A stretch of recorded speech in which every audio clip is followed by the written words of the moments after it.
there.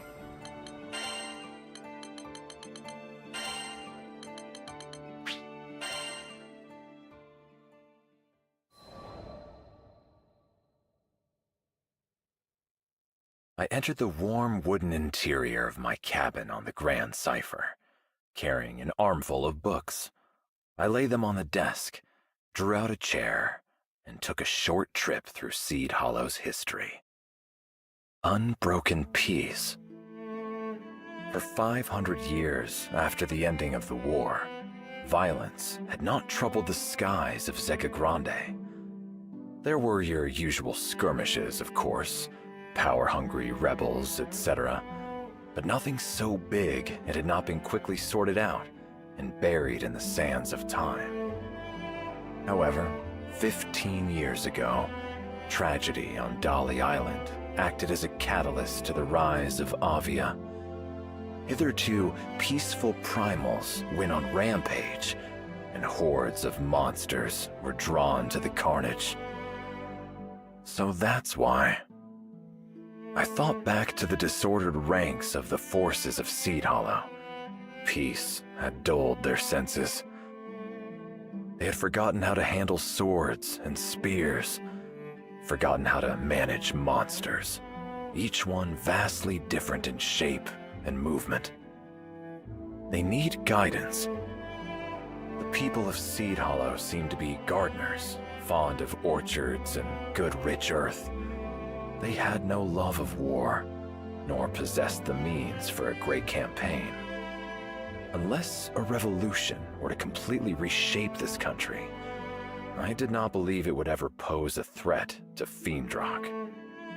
Its forces existed not to invade, but solely to defend. But now, they had not even the power to do that. Seed Hollow soldiers were steadfast and honorable. I had seen that, but they no longer knew how to protect their land.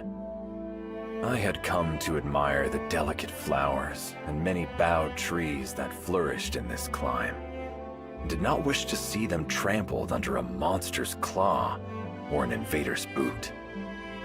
I could offer Seed Hollow's forces counsel, but I would have to tread carefully. After all, I was a foreigner, and a former captain of knights.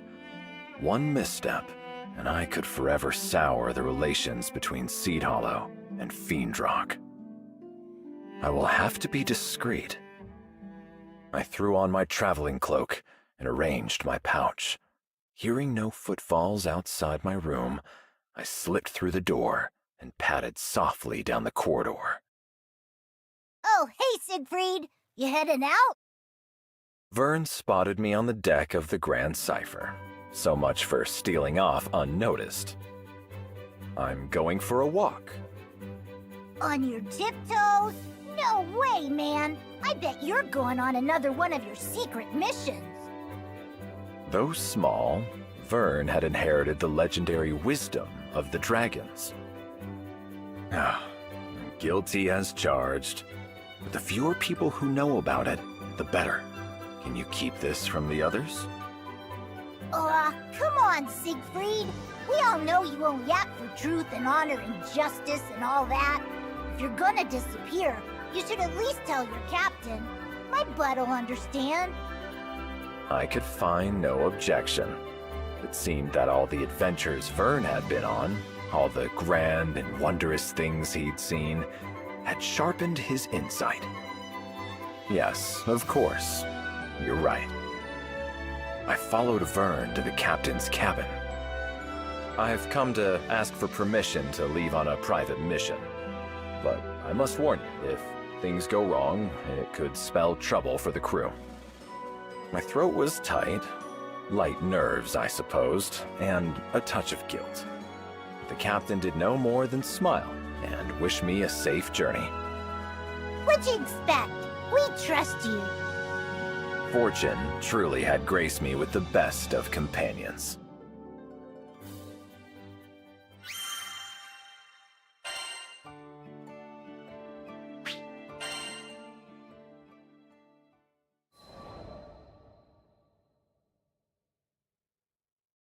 I strode through the gates of Seed Hollow. So, what you gonna do here? With a dragon on my tail. I would like to ask you the same question. Why did you follow me? Curiosity.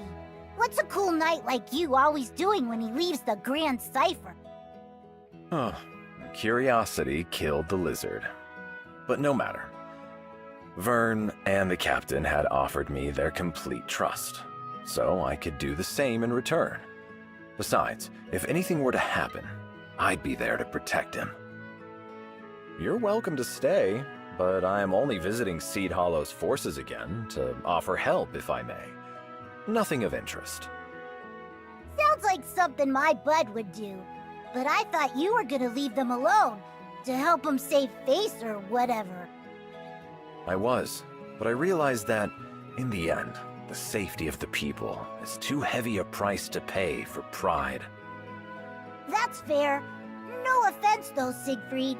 Your way with words is a little, special. So I'll just come along and do the talking.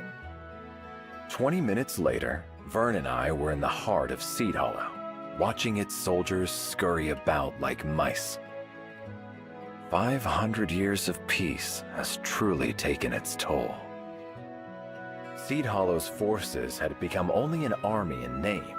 In truth, the military affairs of the country were run by Zothba, a civilian and information broker. Everyone took orders from him. Dispatch from Zothba. We got a lost child on our hands. Everyone, split up and search for the mother. Yes, sir! Man, you ever just get lost and have a whole army look for your mom? Vern hovered by the branches of a tall oak, surveying the commotion with shining eyes. It is important to serve your people in times of concord as in times of strife, but I fear they have lost sight of their true duty. There is a saying, it is better to be a warrior in a garden than a gardener in a war. Peace should never so lull a nation that its defenses are abandoned and its soldiers turned into clerks and errand boys. Captain, new orders just came in. We're being sent to clear a horde of goblins camped right outside the city.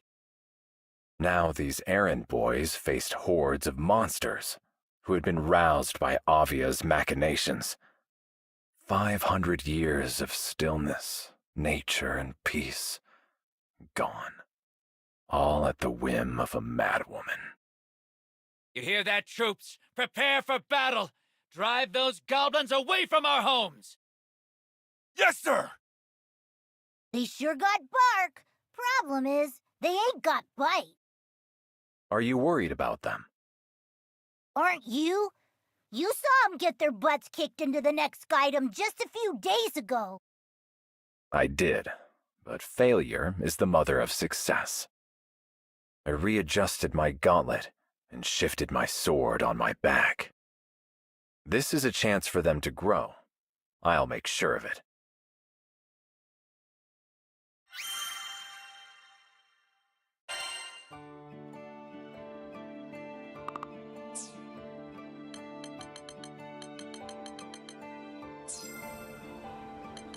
What do you think?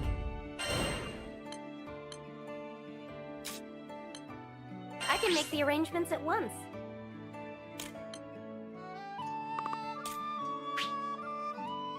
Good luck out there.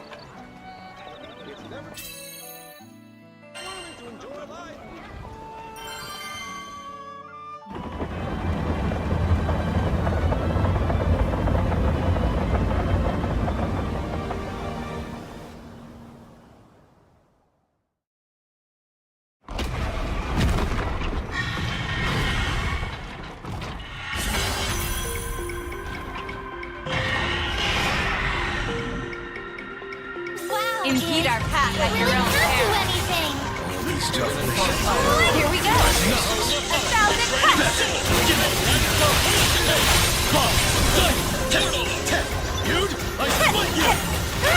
Now or never.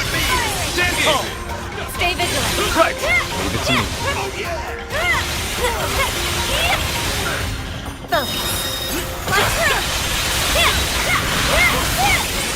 Look alive. It's about to get real. Right. We better stay cautious. Ready.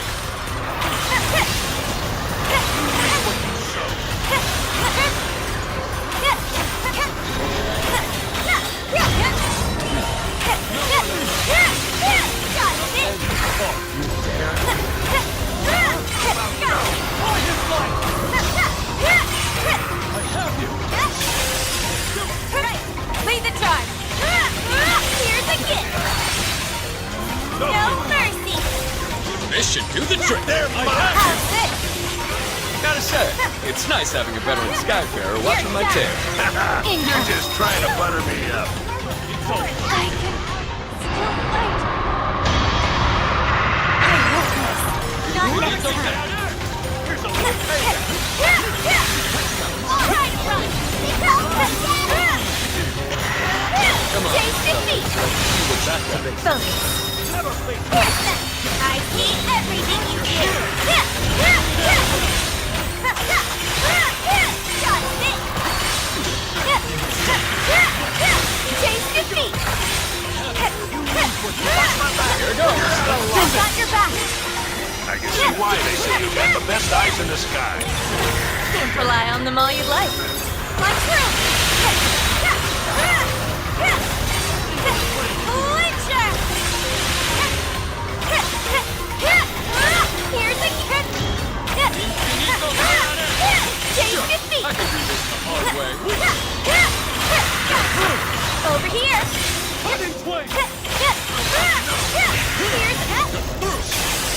Stop moving. Get them. The day is ours. By these radiant wings, we shall prevail! Center your breathing.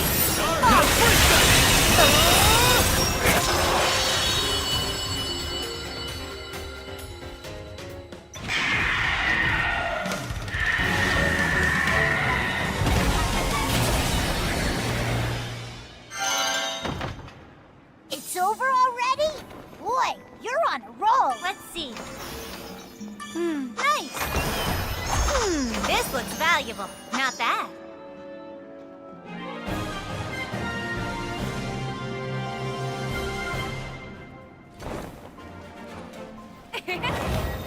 Another one down.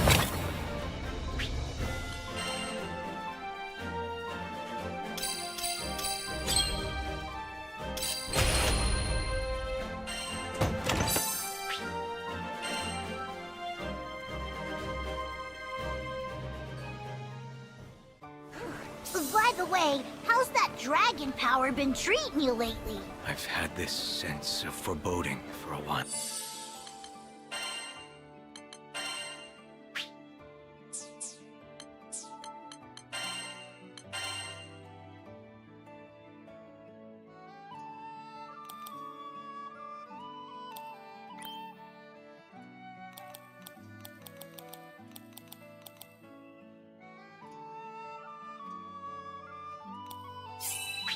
Ooh.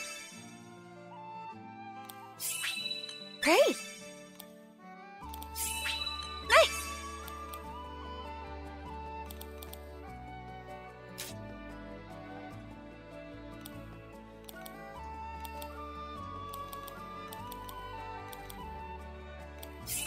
Love it.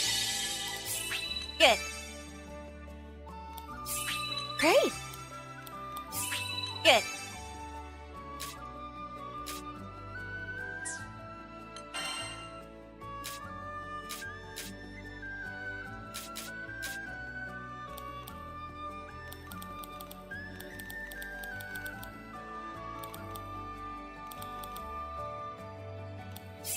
Good.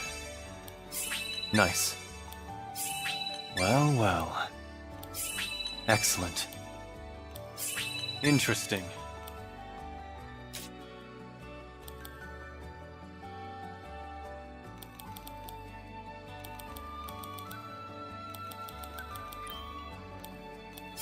Good. Excellent. Nice. Well, well.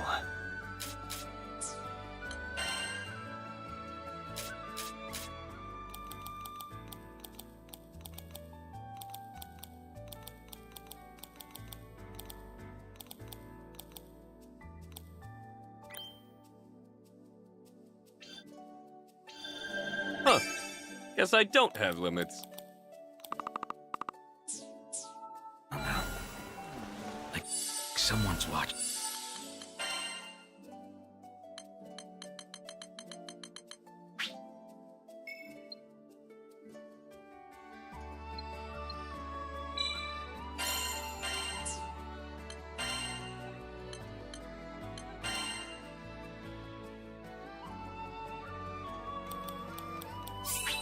Nifty. Groovy. Heh.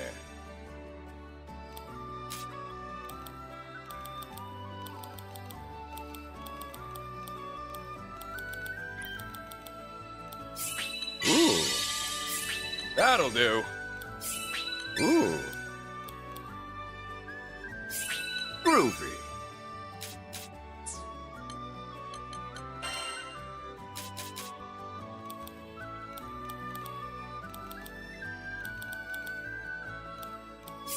Yes! Good stuff! Ooh! Love it!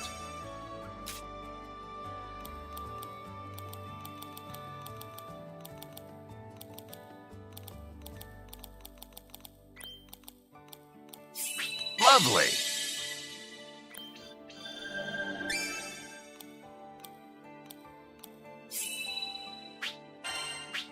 Love it!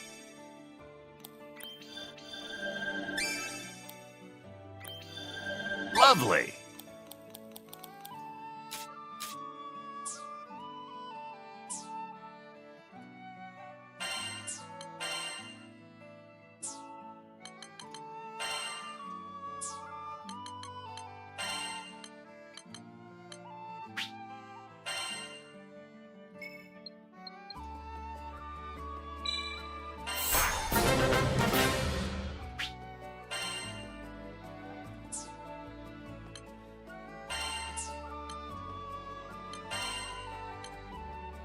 Me. Huh. As if Versa is watching me. I smell a new mission. Mission complete.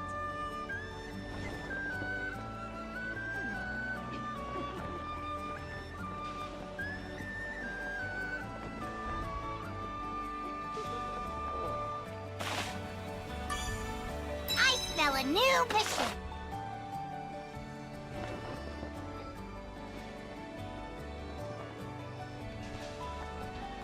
What's this?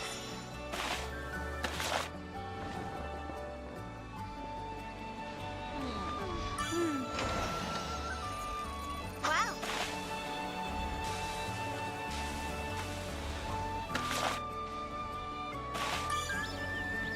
Ready for some action? Easier than eating apples.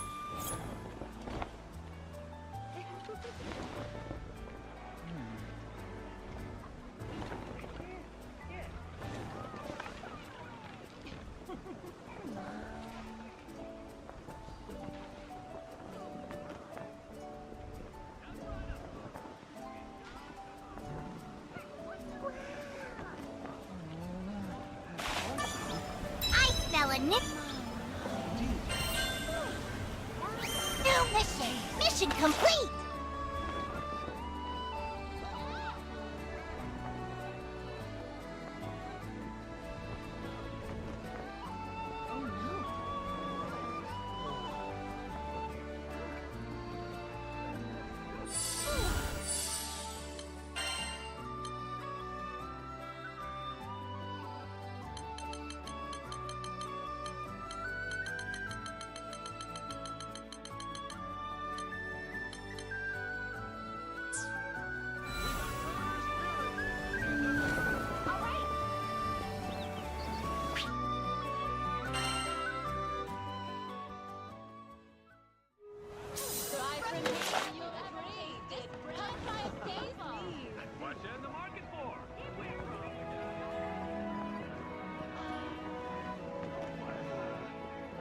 Let's see. Not bad.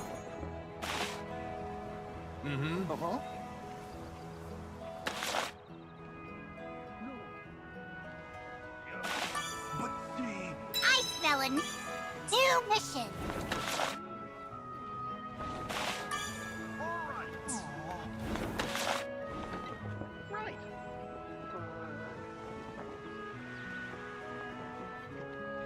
Thank you so much. Hey there. That's not opening.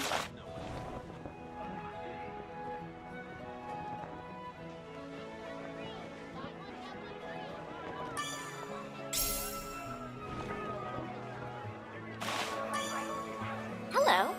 Which will it be?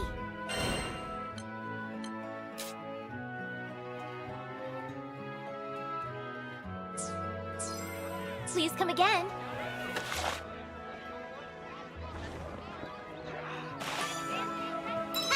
Let's kick some tail.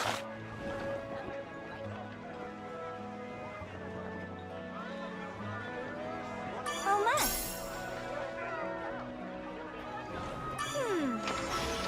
Wow.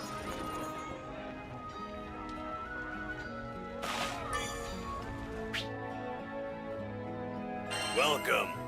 You can expect only the best.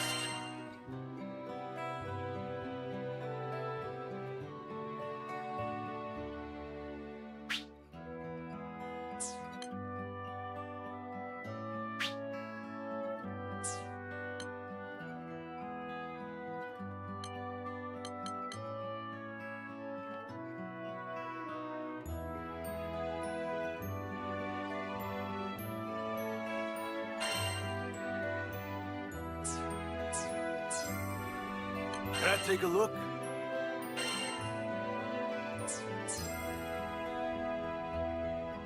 What do you have on you? Thanks for coming.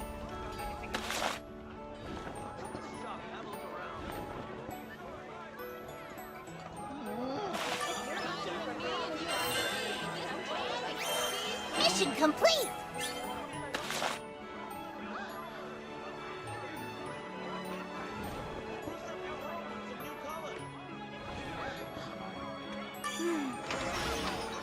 Not bad.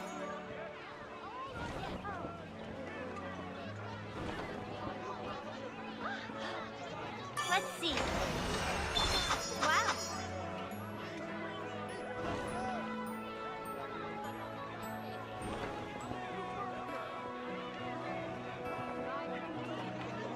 I've got a few more options behind the counter.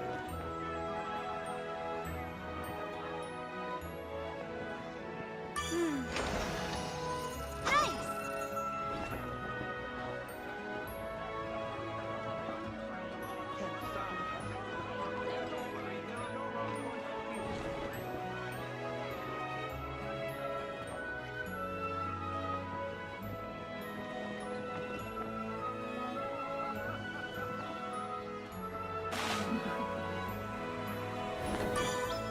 Ice melon. New mission. Daddies ain't got nothing on you.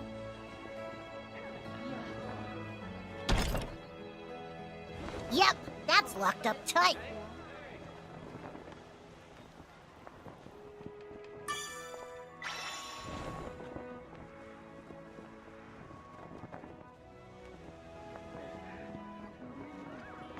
Let's see. Not bad.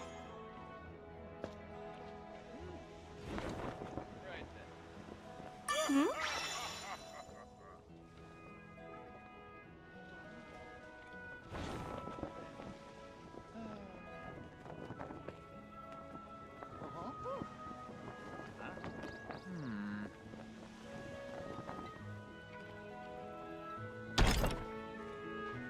It's locked. No fair. Oh my.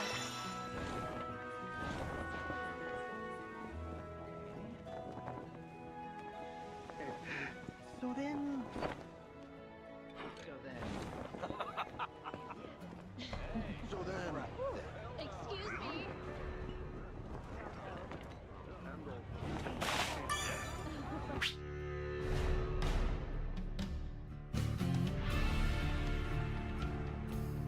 Ha!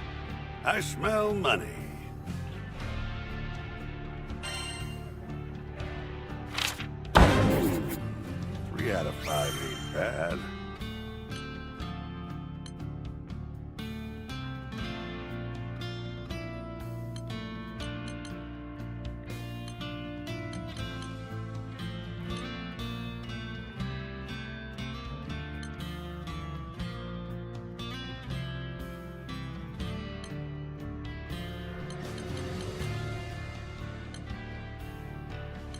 find something shiny, you bring it to me first. Got no curios, huh? If you come across any more curios, you need to talk to me.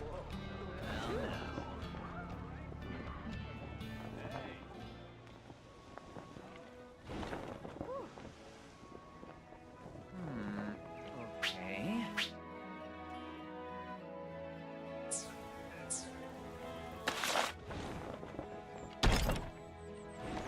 That's not opening.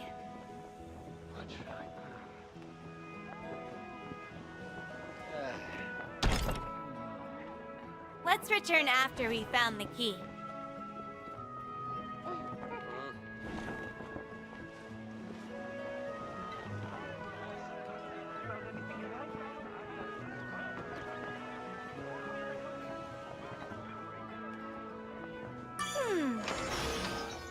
Wow.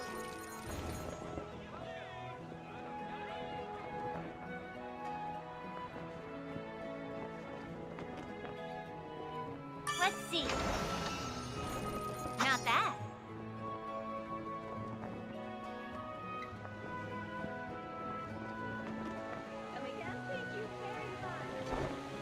Might be useful. Let's kick some tail!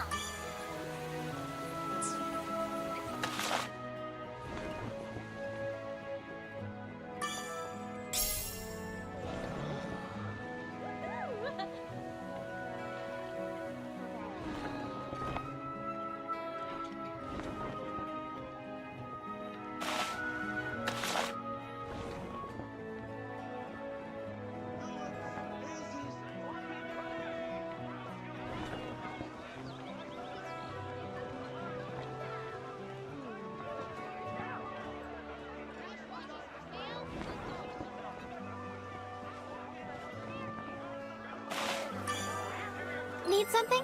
Well then. So long. Good day.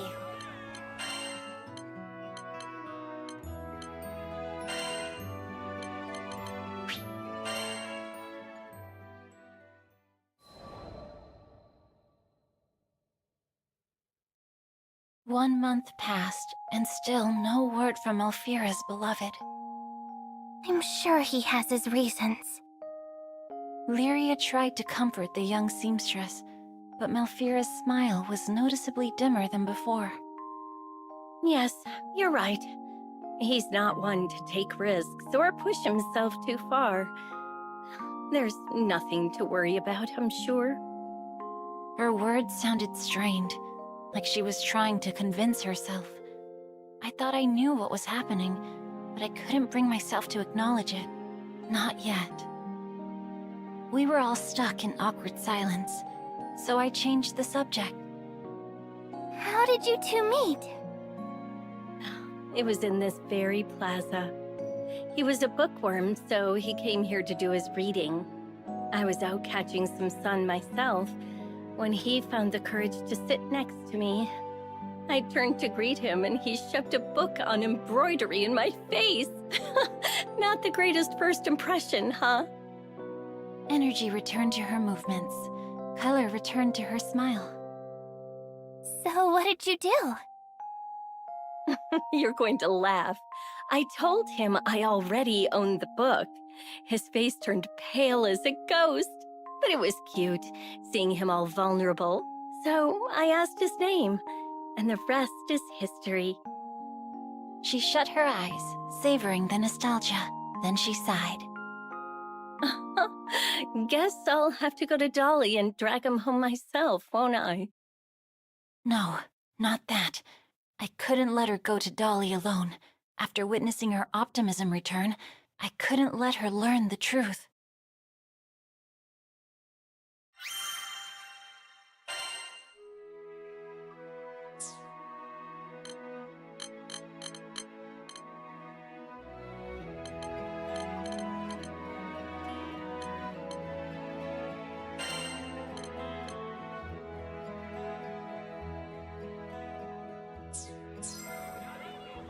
Have a good day. For a limited time only, I'm slashing all my prices in half.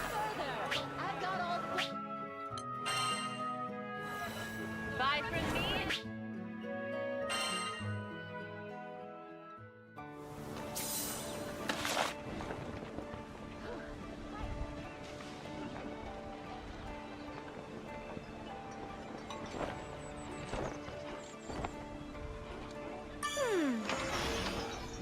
Nice!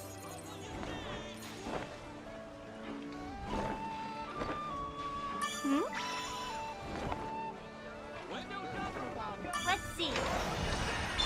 Wow.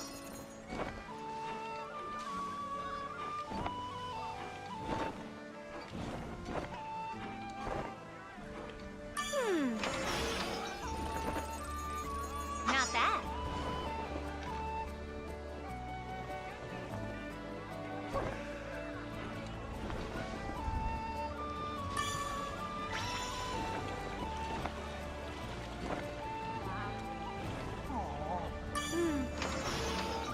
Nice.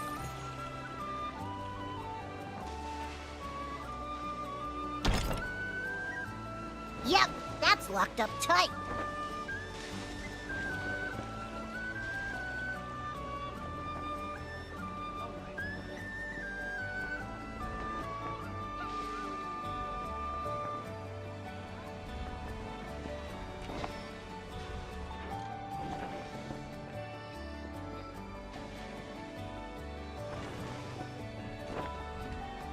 Oh my.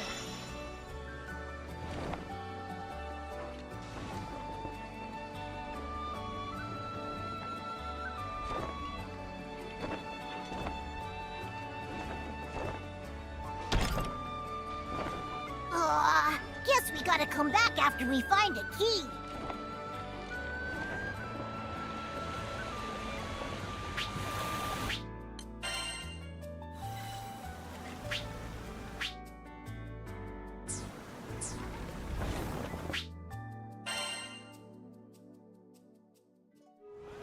Buy from me and you'll agree. This bread is the cheese knees.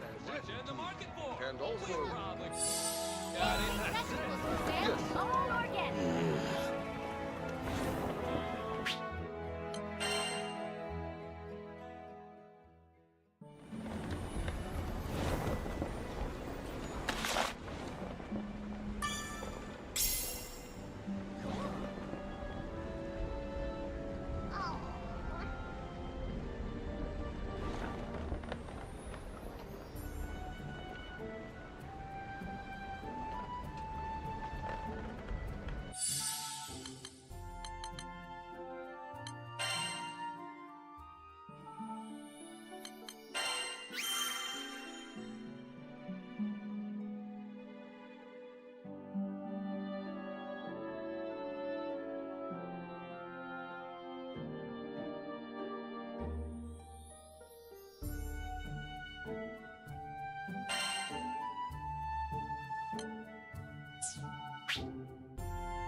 Hello there.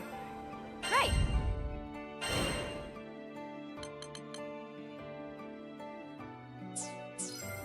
Come again.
Yes, can I help you? What do you think? I can make the arrangements at once. It's in your hands now.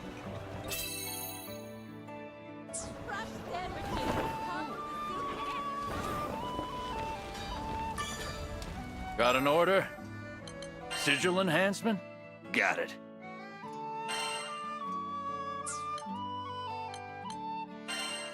Success.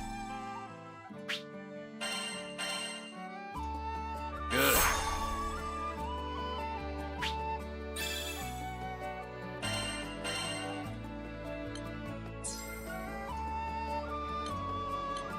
Once your sigil's improved,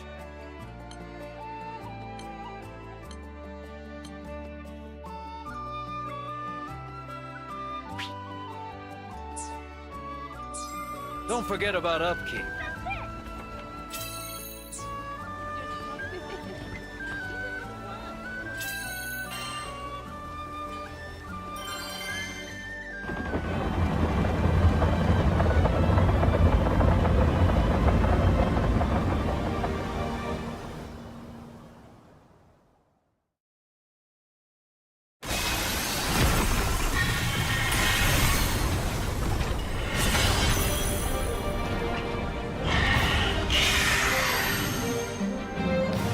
Approach quietly, strike back. With all my might. That should do the trick. I've got you now. No escape. Too much for you?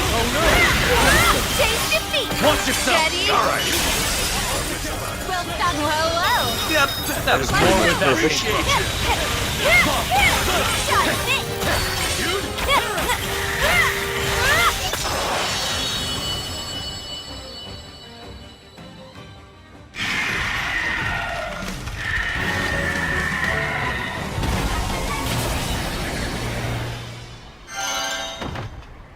It's over already? Boy, you're on a roll.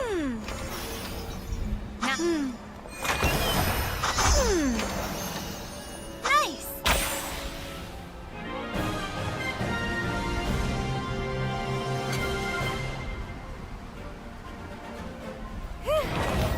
That wasn't so bad.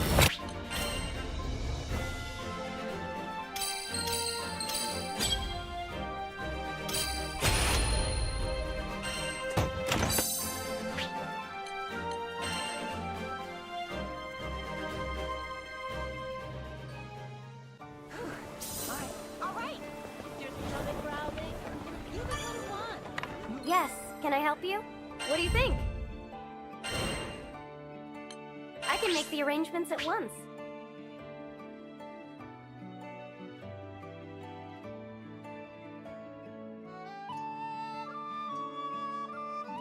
Please be careful. What'll it be? Something more?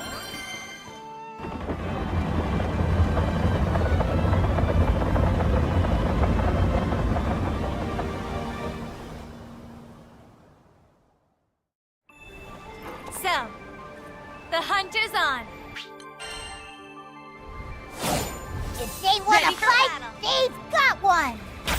I won't disappoint you. Roger. Understood. No mercy. That's some handiwork. What else did you expect? You weren't so bad yourself. It's like we got a second to catch our breath before Here's they the get up again.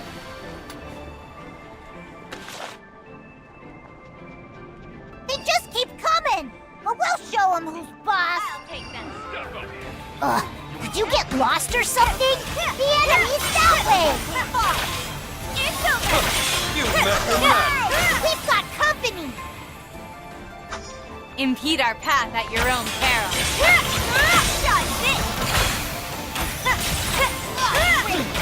One thousand I'll cuts. do it. Not quite.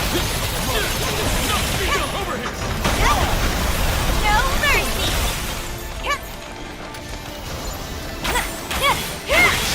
Take defeat.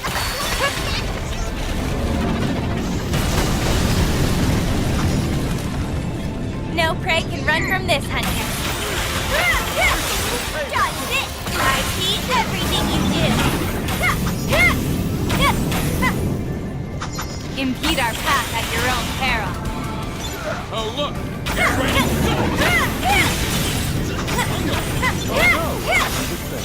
Here's a gift! Taste defeat!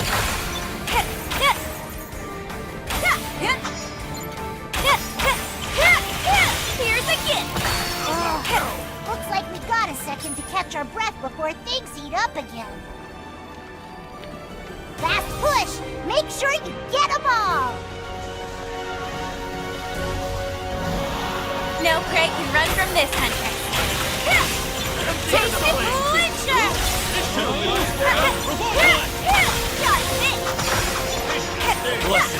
Nice. Taste defeat!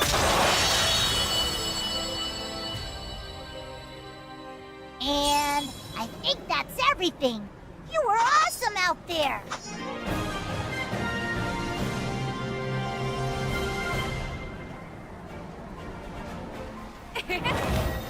Another one down.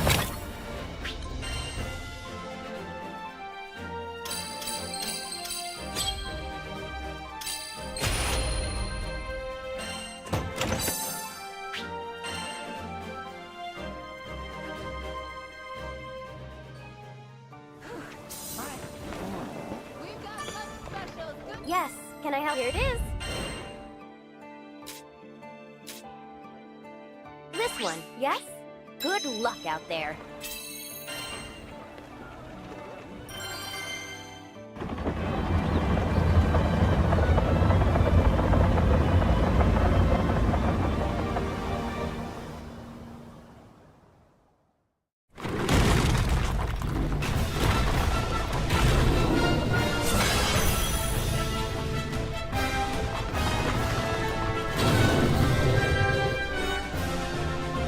Impede our path at your own peril. Even shadows won't hide you. Just try. I won't disappoint you. Come on, Sucker. Let's see what you got. I've got you now. They're open. They're all up and down! Good work. See? I can teach I you think we to made get them interested. angry. Just when I thought we had it licked.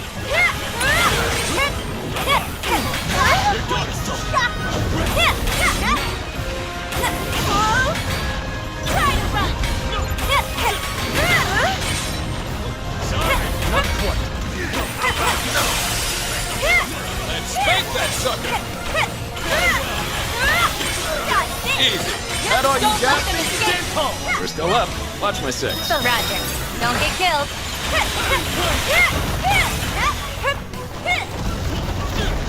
I think we made them angry.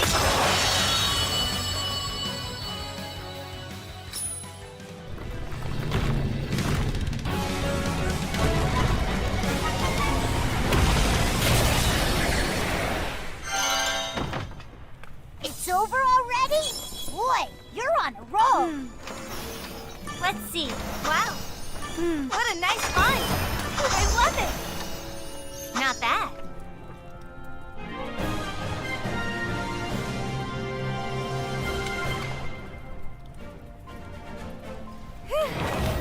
That wasn't so bad.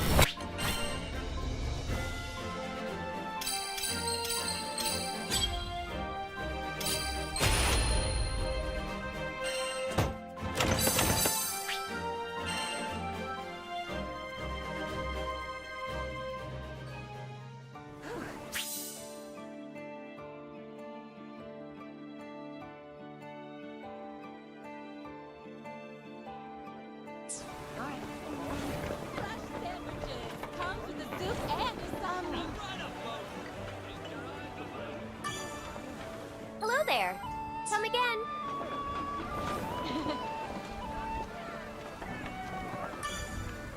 Welcome! Sending out the old crew signal, eh? Whew. You better nab those limited items before they fly off the shelf.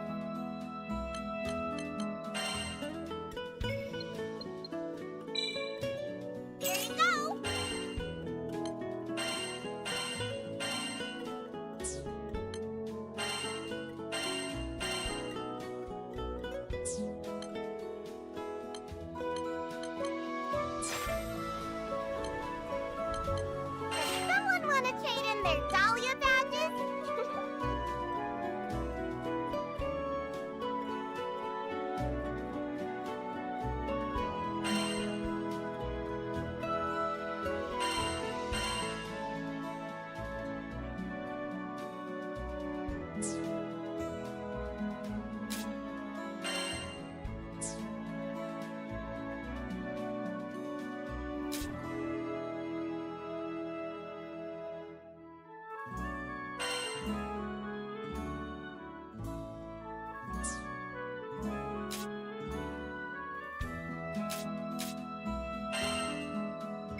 Yes, can I help write?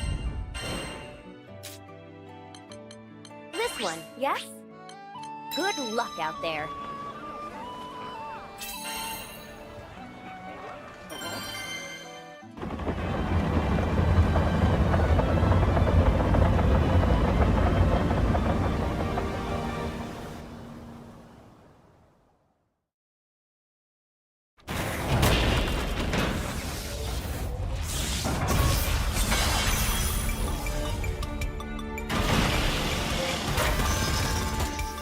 I'll take them. These eyes have never failed. It's all mine. Okay, focus up. Flincher! Now or never. Taste it. Right on the mark, Wicket. Still don't hold a candle to your accuracy. Income. Brimming with power. Right. We better stay cautious. Taste defeat.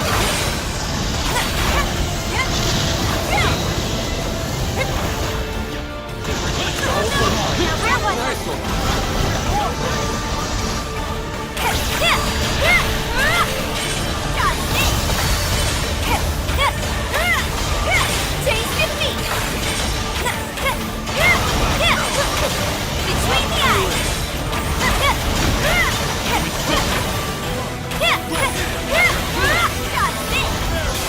Now, break them. Right. Show no mercy. No mercy. Follow me. Cover it. I must do this. Our fearless leader does it again. Hey, what's with the tone? Here goes. My truth. Here's a gift. Taste defeat. Watch yourself. So what? We can take it like that. Here's a gift. Let's go. Picture. Income.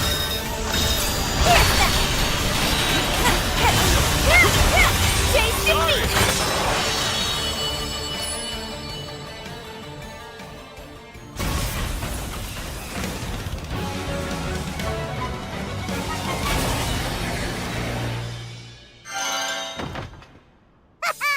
We sure showed them. Let's see. Wow. Let's see. This looks valuable. I love it. Nice.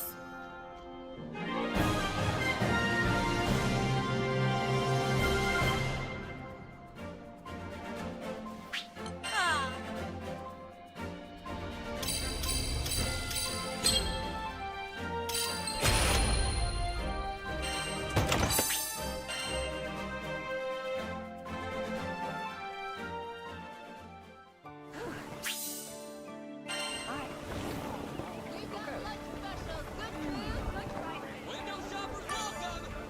Welcome! Never hurts to have some backup, right?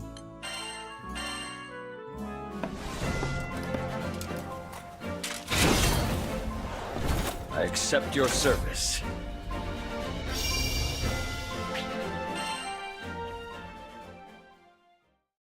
Stand down if you value your...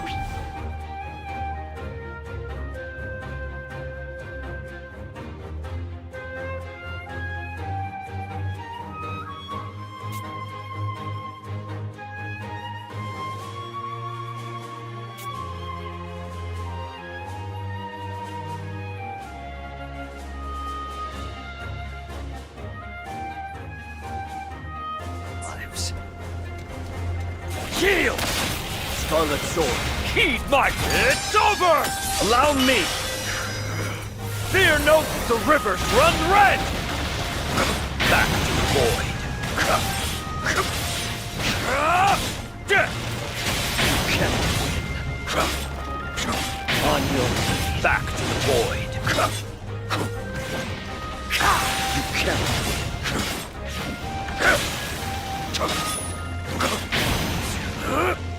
Out of my sight! On your knees, back to the void. You cannot win.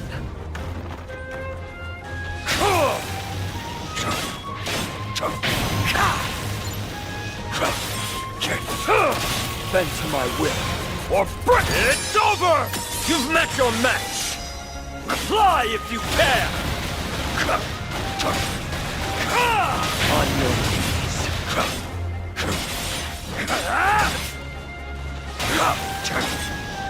Back to the void.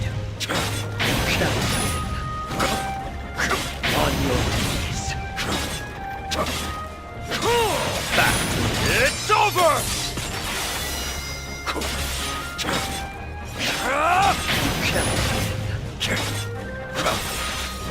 Kneel! Banquet or die! Tread them back! Despair! This ground shall be your pyre! Return to the abyss!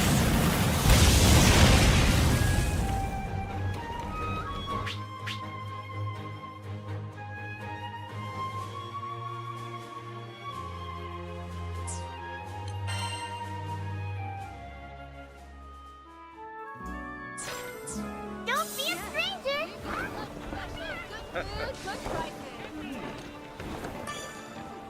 Yes, can I help you?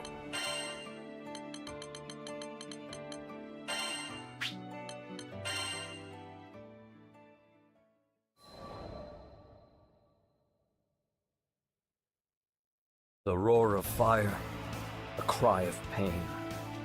Before me, the hewn carcass of a monster, yet smoking.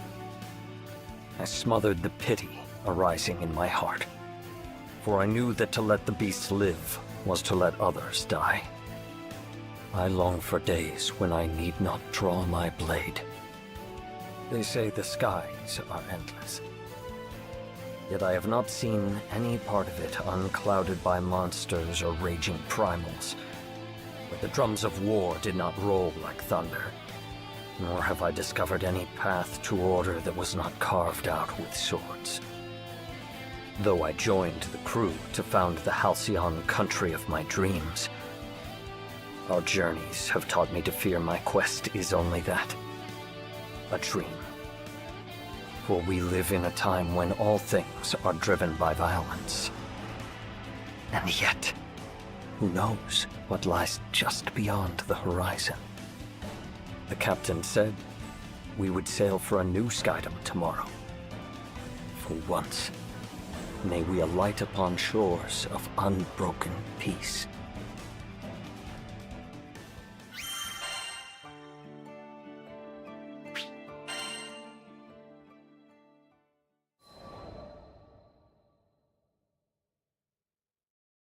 The House of Wales had 3 sons, bound as much by love as they were by blood.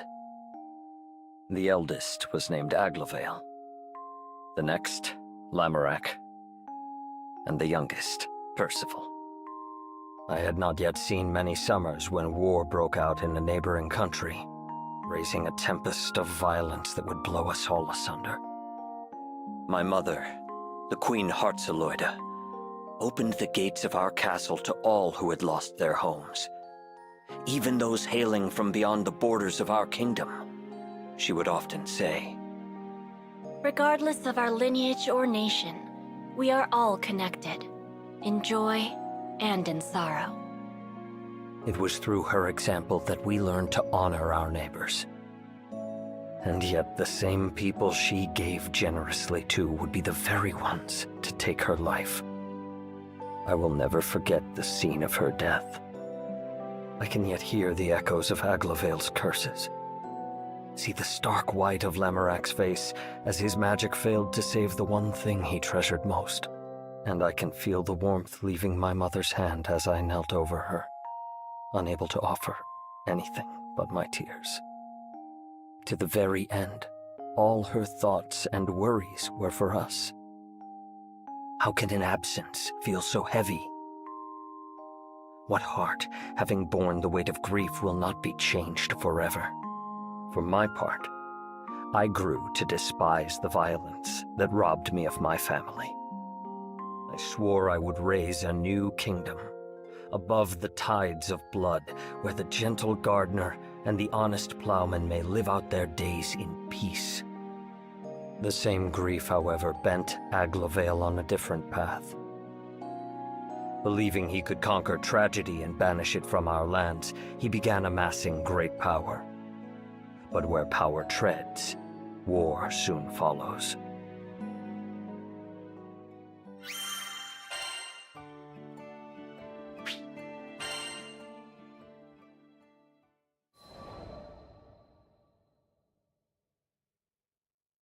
It is custom for the sons of our house to serve as knights in foreign countries, thereby learning the ways of the world.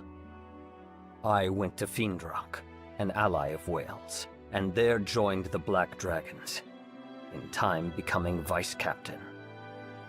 Fiendrock made no distinction between me and its native-born children, and I grew to see it as my second home. But no sea is so placid that storms do not brew.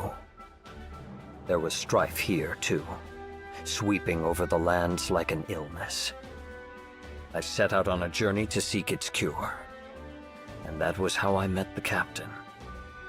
Never had I come across a greater fool. In the captain's eyes, there was no sky dweller too high or low to merit aid. No person too strong or weak to join the crew.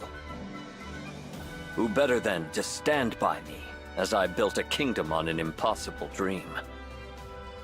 And it was not I, nor Lancelot, nor Vayne, nor my former commander Siegfried, but the captain who contributed most to the restoration of Fiendrock. Once the dust settled, we found traces of a foreign power that had first sown the seeds of unrest. We tracked this power back to Wales and its throne room, where my brother Aglavale sat, still mourning for our mother. He was waging a war on war, murdering tragedy and washing away tears with blood. But one cannot fight fire with fire, for what beauty will bloom from the ashes? Once again, I borrowed the aid of the captain to stop my brother's rampage and help him see reason. Though Aglavale's deeds were wrong, they came from a desire to do good. 'Tis a simple matter to speak words of censure. The wise guide others not through saying, but through doing. Thus I shall build my country and show my brother it is not the flames of war, but the gentle hearth fire that will guide us to peace. Each day brings me nearer to my aim. Fortune has granted me a handful of stout-hearted vassals, the captain foremost among them. Though I am not possessed of any land, our ship is bound for the end of the skies. Surely we will sail over some quiet green fields where I may lay the cornerstone of my kingdom. My greatest care is the safety of the crew. The path of the Grand Cipher is beset by many perils, and I will not have a single vassal taken from me. So I have resolved to travel alongside and defend my captain, until the day I may sheath my sword forevermore.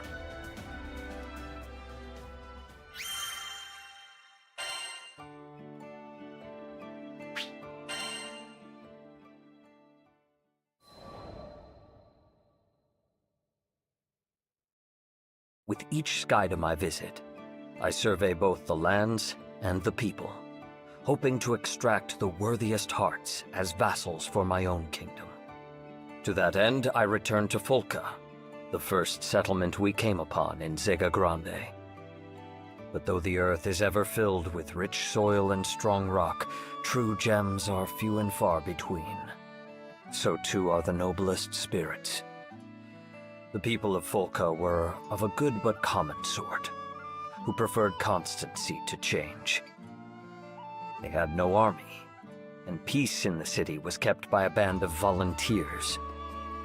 But if there is one thing I have learned from the captain and crew, it is that wisdom and strength often reside in the unlikeliest of places. Thus I sought out the Fulcan Defense Corps, hoping to find a diamond in the rough. The city folk, however, expressed little faith in their guards. The Defense Corps? Full of bums who got more stomach for eating than fighting. Better off calling them the defense corpses for the fat lot of help they are. Yet these were dangerous times for Folka. Brigands and monsters now swarmed about the city, attracted like flies to the reek of Avia. The people looked to the Defense Corps for protection, but received only excuses. We don't have the resources to combat this threat. Take shelter until the danger is past. And so the city grew to trust vagabond skyfarers more than their own soldiers. Though I had little hope of finding a vassal among this ragged band, perhaps there was a lesson to be learned from their weakness. When I build my kingdom, it will need to be governed by its own councils. But houses of power, choked by the vines of corruption and frailty, ever fall into decay. Is there any prevention? Where does the first crack form? It was in Folka that I would piece out the answer to this riddle.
My road to the Defense Corps was short, but troubled.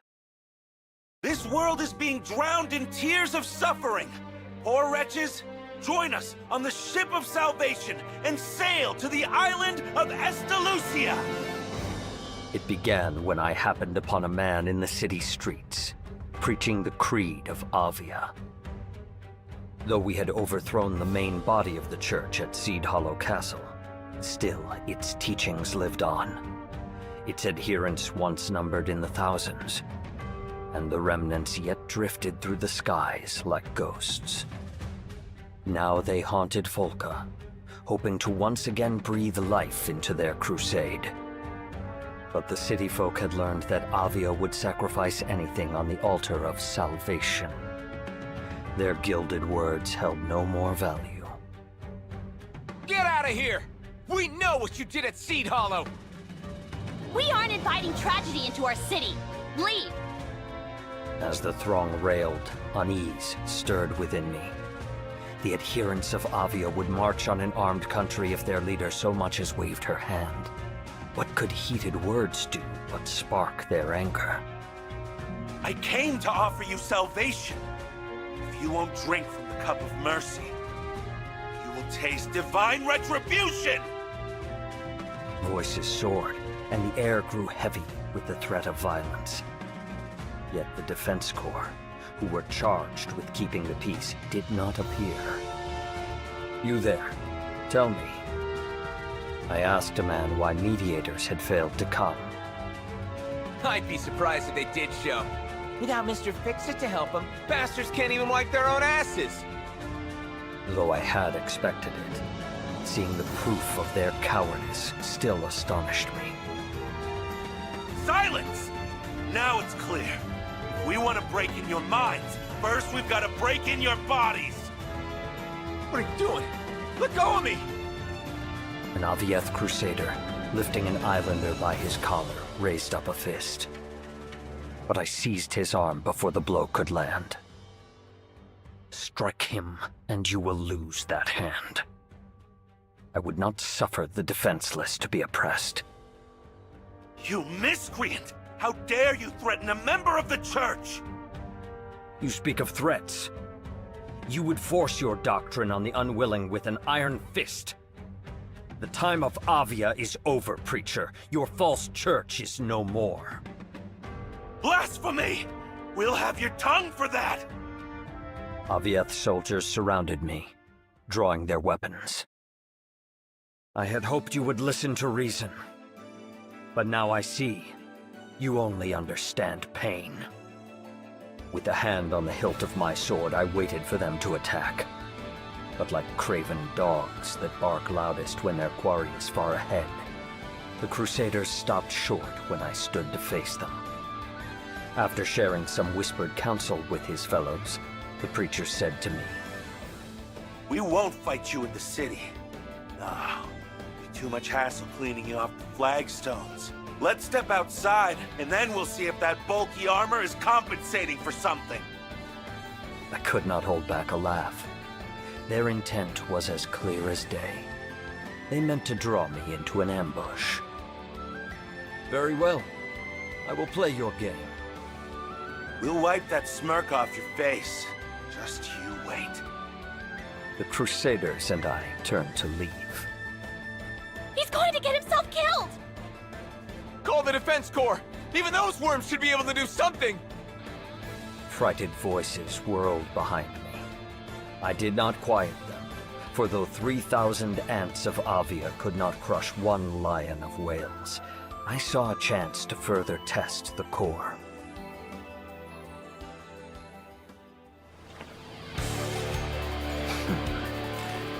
Set out.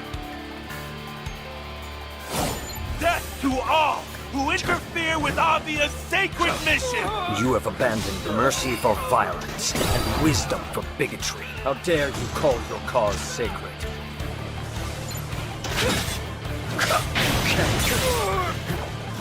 On your The demon!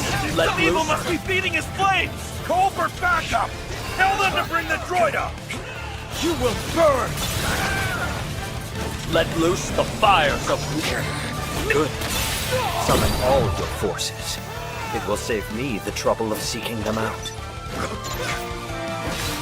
Just one worm! Why can't we crush him? Strength of will is reflected in strength of arms. Reporting for duty! You're finished now, interloper! That hubris will be your downfall. What? Press him!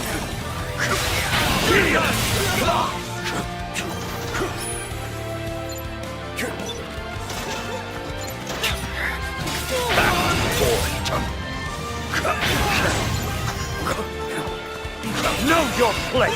Strange. Though a great battle rages on their doorstep, the Corps do not appear. Do they sleep? On your knees. My poor brethren. You won't like what's coming to you, interloper. It's Brother Avalon! The redhead's done for!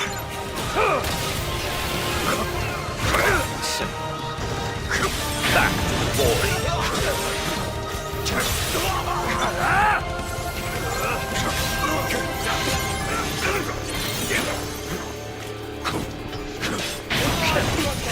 will burn!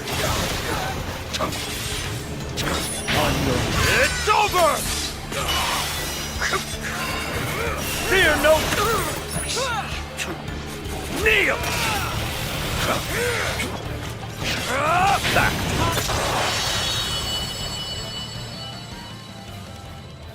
Wait.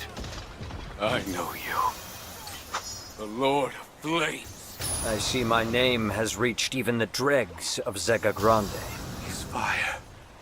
He's the fire of hell. Come forth, if you've any courage left.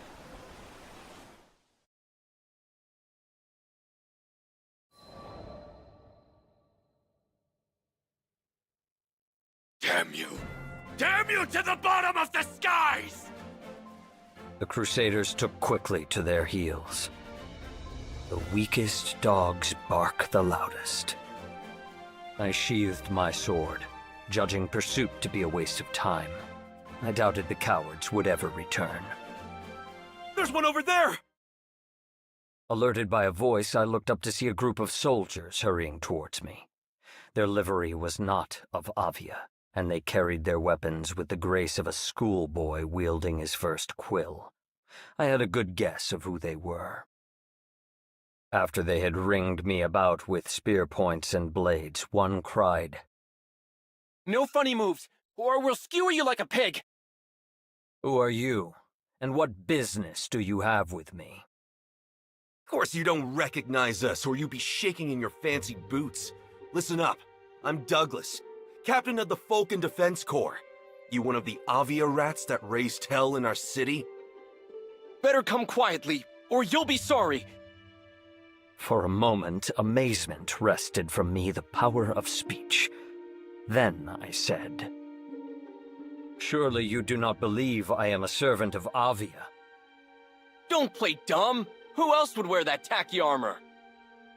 What did you call my armor? I had always known my garb to be striking. So is the livery of all great kings and lords. For on the midnight field of battle, the general must ever be the brightest star. Thus may he enkindle courage in friends, and show the enemy he is not afraid.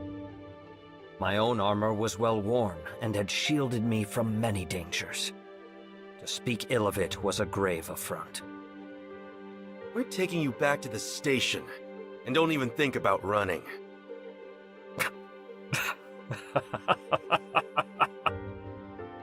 What's so funny? Nothing.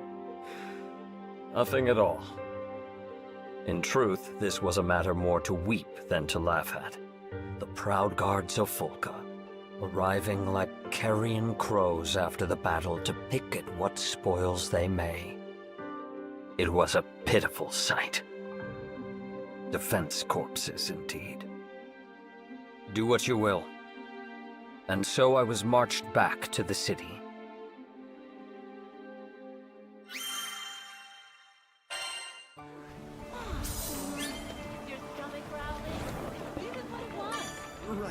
Hello there.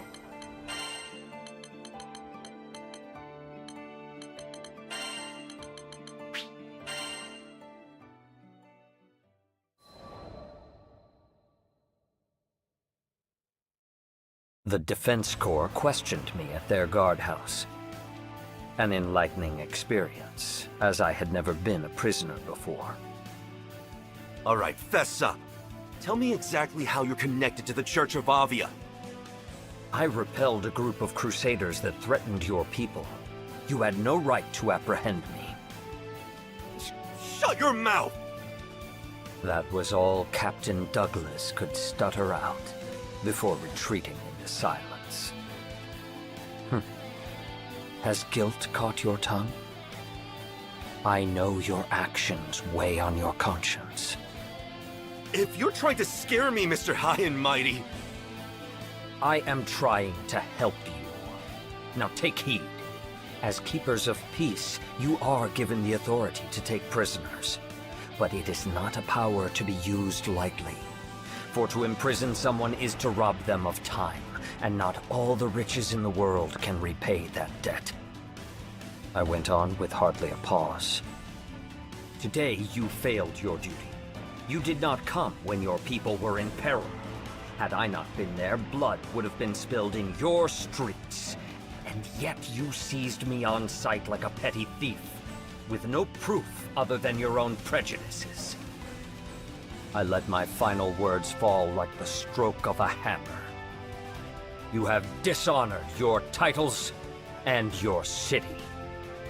Color fled from the soldiers' faces, leaving only remorse. Hey, Captain. I think he might be right. We did kind of arrest him for just being there, and wearing tacky armor. Don't let him get to you! Now the soldiers began to contend amongst themselves. They had to keep quiet about my capture, said one, or there could be trouble.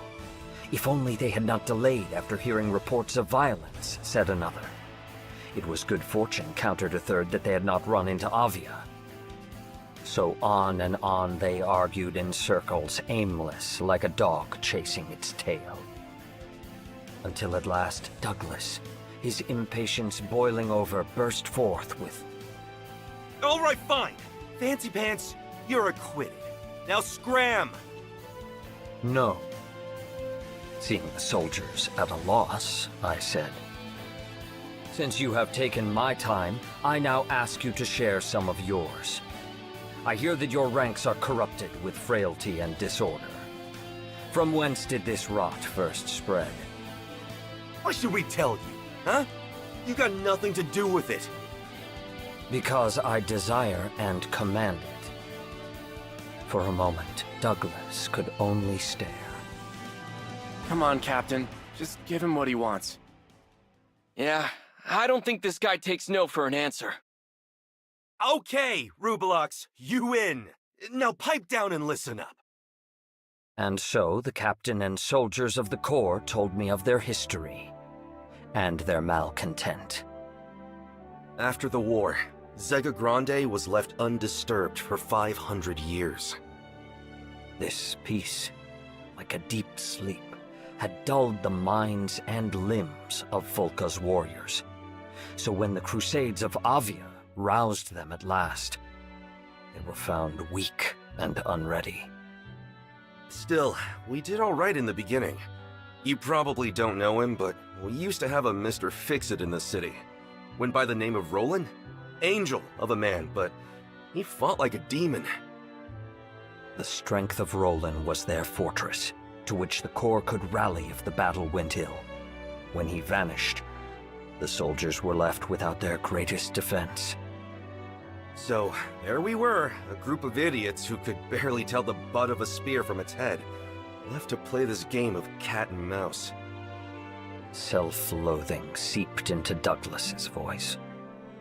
I know what everyone thinks of us. I know what they call us. But do you think we're wimps because we want to be? Now that Roland's gone, sending my Corps to war, a real war, would be sending my brothers and sisters to death. Captain Douglas, you've been trying to protect us this whole time? I sighed. Why do the best intentions so often lead us astray? Very well. For your sakes and mine, I will help the Corps regain its former glory.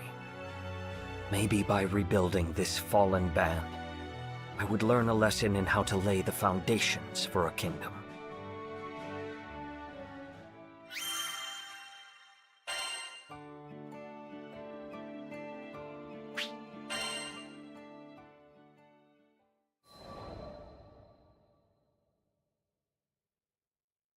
The next morning, I paid a visit to the Defense Corps headquarters. I did not receive a cordial welcome. You're that redhead. Why'd you come back here? To supply you with counsel. Now hearken to me. The soldiers could only look on in wonder as I continued.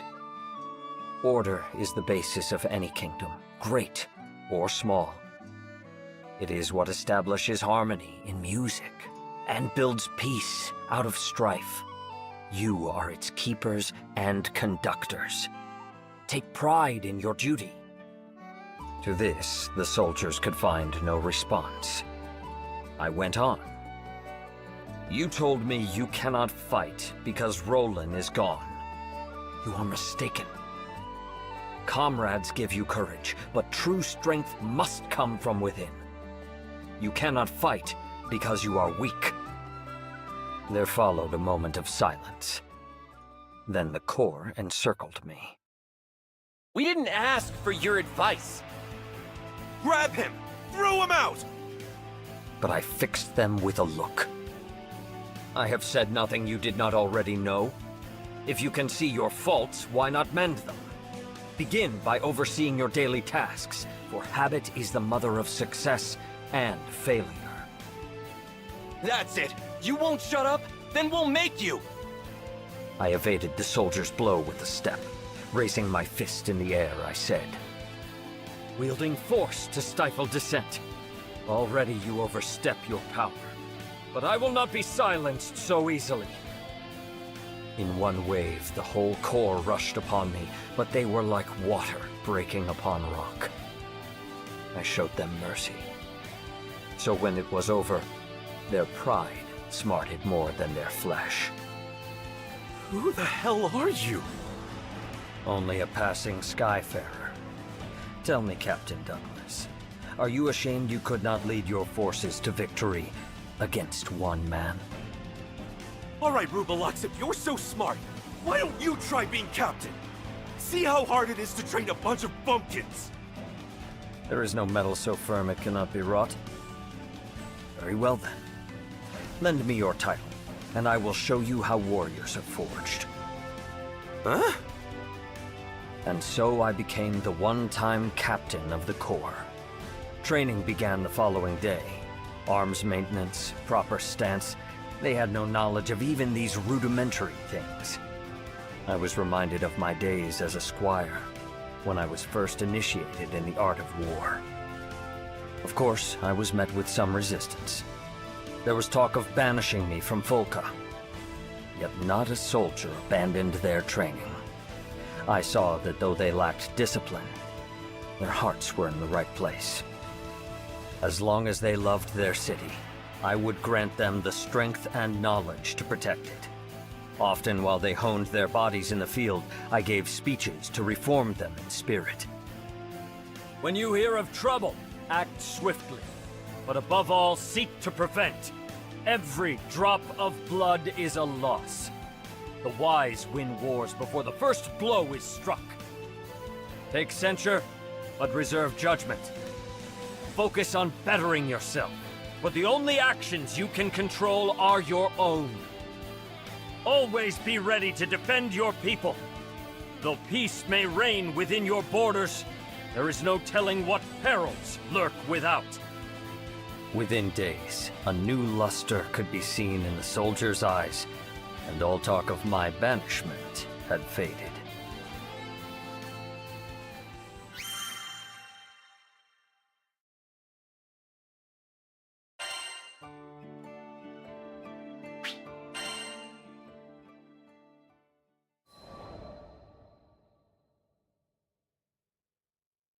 The training of the Defense Corps proceeded smoothly. Guess you know what you're doing. Alright, Rubelux. You can run this outfit a little longer. Though they barked and whined, former Captain Douglas and his soldiers endured my training. The time had come for Folka to see them reborn. I proposed a patrol, the foremost duty of a guard, for evil, infirm of purpose, dares not stir beneath a watchful eye. That's a bad idea. I looked sharply at Douglas, who paced back and forth. Why do you waver? Why do you think? We've been losers our whole lives. We can't go out there now and dance around the place like we own it. They're gonna laugh at us. As a soldier, you must not weigh pride against duty. Now, this is a direct order from your captain. Move out. All came to pass as Douglas feared.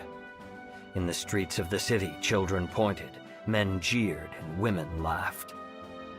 Behind me, I could feel the will of my band weakening. Do not falter.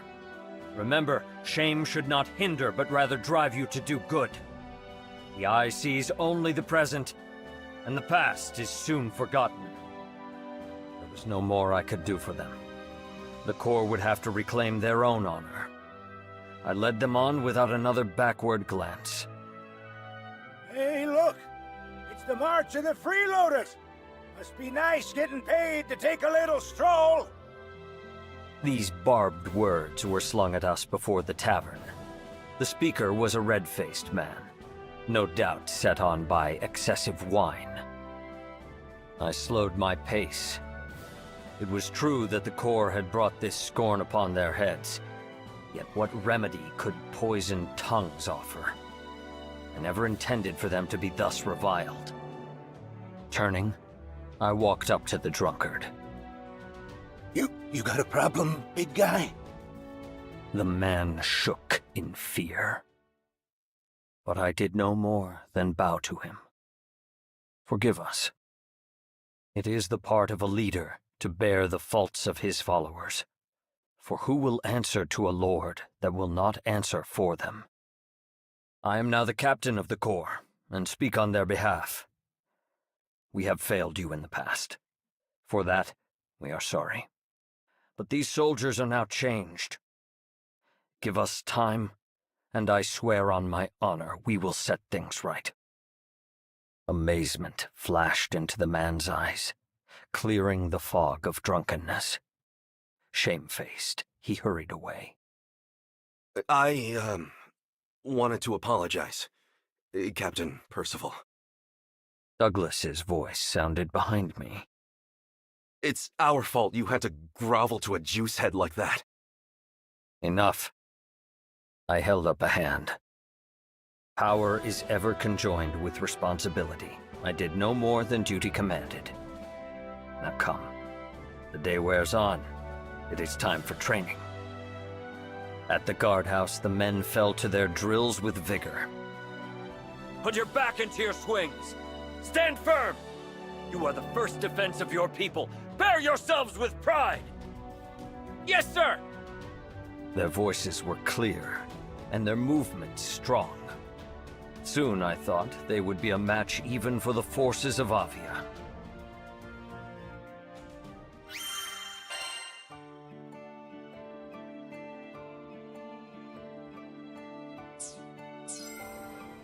All right, see you. Yes, can I have a nice day?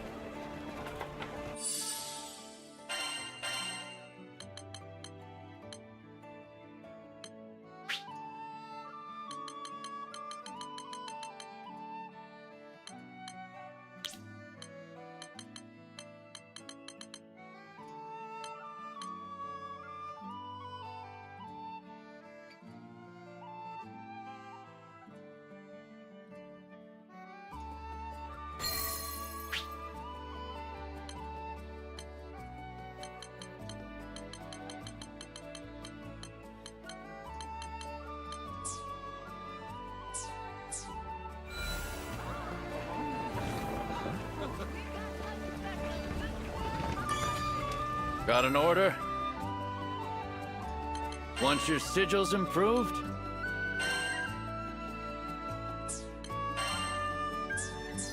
Come back sometime.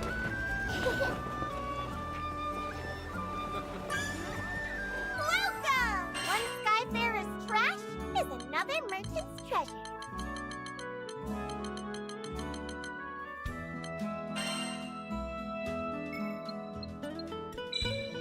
Here you go!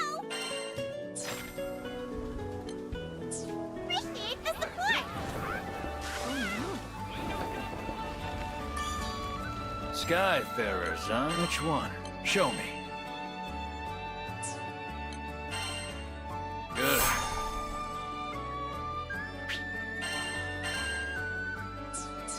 Your weapons won't betray you. What can I do you for? One Skyfarer's trash is another merchant's treasure.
Got an order? Sigil enhancement? Got it. Don't forget about upkeep. And also... Welcome! Wonder what kind of sigil we'll see today. Have vouchers? Wilkins Mutes?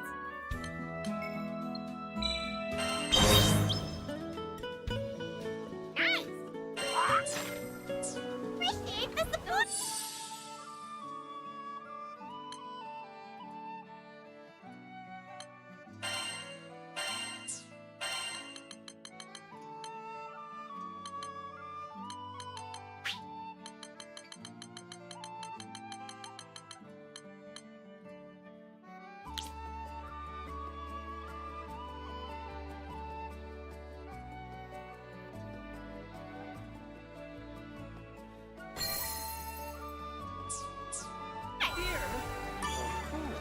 What can I do you for? Welcome it is! Now here's an offer you can't refuse.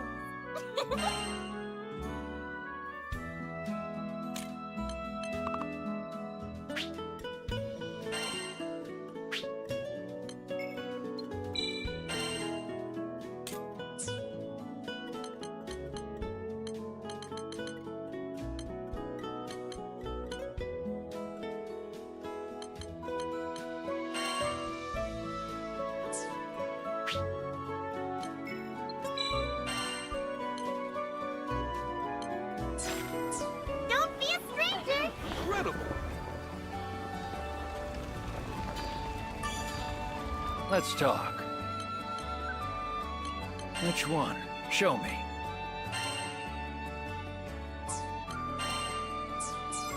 Your weapons won't betray you.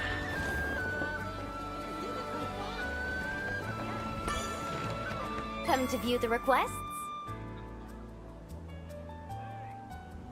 Come again.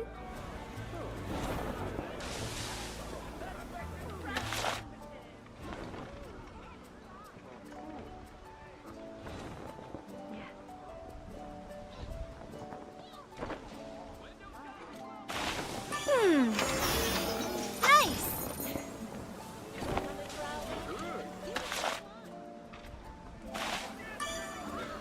Welcome! Does someone want to trade in their Dahlia badges?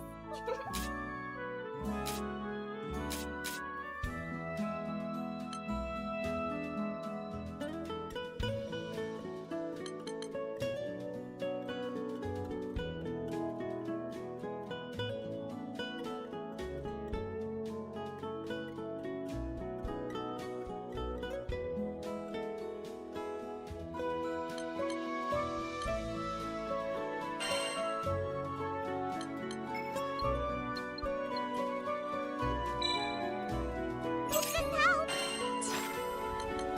If you've got the vouchers, I've got the sigils.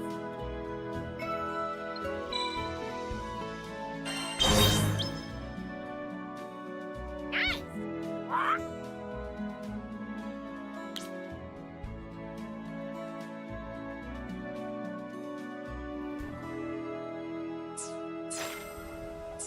Appreciate the support! We've got lunch specials, good food. Yes, can I help you?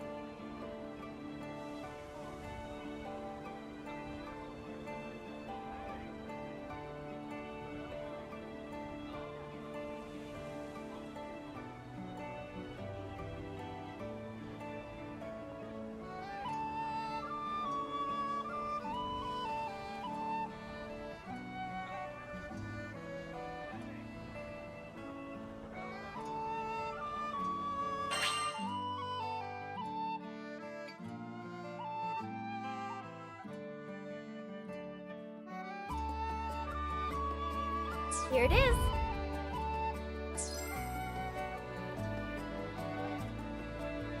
Here it is.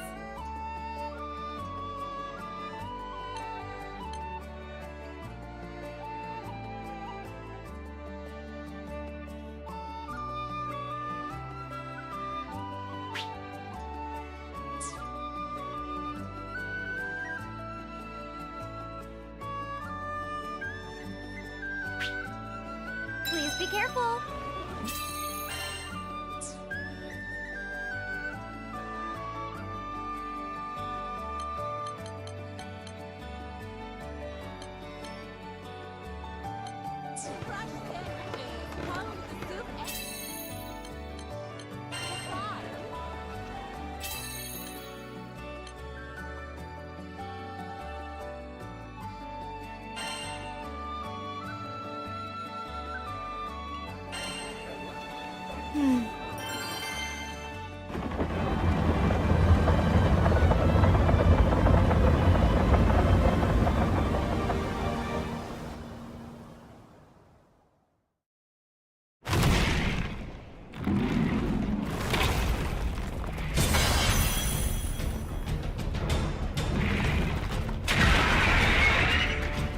approach quietly, strike back.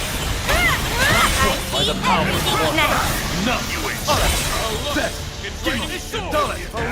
Just try to run. Let none escape! Support. With your support, I have nothing to fear. You're welcome. Let's go. I have you.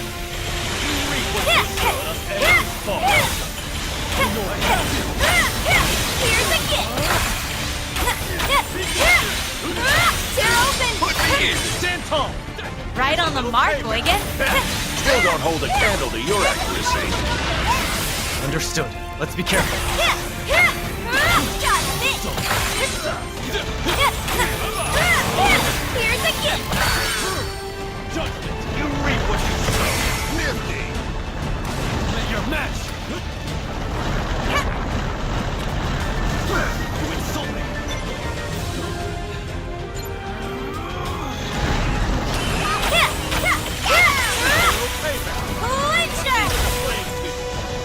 Dust to dust. Taste defeat. Now! They're off! You ain't going nowhere! Even Blasting shadows them don't good on find that me. one! Yep, pair of bedside dustings. Good no check. Try to run. Come on, suckers. Let's see what you got. Now this is the big part. Here's them. Taste defeat. Now, straight through. You're done. I have you. You're ready to back down now. Can't be too careful. We act as one. Between the eyes. Let's go.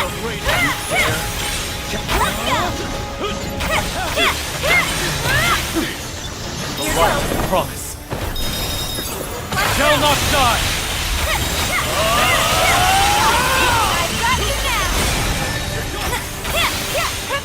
It's over. Soba! Now it's getting good. And here I was hoping to save my truck car. Yet heal it, Here's a gift. Toya! Here goes. Asteroid Dagger. Oigan. One for the books. That's a good canola. Shine as one! Ascension!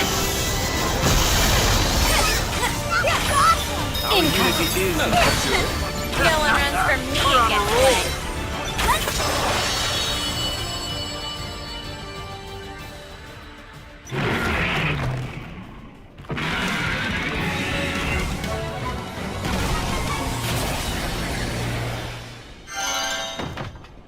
It's over already?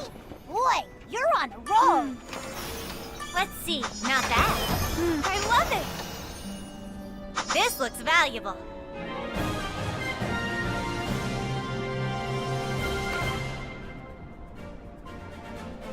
Nice.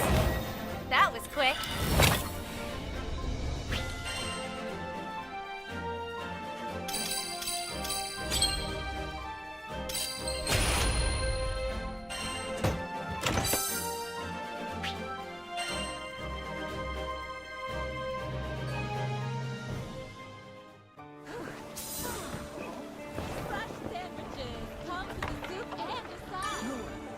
Hello there.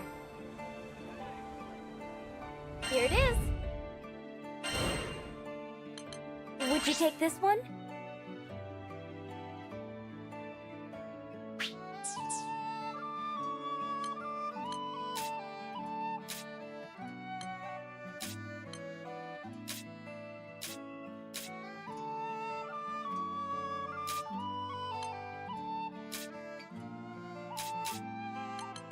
I can make the arrangements at once. Come again.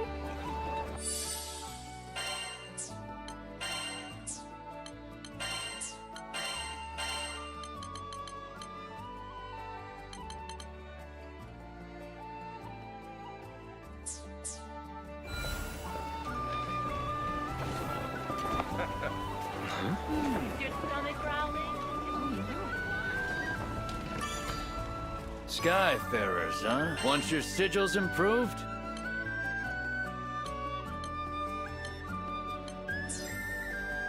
Your weapons won't betray you.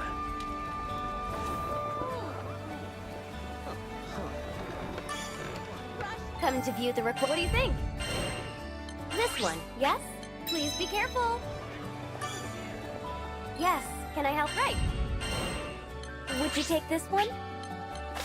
I can make the arrangements at once. Good luck out there.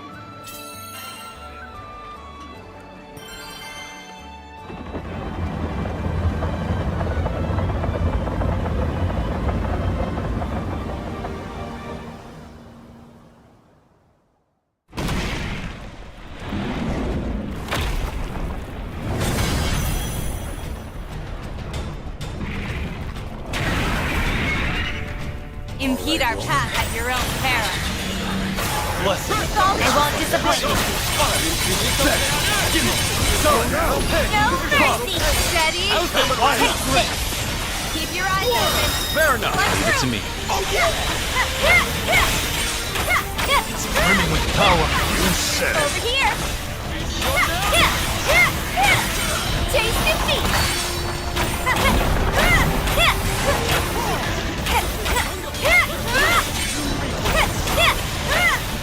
Here's a gift.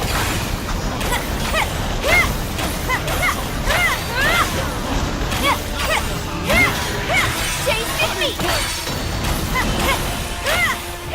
Here's a gift. Gotcha. Income.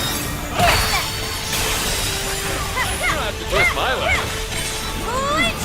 Now or never. You got it. Cut them down. I got it. We destroyed. Well done. I could get used to support like that. Sure thing. Your wish is my command. You're done.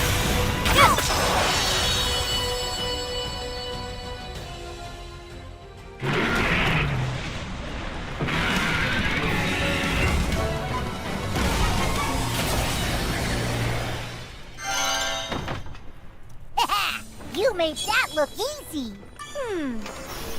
Let's see. Nice. Not bad. Nice.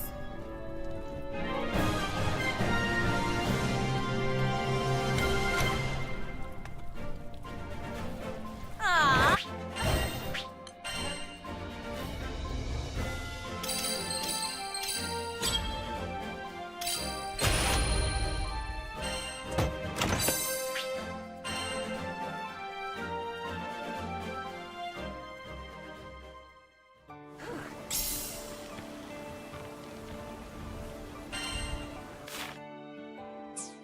This journal was written by an Astreus. We're on the right track.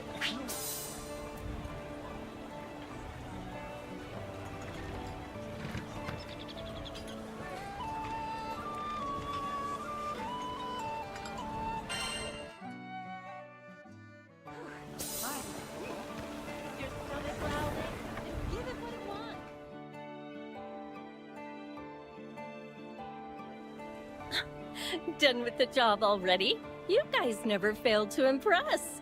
Any other requests? Technically, yes, but... I know it's not really my place to say this, but maybe you should take the rest of the day off. You've already done wonders for our city, and we're grateful for the help. The last thing we want is our heroes overworking themselves. I'll drink to that. How about it, Id? First round's on me. Sorry, but I think I'll pass. Well, at least you let me down gently. The old you wouldn't have bothered with an apology at all. I'll say, you started off at, like, thorny cactus. But now, you're more like brick wall. Thanks, I guess. Being around the crew helps. Look at that! You even learned humility! Now work on that smile, and you'll be 2 steps from Prince Charming in no time! Uh-huh. On the other hand, folks like the tall, dark, and silent type. Just keep up the good work. I'm sure this city will accept you as the new Mr. Fix-It in no time flat. Oh, thank goodness you're here. What's happened? Something urgent. I'll explain, but let me introduce you to the captain of Seed Hollow's forces. He heard rumors of your good work and traveled all this way to meet you. Says he's got an important mission. First off, I'd like to thank all of you for saving Seed Hollow. And Id, I don't know if you remember, but we've actually met before. Or maybe I should say fought before, when you were still working for the ringleader of Avia. I remember. We promise it's changed now. Don't worry. I've already heard about how he joined your crew and took down Lilith. I've also been informed that he's now helping rebuild our war-torn city. Or am I mistaken? No. I'm committed. I wish we had the luxury of time to explore your motives, but unfortunately, there's something I need to request of you.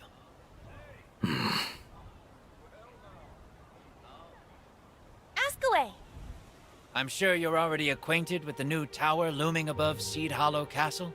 Thing is, the church is gone, but it's still there.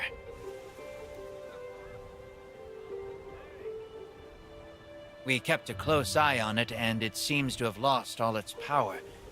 It's just floating along, like a big rock in the sky. That makes sense. There was a primal beast acting as its core, but it's no longer here. Well, a few days ago, I figured it was safe enough to send soldiers in to investigate. We discovered a bunch of monsters shaped like shadow people. We cleaned most of them up ourselves, but there was one that was different. Different how? I never felt anything like it. We were overwhelmed by waves of dark energy. Our forces couldn't even get close. Luckily, it didn't seem keen on leaving the tower. But with a threat that big, it's better not to take chances. That's why I'm here.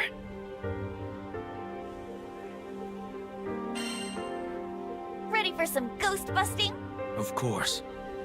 Avia summoned that tower. So it's my responsibility to tear it down. Thank you. I know this is a lot to ask, so I'm registering the mission with the Crew Alliance. You'll be fairly compensated for your service. Hate to make you guys rush, but could you start heading out? Please? We need you.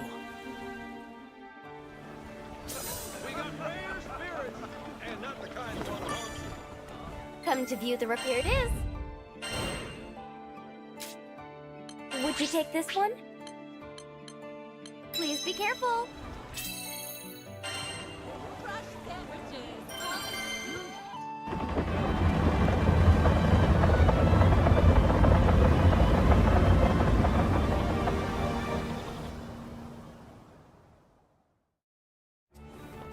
So. Uh-oh, Take that. we're surrounded. Try to hold out until reinforcements get here.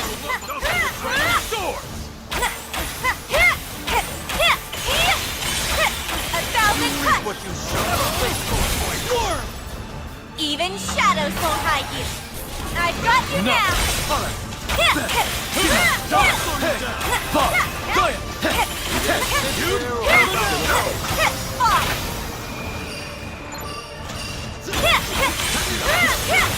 What's the matter? Chase your feet. Ready. By the power of one. Here we go.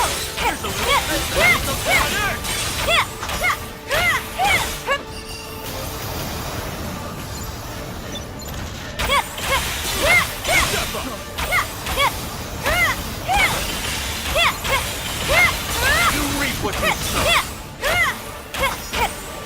Time's up.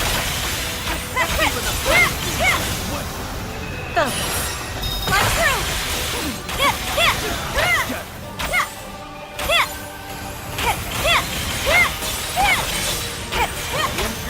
Between the eyes.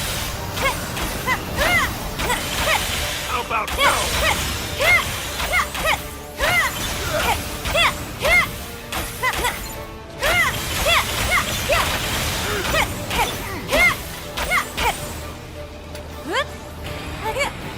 I don't miss.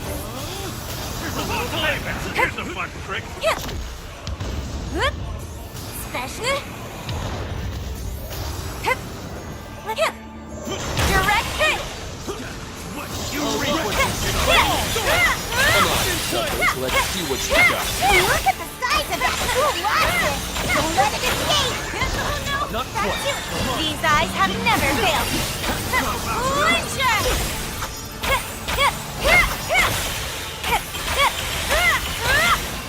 Dodge this! You insult me. Over here! Not quite. Here's that! Look at the size of that cool rocket! Don't let it escape!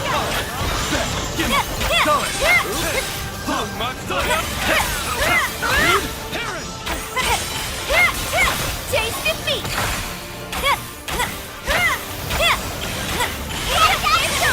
Take our power. Nice! Here's the go! Look at the size of that cool rocket! Don't let it escape!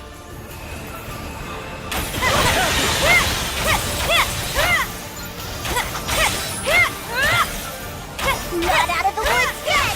Hang in there! Just try to run!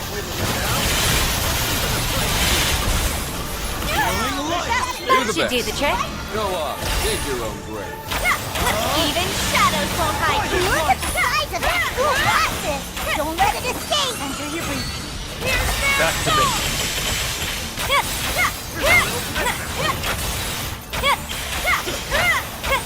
Stay cool, guys! Help's on the way! It's over! Not you it. My crew! Look at the size of that cool rocket! Don't let it escape! Keep it up! Backup should get here soon!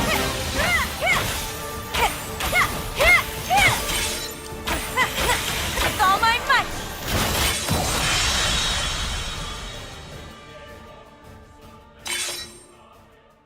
They're here! Everything worked out in the end!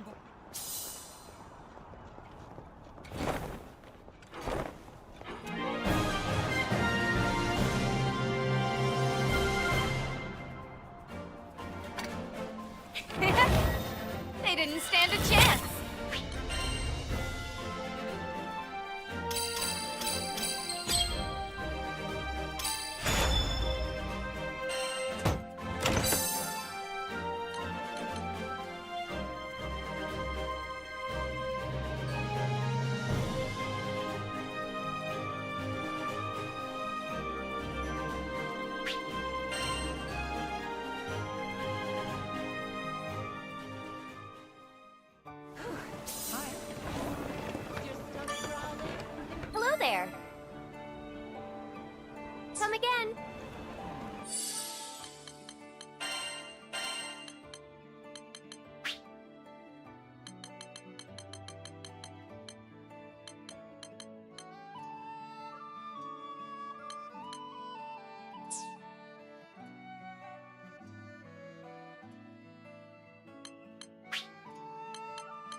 Skyfarers, huh? Once your sigil's improved? Don't forget about upkeep.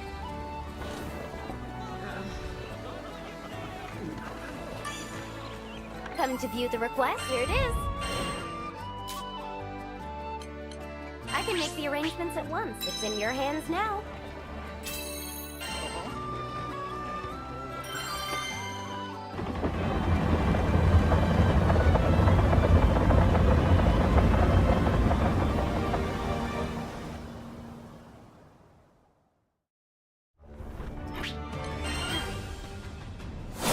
Impede our path at your own peril.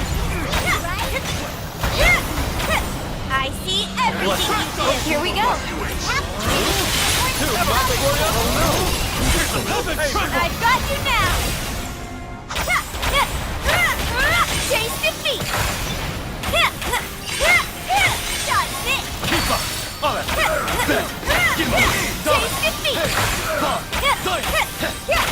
Time's up.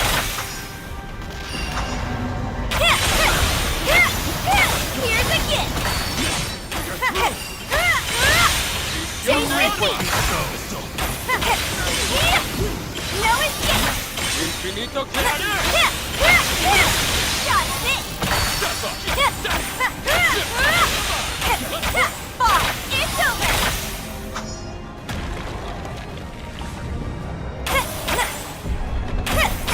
Here's a little payback.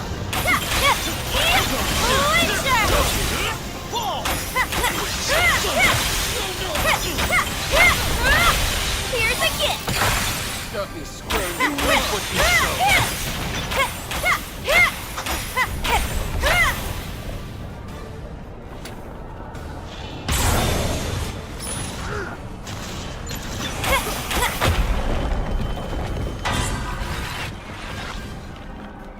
Look at the size of that colossus! Don't let it escape! You gonna sit there or are you gonna... How about no?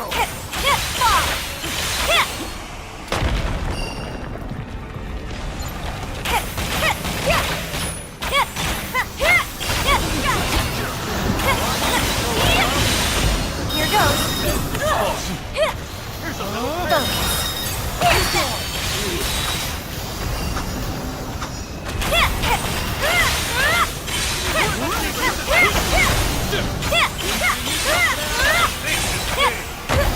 Between the eyes. Watch out! Dang it! Here's a gift. I won't disappoint you. Look at you go! Fall. Time's up. Watch out! Even shadows won't hide you.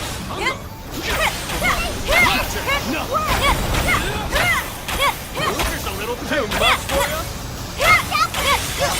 You're done.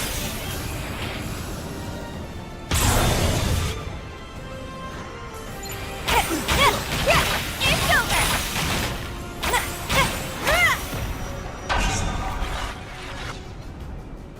Look at the size of that colossus! Don't let it escape! That should do the trick. Here's a fun trick. No!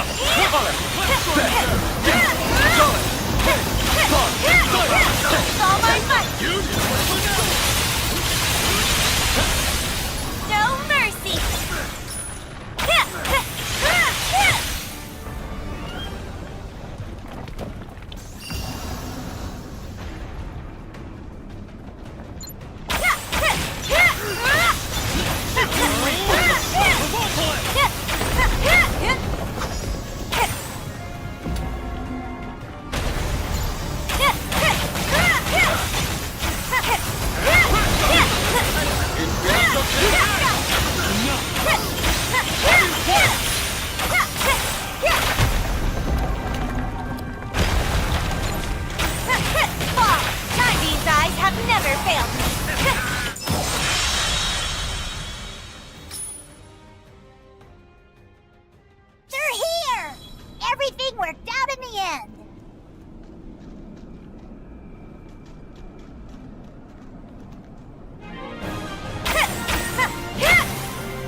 help you right.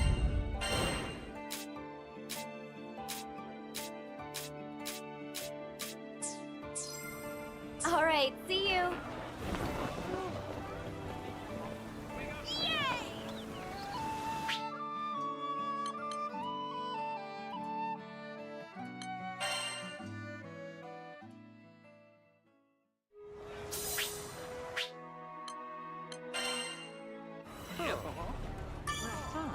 Ha! I smell money. Huh. Could be worse.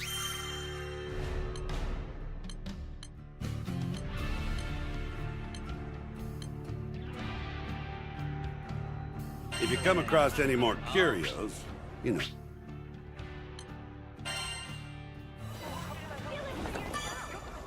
Welcome. Got an order for a new weapon?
Please use it with care.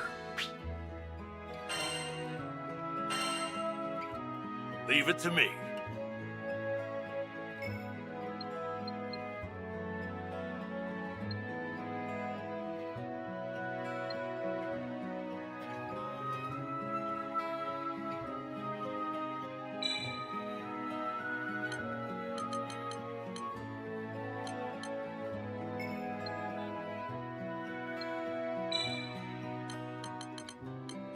Well,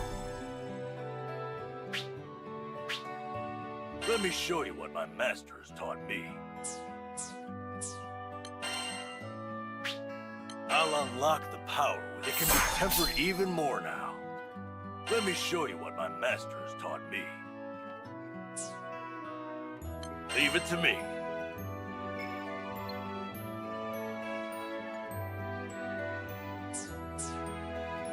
Leave it to me.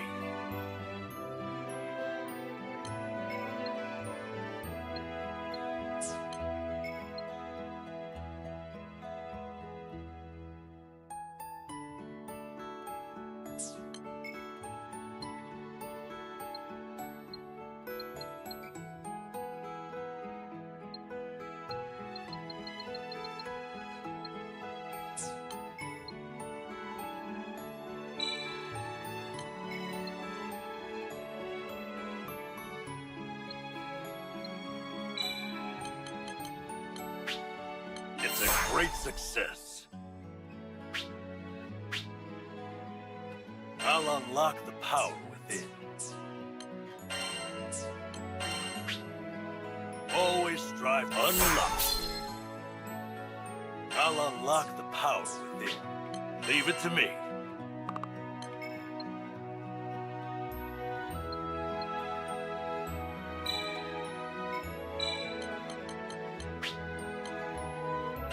Well,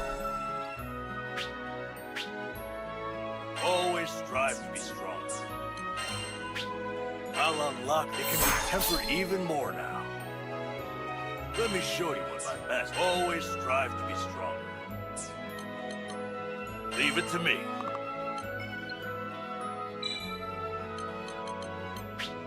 It's a great success. Let me show you what my master has taught me. I'll unlock the power. Let me show you what my master unlocks. Always strive to be stronger. Leave it to me.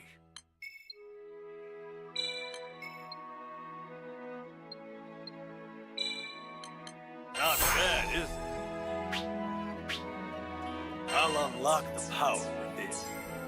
Take care. Sigil enhancement. Thanks for coming.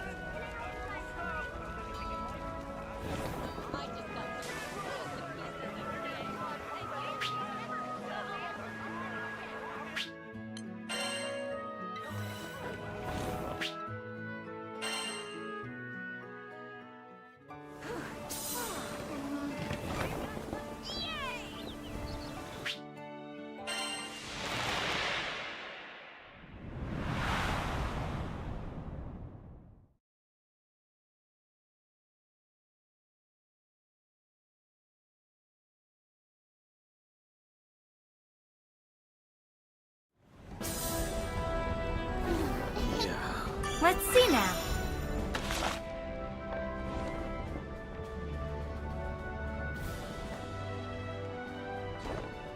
Oh my. Might be useful. Hey there. Sometimes I wish we only took easy missions. No point complaining now, though.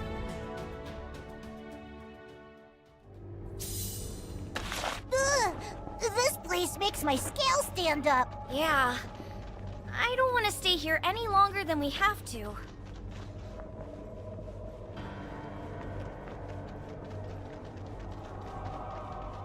Ugh! What are they? Are these supposed to be our shadow monsters? Perhaps. They're not our primary. Soldier mentioned one exceptionally powerful shape. Ready your weapons!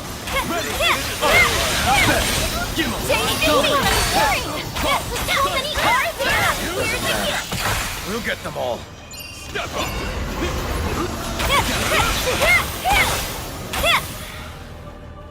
Let's keep moving. Head, are you doing all right? I am. This place just brings back memories. This was where Lilith... I can only imagine how it must feel to be back. Sorry. I'm fine, really. Don't worry about me. If you're sure. Not bad.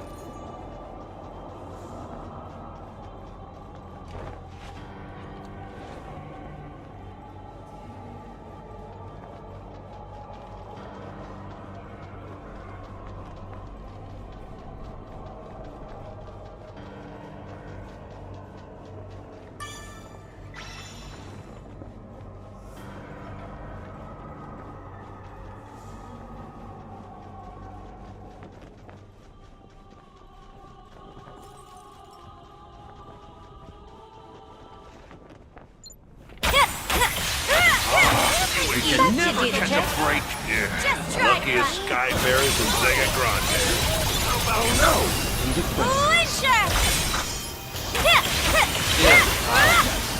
I don't want to be annoying. You sure you're okay? I'll be fine. That was a little reckless. Hear the water's song.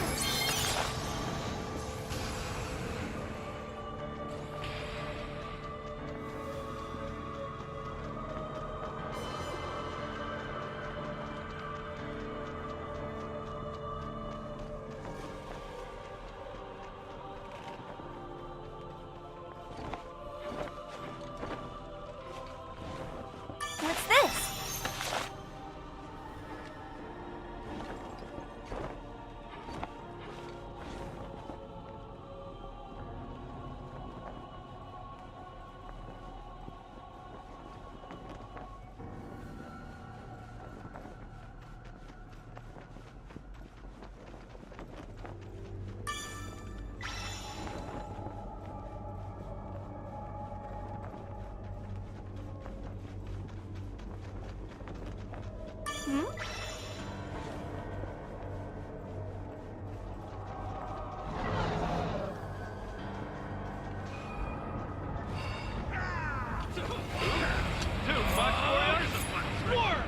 Don't get cocky.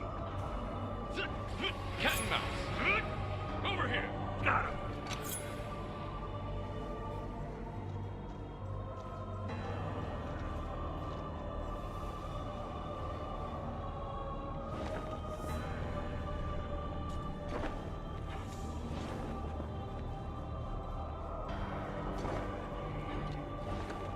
I sense something. But I can't put a finger on what. This air is oddly stifling.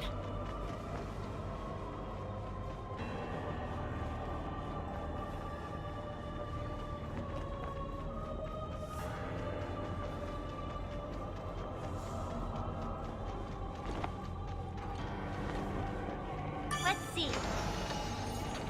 Wow.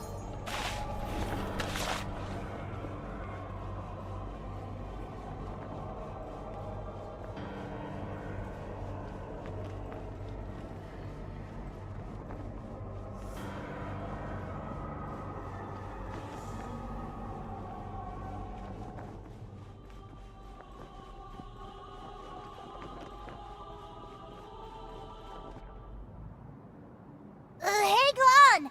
That looks like it! It's like my shadow. What the hell is going on? I don't understand either, but it doesn't look open to questions. Get ready for a fight! Let's get you patched up. I got you now! Pull it together. What is this thing? Why does it look like me? It might be part of the pillar's defenses. This thing's tough. Like the right guy to rip off. Tease me after we've killed it. Still can't tell when you're getting a compliment, can you? You? Reap what you sow.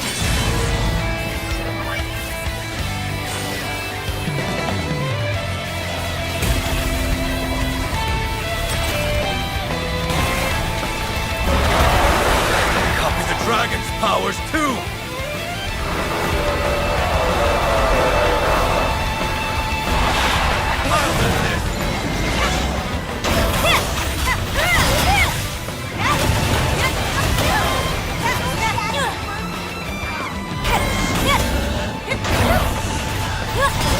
Blessings upon you. Do the best. Now where was I?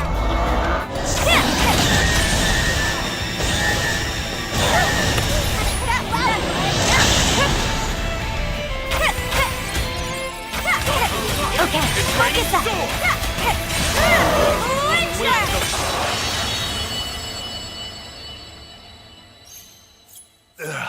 Hold the line, sir. That should do the trick. You okay, Id? Weirdly, I think I actually needed that. After going toe-to-toe with the dragon's destructive power, I swear I can tackle anything now.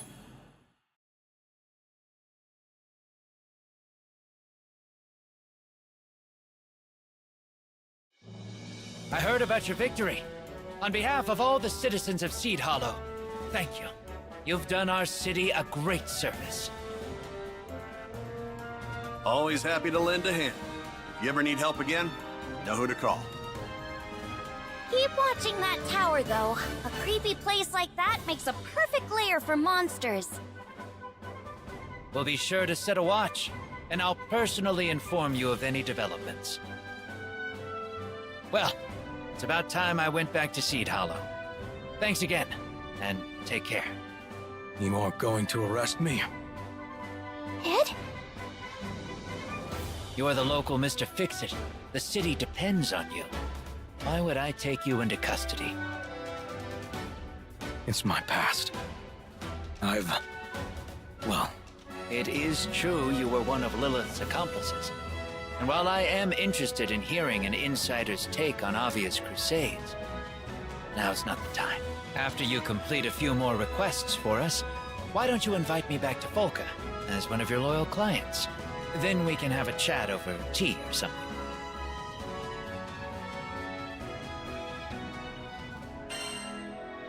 Thanks for understanding.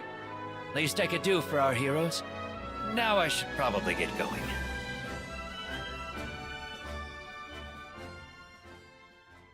You truly are something special. Even professional soldiers couldn't take down that monster. Fighting's about all I'm good for. You need to stop putting yourself down like that. Hubris is bad, sure, but a little self-confidence never hurt anyone. You've improved the lives of the people in our city. That's something to be proud of. But Listen, Id, I know you're new to this positive feedback thing, but just take the compliment, will ya? I'm proud to be of service. But I'm still nothing like Roland. You don't need to be like Roland. Just be the best version of yourself.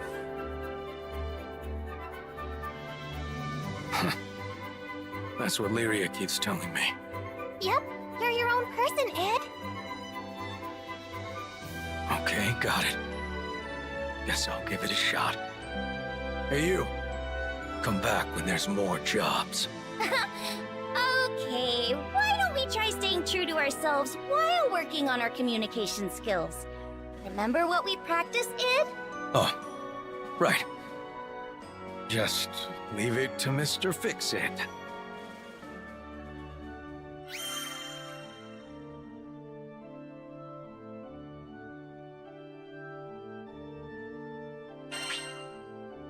Oh, sweet! New jobs got added. Nice. Can't wait to see what's available.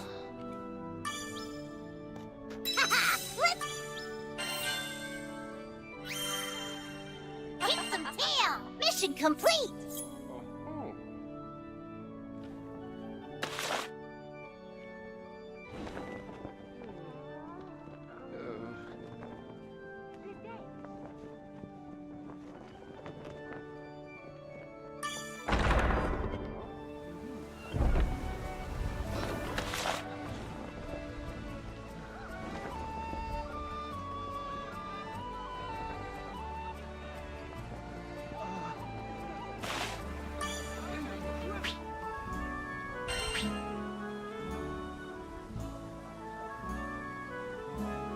What can I do you for? Awkward, level up! Now you can make even better sigils! How's that for service?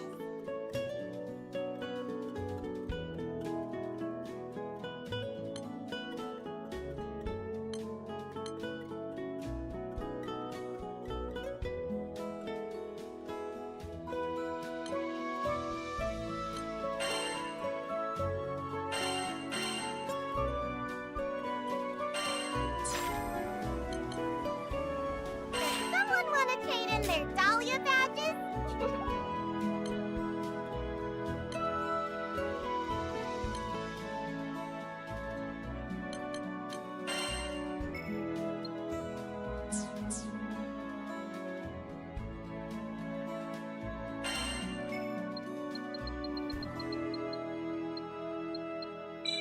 Does this help? Wonder what kind of sigil we'll see today! Wonderful!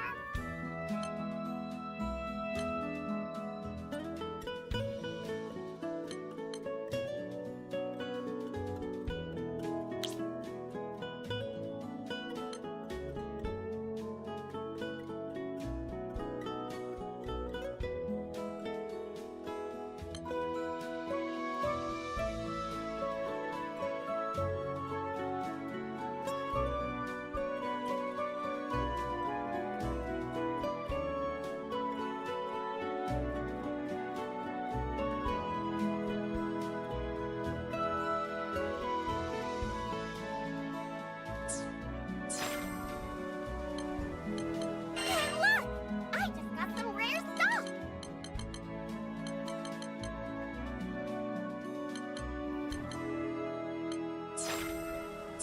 Don't be a stranger!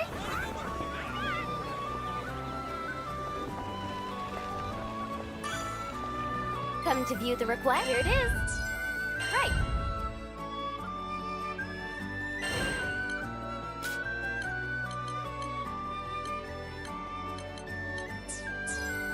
Have a nice day.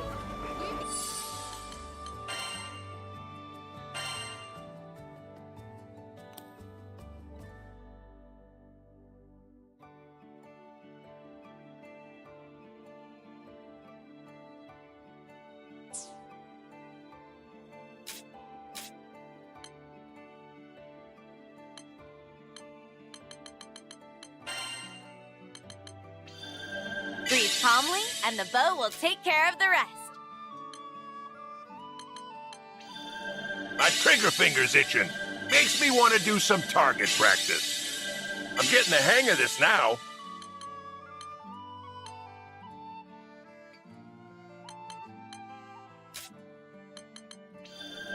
I think I'm onto something. You, my little friend, are going to be the best sword ever.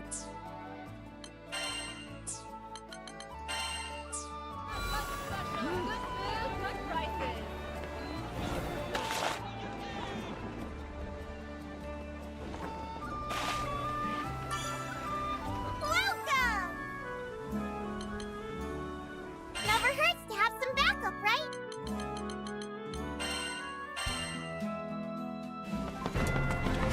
Cat!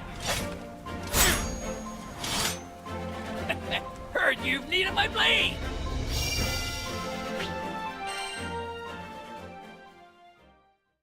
Better chum the waters, folks!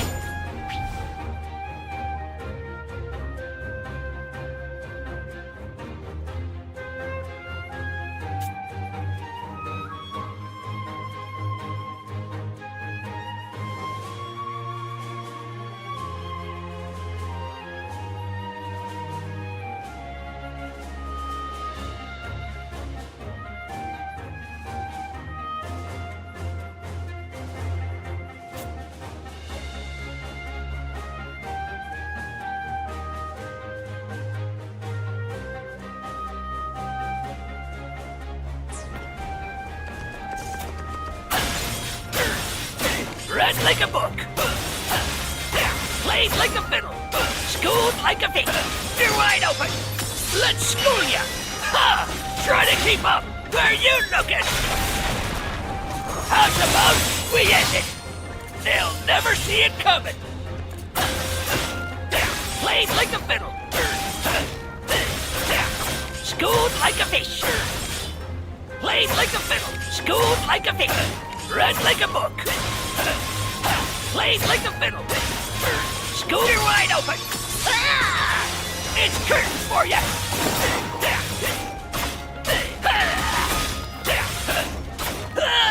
Played like a book. School boss. No running for me. Over here, you dunce. Played like a fiddle. Schooled like a fish. Ah! Played like a fiddle. Ah! Read like a book. Ha! Try to keep up. Just testing you, lad. You're wide open. Let's school ya. Ah! Smell you later. Schooled like a blade, like a fiddle. Read like a book. Reel him in. Schooled like a blade, like a schooled like a sky center. Bet you can't hit me. Read like a book. Enough. The shadow creeps, and none shall escape the cover of a shroud. Dust to come.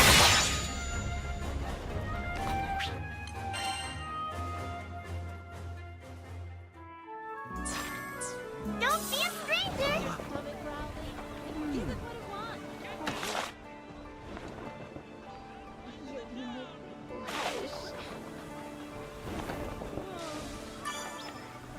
Ready for some action? Daddies ain't got nothing on you! I smell a new mission!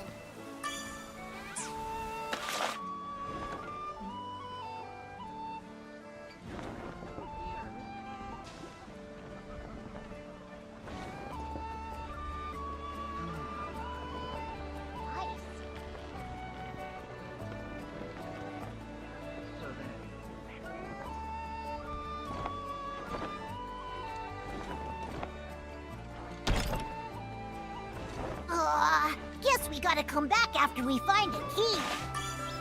Ready for some action? Mission complete!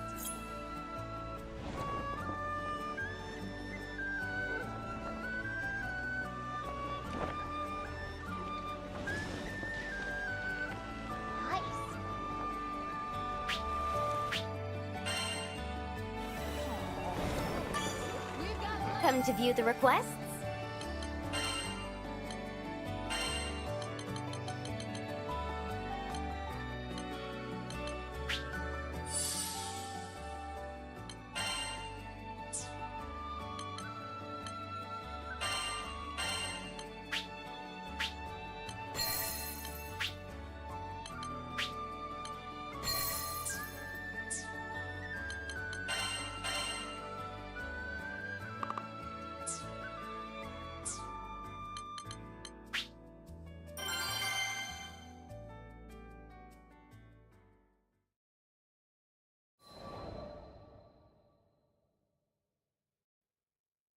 When we arrived at Folka, Al came out to greet us.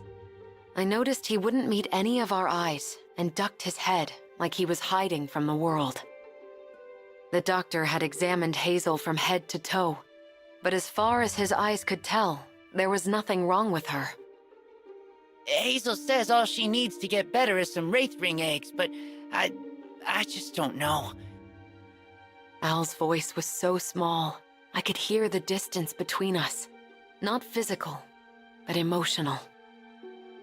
He explained reluctantly that the Wraithwing was a bird which lives among the ancient ruins of Dolly Island. Actually, forget it. We've made you guys do too much already. We'll figure something out. His smile didn't quite reach his eyes, which were enclosed in dark circles. The reconstruction effort must have been hounding him, and he was apparently not its only victim. Hazel had fallen ill around when Al began overexerting himself. I think I see what's going on here. Gently pushing aside Al's objections, we left to search for a Wraithwing nest.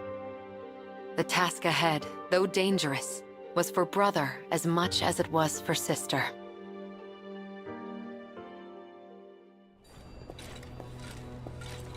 Well, shall we head out? This area seems promising. Be on the lookout for tracks.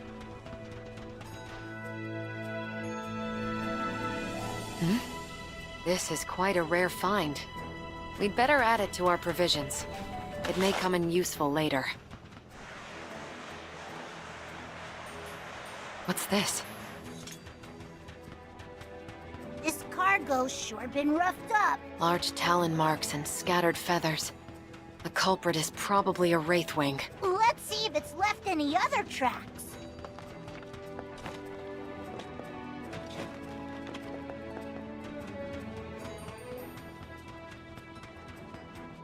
Look! More feathers! I think we're getting warmer! Catalina! Catalina, over there! That's it. It matches the description perfectly. That's our Wraithwing. Ah! What's with all the party crashers? Stay calm.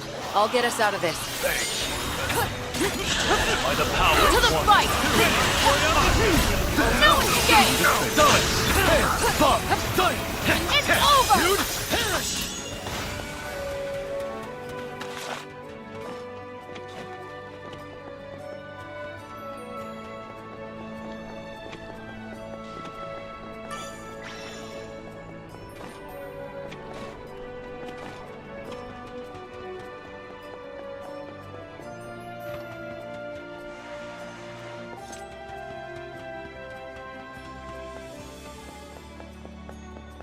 Nice! Now come on!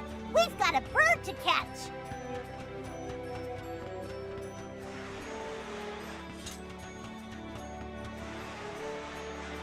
These stupid monsters don't quit! You ready, Cat? Always. I'll freeze them in their tracks.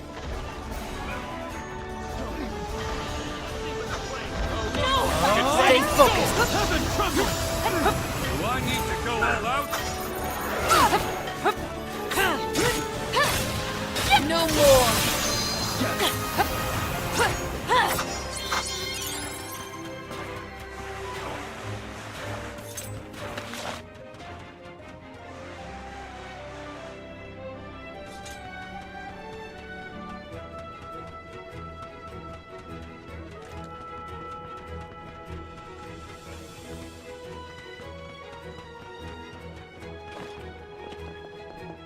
Look!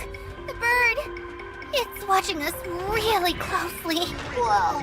Looks like it's got giant talons and a nasty temper! Be careful, Catalina! It's all right, Vern. I won't let that overgrown turkey...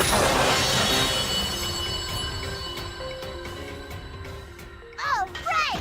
Take that, you big chicken! Now we just need to search the nest and collect the eggs. I can't help feeling guilty, though. We're so sorry, Miss Wraithwing. We promise we won't take more than we need.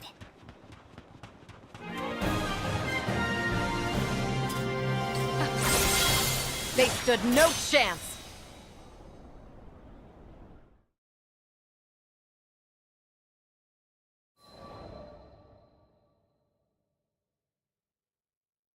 I took our prize to the dining hall. But weighing on me was the thought that Hazel had likely told Al a white lie. It said that one bite of a wraithwing egg sends waves of energy coursing through your body. I guessed that she wanted the meal not for herself, but for her exhausted brother. I'm so sorry. My suspicions were confirmed when I returned from the canteen to find Hazel apologizing to the crew. Catalina, we need to tell you something. I cut Al off. I knew speaking the words would hurt him. It was better that he didn't give sound and substance to unnecessary guilt. I don't know what's troubling you, but you have to eat. It's the only way the two of you will get better. Food and comfort. That was all I could afford them.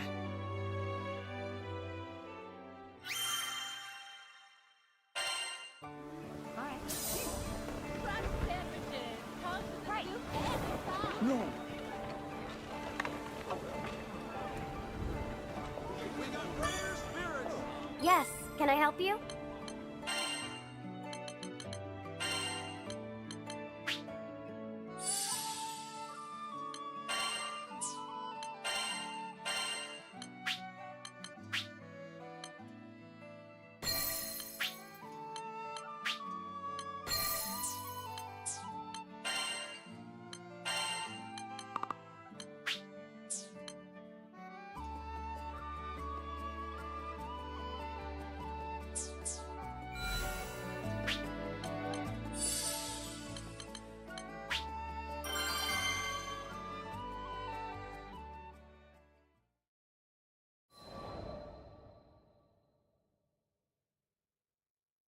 The text seemed to be a log from an experiment of sorts. Although it was barely legible, I tried to grasp its meaning. Originally, it was Excavalion, primal beast of fortification, who forged a pact with Almarine Island. Although it's unclear why, Excavalion would eventually migrate to Dali, leaving Konohana Sakuya to take its place on Almarine. That was all I could make out of the texts. With this new information, I needed to re-examine the facts. First, the stage. Almarine Island, home to Seed Hollow and its citizens, once protected by Excavalion. Next, a curious switch. Konohana Sakuya takes its place as the island's pact-bound primal. Now, our present mysteries. A crystal shard replete with Excavallion's aura. On Graminu's altar beneath the castle, the ominous forms. And finally, Konohana Sakuya's curious reappearance. Think, Rosetta. Was the shard left behind by Excavalion? Did it serve a purpose in protecting the island? It was possible that Avia's invasion of Seed Hollow destroyed this mechanism, causing the Primal to reveal herself in defense. Now that I think about it, the ghost rumors started to pop up only after that crystal beneath the castle was destroyed. So, it was all connected. There's no time to explain, but more ominous forms will appear if we don't repair this island's defense system. Where could we find another fortifying crystal? How about Dolly? That's where Excavalion lives now, right? Maybe it's got a spare lying around. Indeed. If we were to find a solution to our problems, it would be buried beneath those churning sands. If I'm not mistaken, we should come across a Guardian Crystal not too far from here.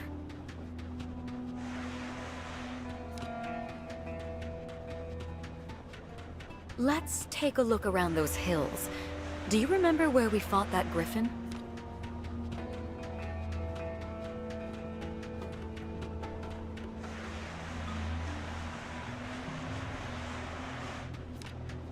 Oh, oops.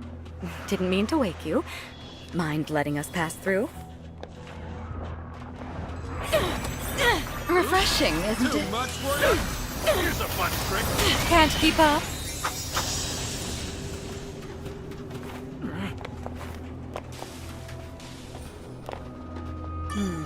Not quite the crystal we're looking for.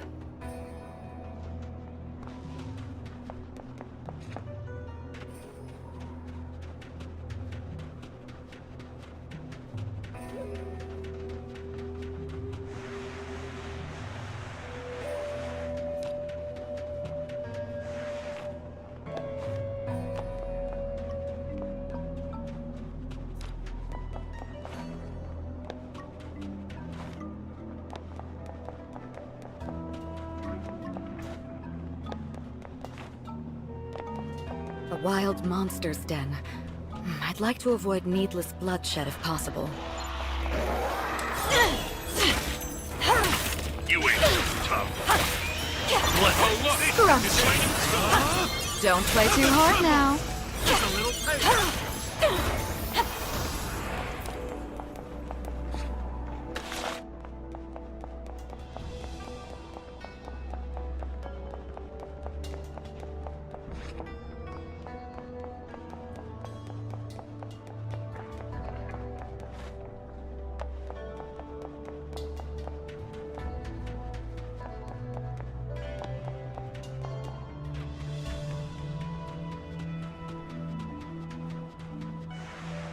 I don't think we're in the right place. Let's try to hit up that hilly area.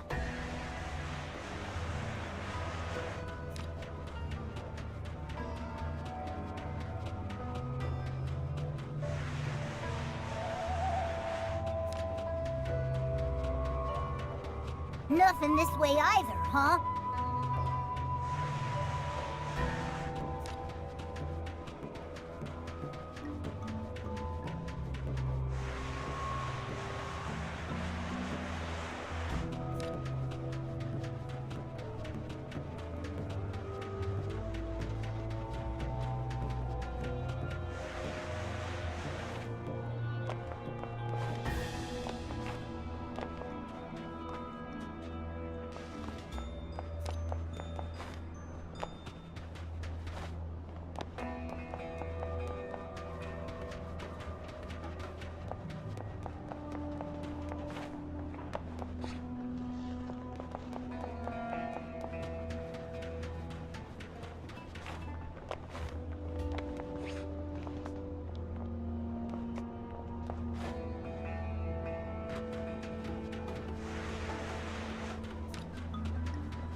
Here they come.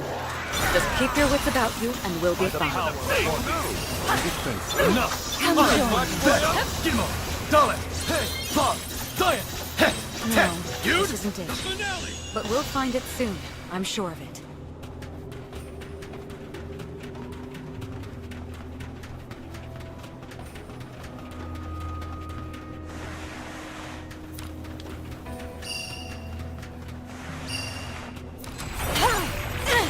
Don't play too hard now. Heaven trembles! Even the sweetest rose. Excavalion. It's faint, but I can feel it. Did we find it?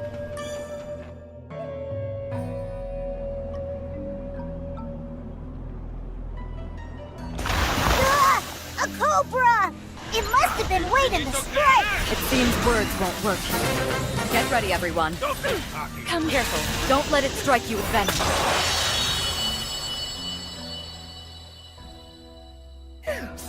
Now then, where were we?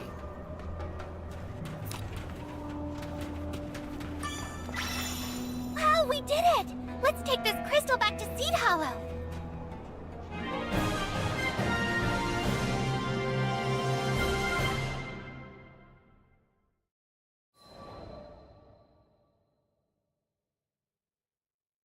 Shortly after securing a crystal from Dolly, we returned to Seed Hollow Castle. We installed the new crystal beneath the castle, causing a pale green light to illuminate the area. It was the familiar aura of hallowed ground, sure to repel any lingering ominous forms. It's too bad we couldn't meet her. Konohana Sakuya. The mystery had been solved on nearly all fronts. I'd be lying if I said I was completely satisfied, however. After all was said and done, I still didn't get the opportunity to clear the air with her.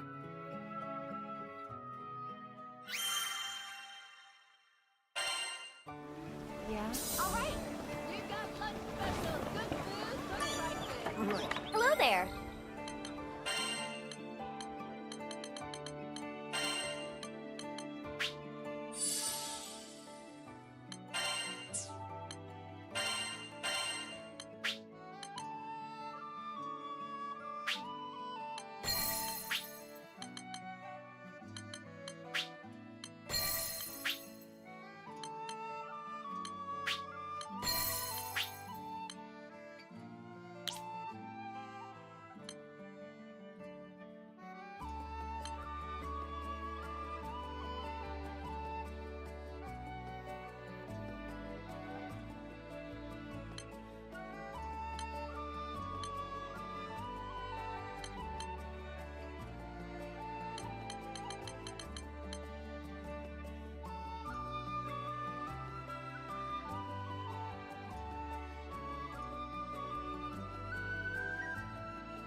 Good.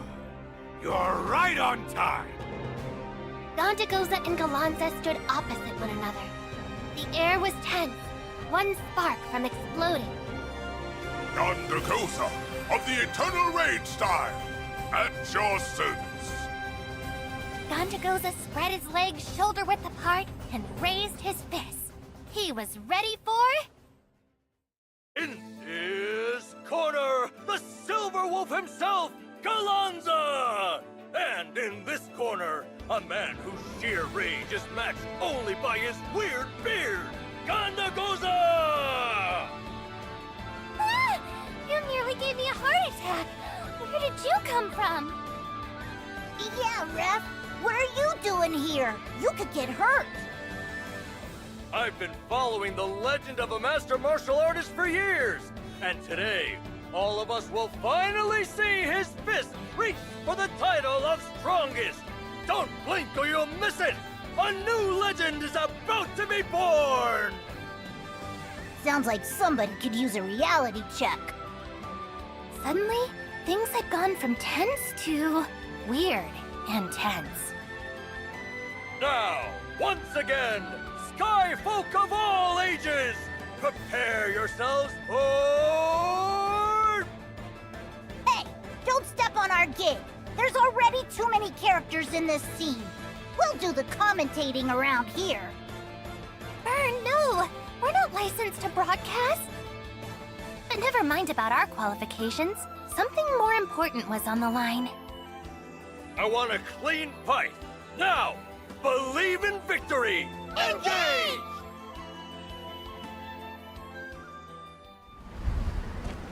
We walk the path of eternal rage. Well, the match of the century has just begun. Who do you think has the upper hand here, Lyria? Well? I'm no expert, but I would Gandagoza to win. There you have it. Our sky-faring heroine has spoken. Her words are sure to bring strength to her proving. Is that highest on the mic? You know better than that, Ref. I'm waiting. Begging for it. Amazing! Dishonor!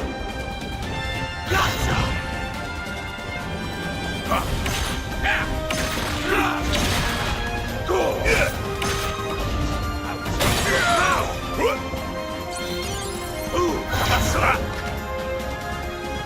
Win! Rise!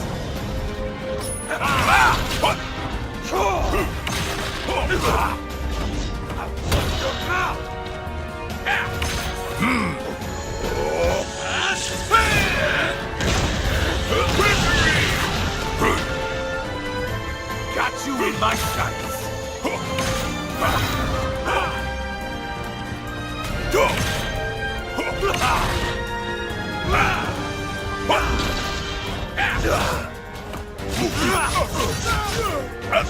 So.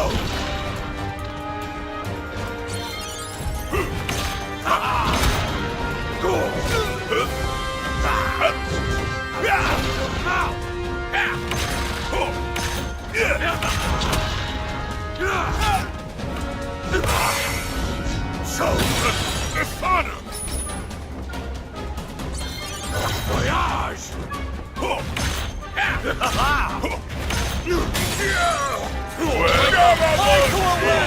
I'd say we're off to a good start. Gandagoza's fists are as steadfast as they are quick. Yes, sir. Megapop has one of the strictest training regimens I've ever seen. Galanza's drawn his spear. He'll be able to cover a ton of turf with that sucker. It takes strength to wield a weapon like that. I welcome this type of pressure.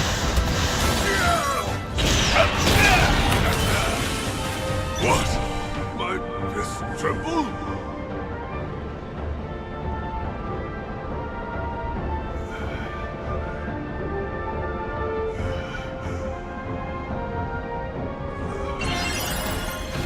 For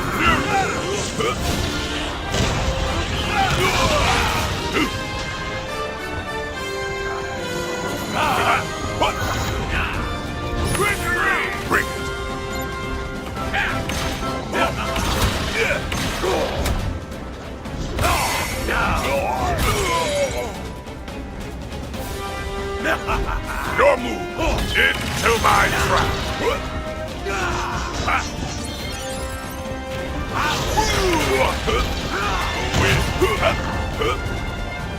The river forth!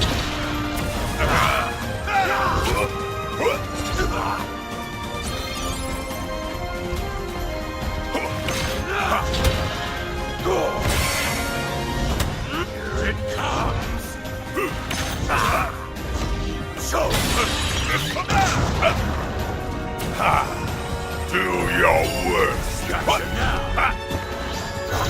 Focus!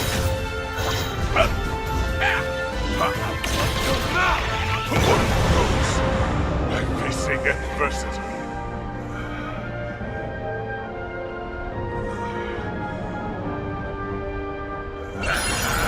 Well?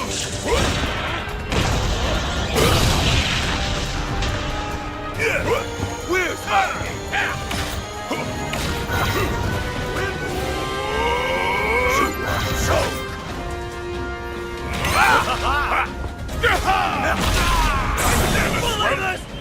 Got it! The blazing fist of the Red Lotus!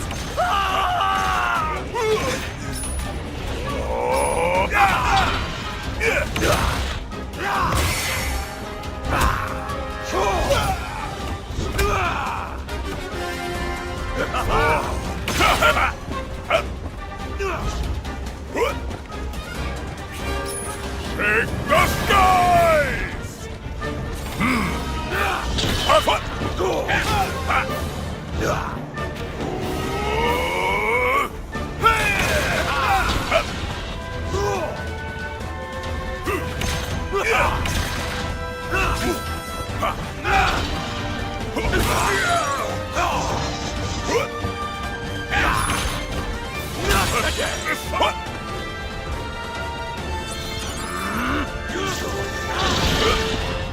Let's try that again!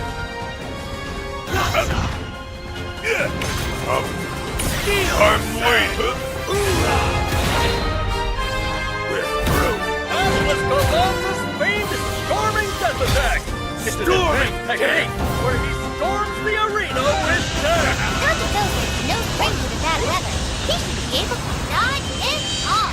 Yeah, Megapops has been known to clear the wall with just his punch. So this should be a sin. My sights!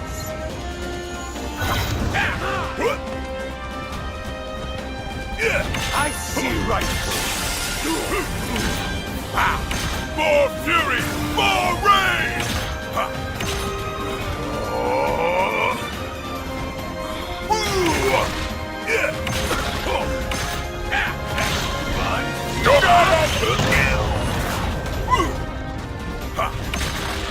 You honor me! I would expect nothing less of a living legend! Your flattery is appreciated. Now come at me with everything you've got! Everything? Don't mind if I do!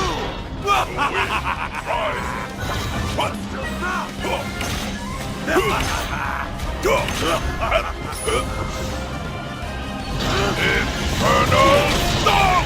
Victory! Lost the fury of battle.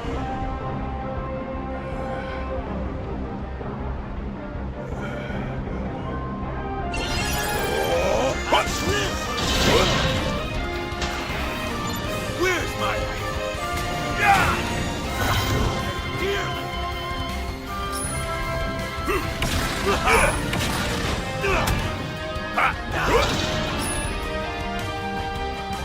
Take the stuff! Well, a fighter fight! So... Strike!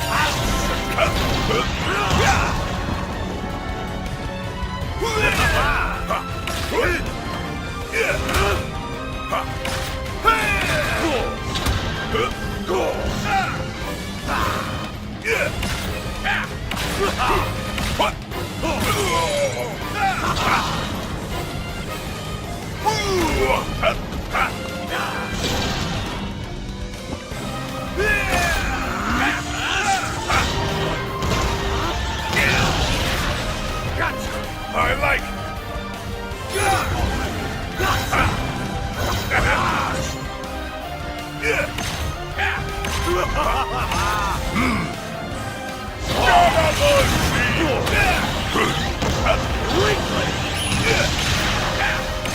More fury! Bring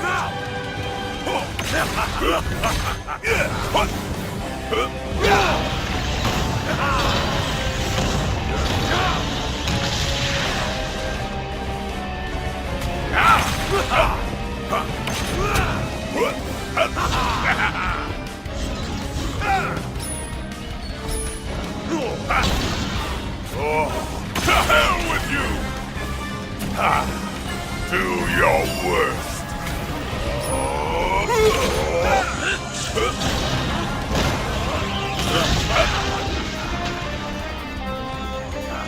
Your move!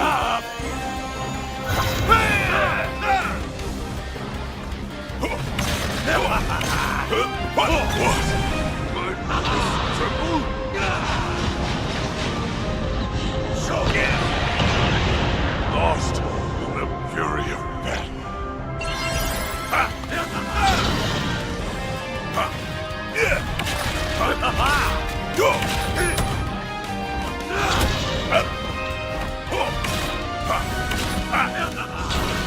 The river boils! I shall join. Here comes the Martial Spear once more! And God, there goes a weasel out of this one!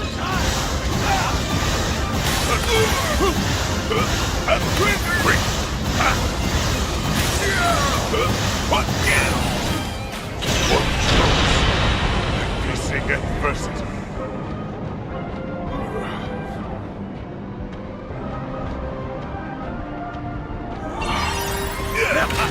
Well, into my trap! You ever seen such a furious son of attack? The end is nigh! Go! Show him who's boss!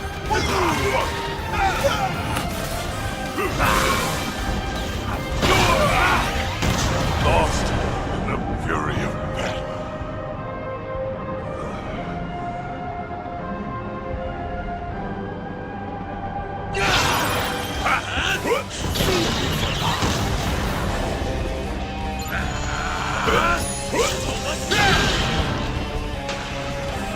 Got you in my sights. Gotcha now. I'm weak.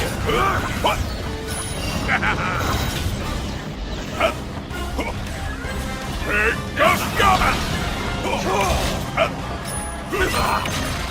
Break! Eternal Raid style! Blazing Fist of the Red Lotus!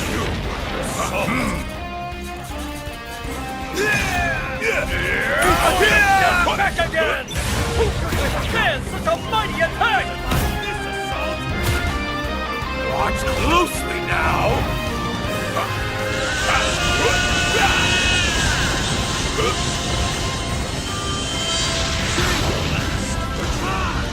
Mario's on the edge of the screen! What? My fist tremble?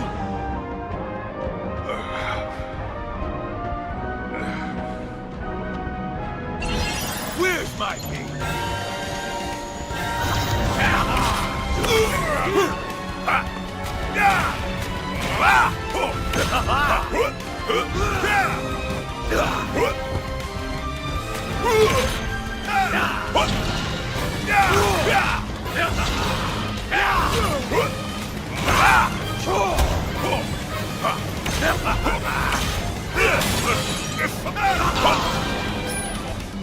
Your move!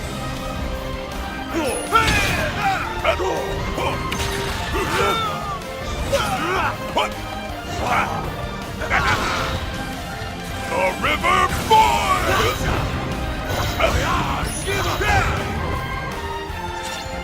How fast are you? Focus! Goza took a shiner! He'll feel that one in the morning! One grows.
Skyfarers, huh? What should I strengthen? I'll handle it.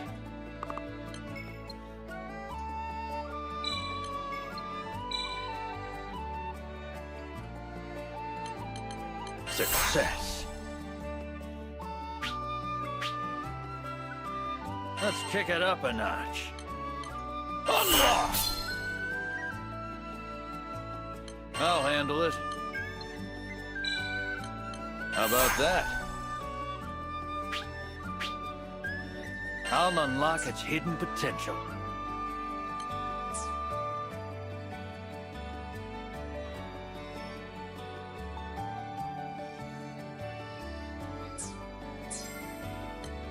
I can make just about anything.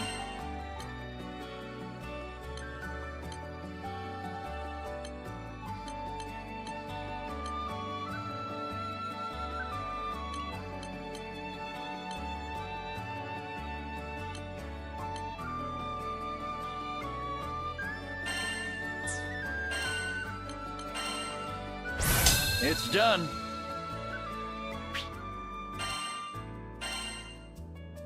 I'll handle it. Good.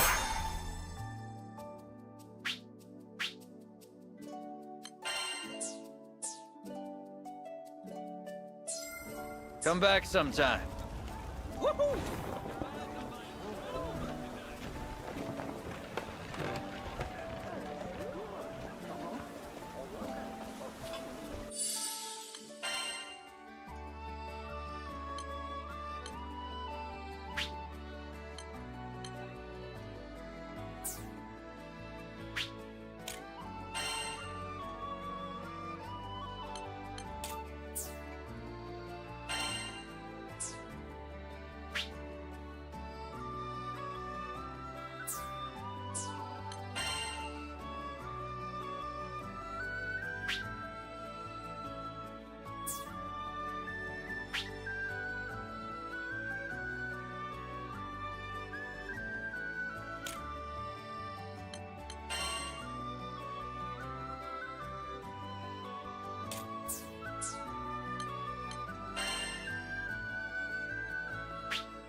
Yes, can I help you?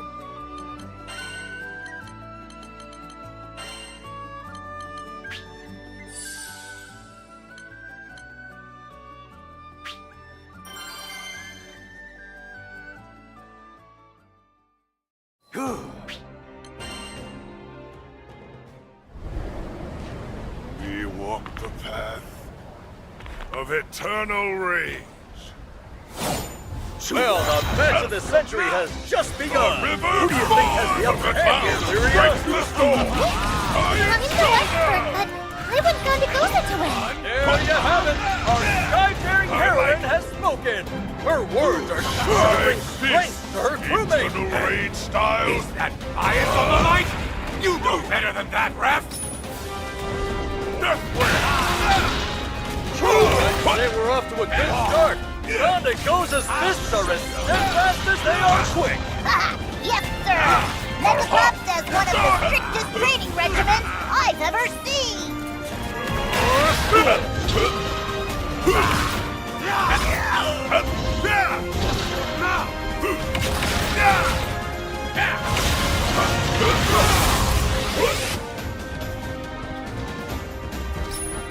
Alonza's drawn his spear! He'll be able to cover a ton of turf with that sucker! It takes strength to wield a weapon like that. I welcome this type of present.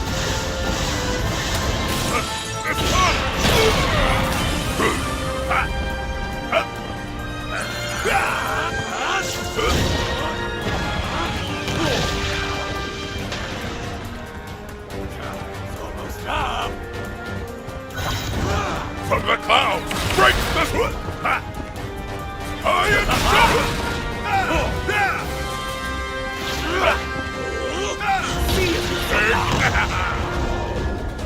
You're awesome! The river born! Give up already!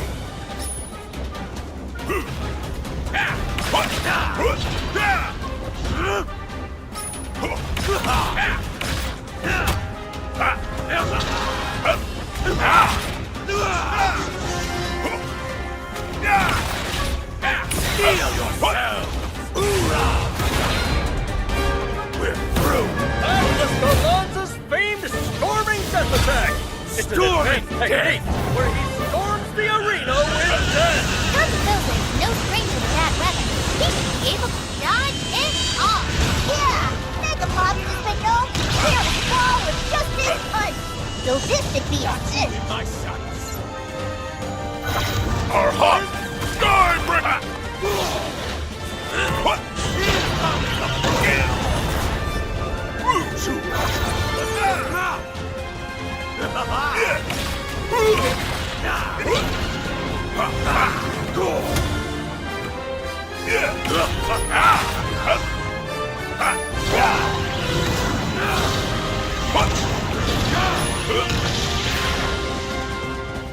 More fury! More! From the clouds, break the... My fists, they howl!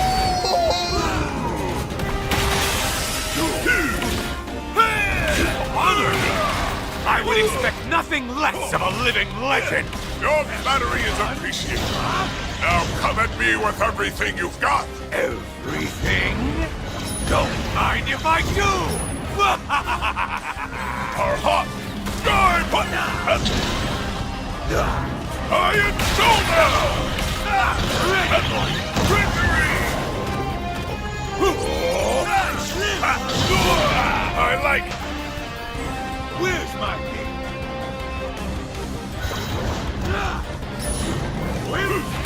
Go!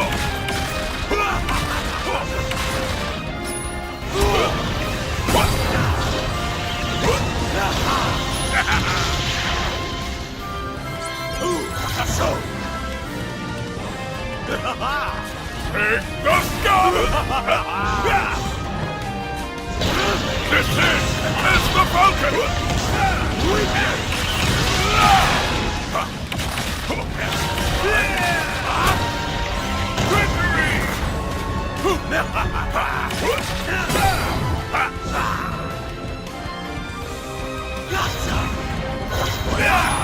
I like it!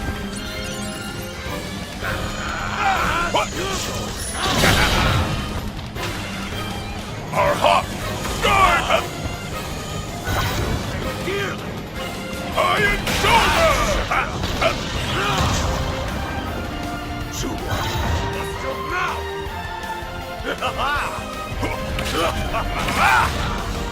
What?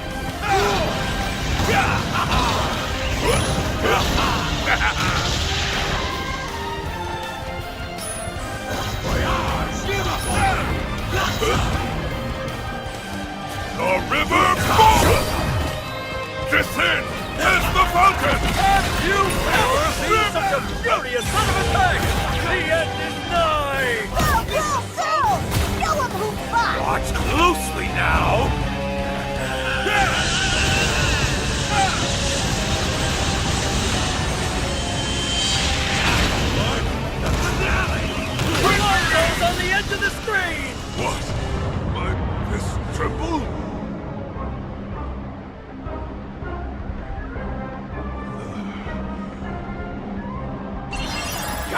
They're my sons.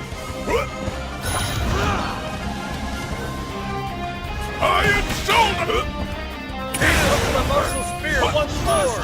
Can Gonda Goza weasel out of this one?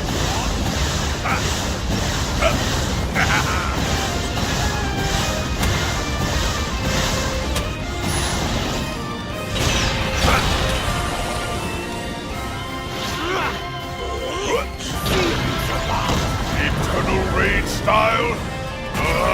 Unleash! Our Hawk! Skybreaker! Snip! Rock Tunnel Fire!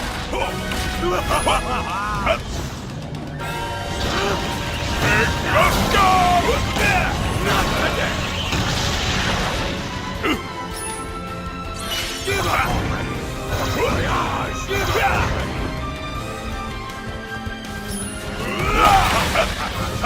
Descend! Is the problem! Victory! What knows? I'm facing adversity.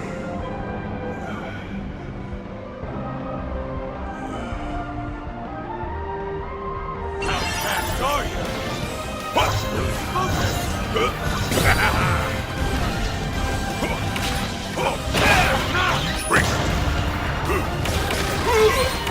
Iron shoulder!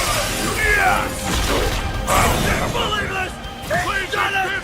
The blazing fist! Gonda Goza put his whole heart in that one! Has he done it? Gonda Goza? I can't look! Behold! True ferocity!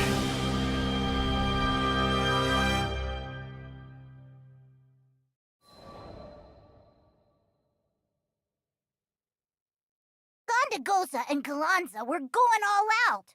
They were like warring primals, blasting each other with crazy techniques. Finally, when the dust had settled... The last man standing is Gonda Goza! Let's hear it for those furious fists of legend, ladies and gents! Megapops pulled off the victory, though Galanza was no slouch either. Simply put, the stronger man took the match. Boy, I wish I were ripped like Gonda. If I had his muscles, I bet I could have stopped that whole Avia mess in 2 seconds flat. Oops, where was I? Right, Megapops had done it again. He'd proven himself in the ring and taken out one of the Skydom's best fighters. Score one more for the Eternal Rage legacy. I couldn't wait to get back and tell Rackham and Eugen the good news. They were basically Gondastorians by now, and this would be one more legend for their repertoire.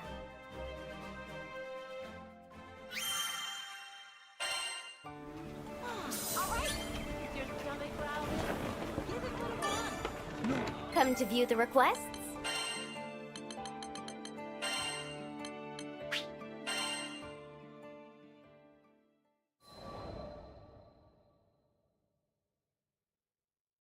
Did Vern tell you what old Gonda's been up to lately?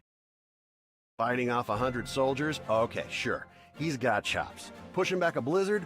I'll buy it. He's got elemental attunement out the wazoo. But taking out Galanza in a death match? Sounds like we're all losing our marbles now. And what's this about their fight being so ferocious it carved out a new valley through Mount Nazulith? Has anyone verified that? And turning the island upside down? Come on, people. Gonda, folks are starting to take your stories a little too far. That, or you're doing way too much. And I really hope it's the former. What am I saying? If you ever stop your crazy exploits, I'll eat my helmsman's license. Yep, that stoic silence explained it all. For some, an unbelievable legacy might be too heavy to bear, but I doubt there's anything those broad shoulders couldn't lift. All of his stories have proven true so far. Maybe, just maybe, he really would sock it to a god one day.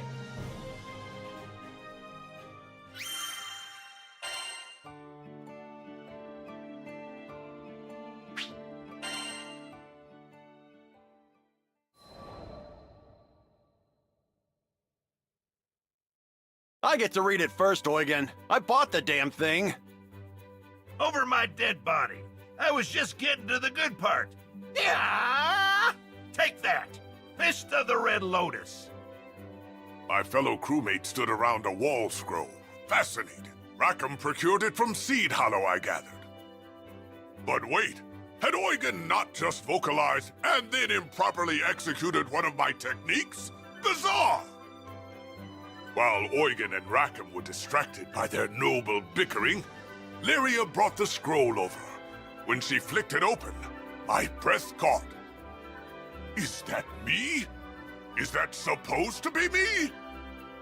My likeness, stylized and somehow prettier, was punching back a blizzard in an illogical way.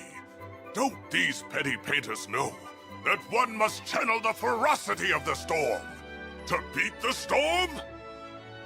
Someone asked an artist to paint your story. Look how great it turned out. I had to admit, they did a decent job of capturing the majesty of my mane, even if it were a bit too bushy. I could not help but laugh. Of all the places my fists had taken me, this was the first where I had encountered my own facsimile. Though I hadn't bothered to tell anyone of my training on Mount Nagelith, perhaps I should be more vocal in the future. If not only to add more fan art to my widening legends, what joy that would spread! Ha ha ha ha!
The day arrived.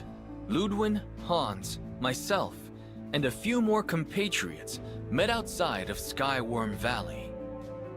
Lancelot, thank you for coming, but I wasn't aware there would be others with you. Who are these people? He looked with wide eyes at the rest of the crew, whom he had never met before. I have heard terrible monsters lurk in these parts.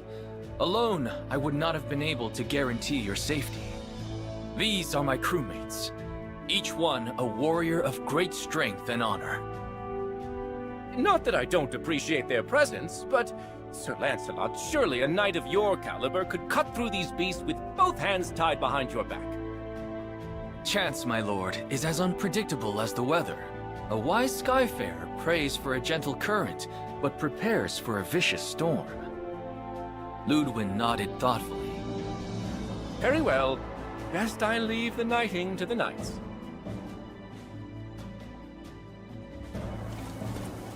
The white dragon unfurls its wings. Come. Are you ready to begin the trial? It's now or never. Let go. Hey, look! The welcome squad! Wait, our attacks aren't working! Is this part of the trial? Wait, I remember! The record said a single link does not a chain make. So fighting one at a time won't work? Let's hit it all at once! Very well. On Lancelot's mark.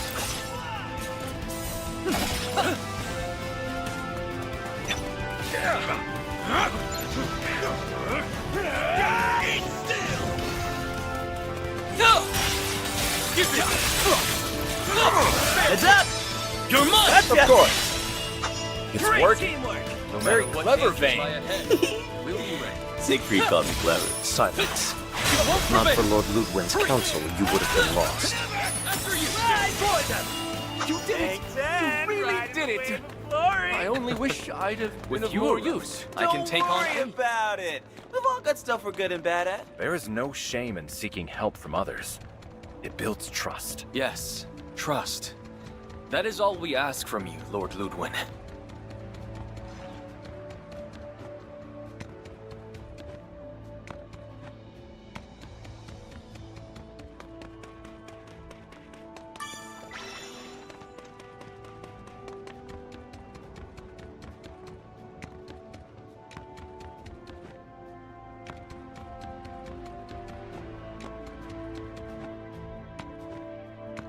Looks like we've reached the second trial.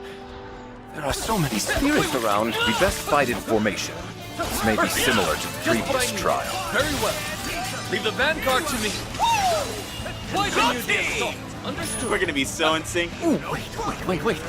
I'm about to see 4 legendary knights in battle at once. Death keepers to behold.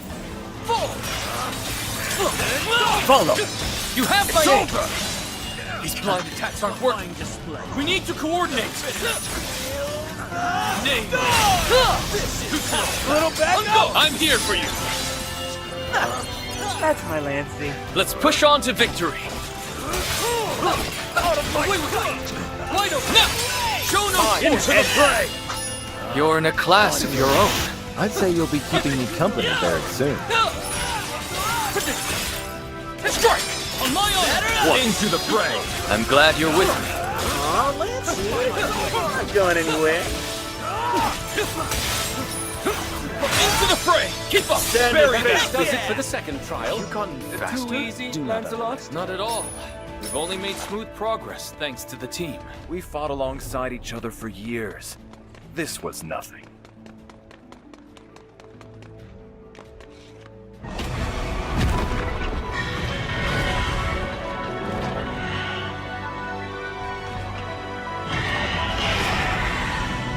What is that thing?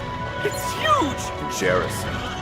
It is a dead soul, given form by evil spirits. The dead? I never signed up to fight the dead!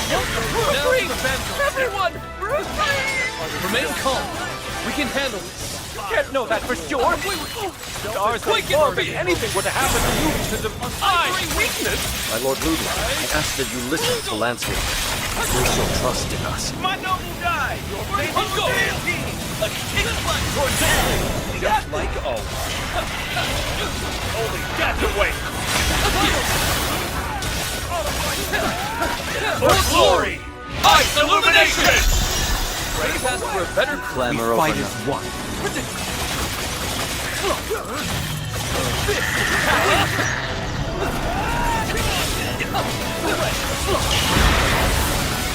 Keep your eyes trained on the enemy! Understood. Do not falter. Well, Lancelot believed in his team. So shall I. Go! Okay? Wide open! It's over! I accept your gift! I need backup. By my I'll blade. handle Let's do this! Understood! Push through! Wide open! What he is there as you wish. On go! Victory is at hand! You got it! You won't prevail! No escape! Meet your doom! Away with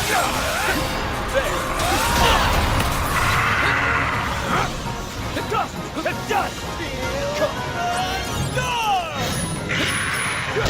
Know your place! just what I need! Away! Follow close! Very well. Understood! You've gotten better at reading the flow of battle. I had a good mentor. Wide open! On go! Too slow! Out of my sight! Fools, help yourself to some justice!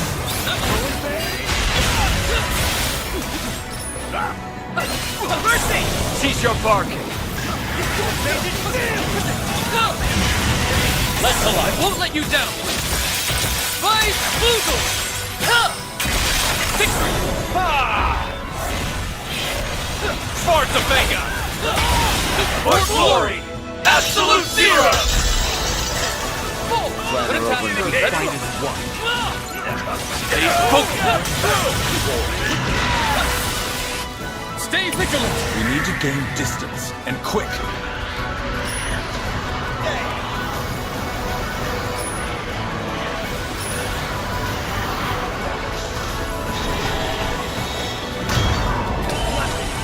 Thank you, Percival.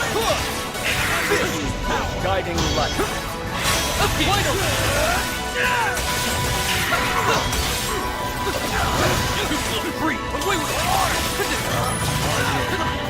You're quite the healer. Know your place! Seize them! I'll follow. I'm behind you! I just witness. You honor me. Felt the tickle on that one. Let us press on.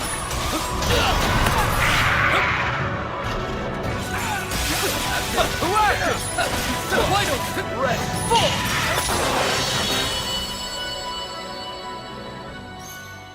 You took down all those monsters! That was... Why? Well, the chest awaits you, my lord. Open it and claim your prize. Ah, yes! Of course. One blade for truth, one for honor.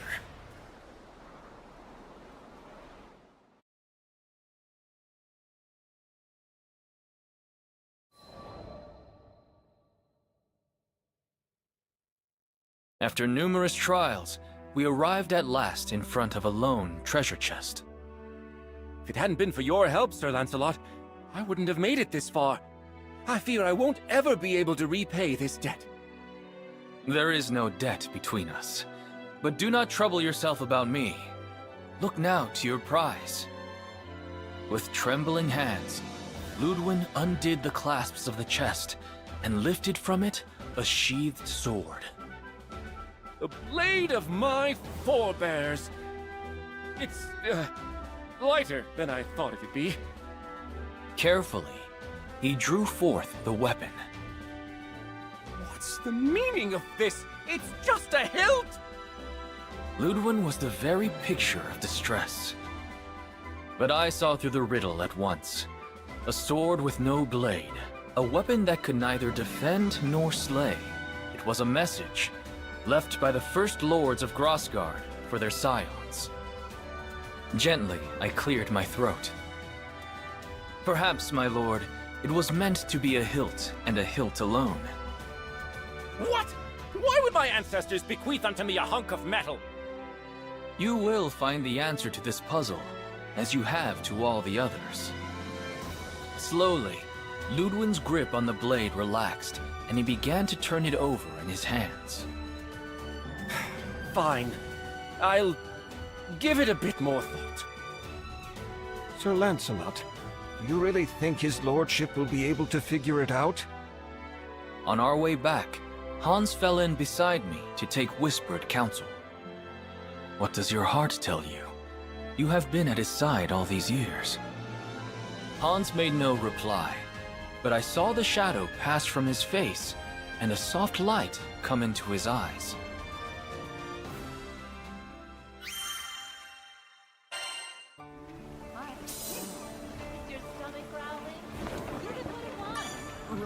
Hello there.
The silence was deafening. Shanae was considering her past and what abandoning it would mean for her future. I observed her until I grew impatient. There's no reason you have to make up your mind now. As long as you found an answer before we sail out of the skydom, I can help you either way. Capiche? I turned to leave, causing the bedridden girl to lunge after me. Wait! I don't care about losing my art.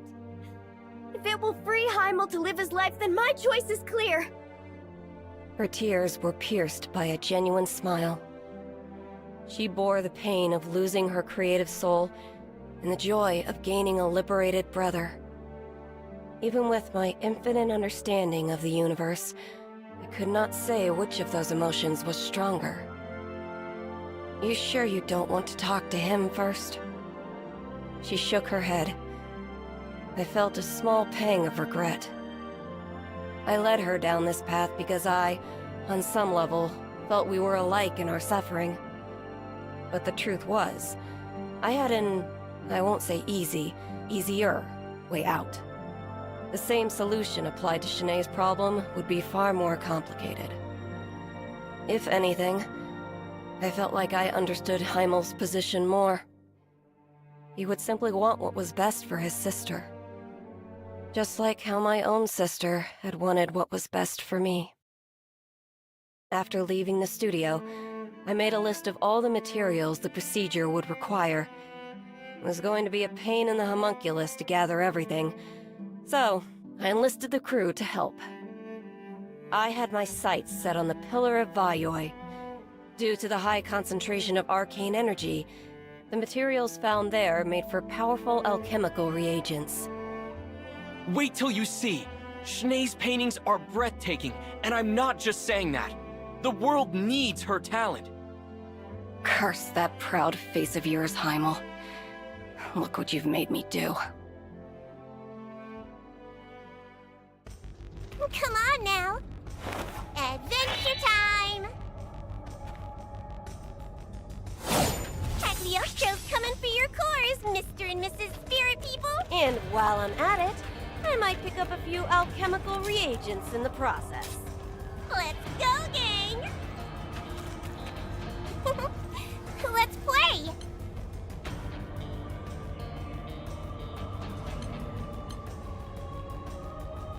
That's the spirit! Ready? Scissors! Ready? Scissors! Let's go, team!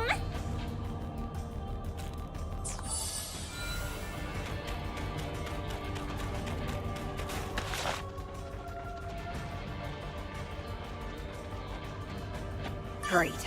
This won't help anyone.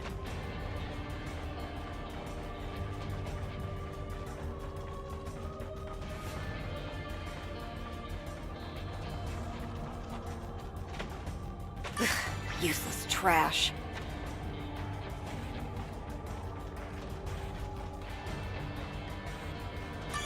Yay! This'll do the trick!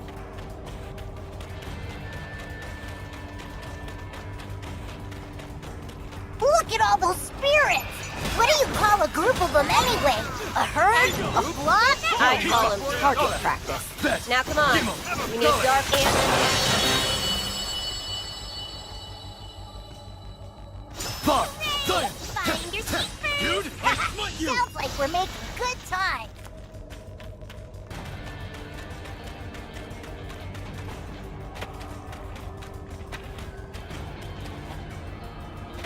Great. This won't help anyone.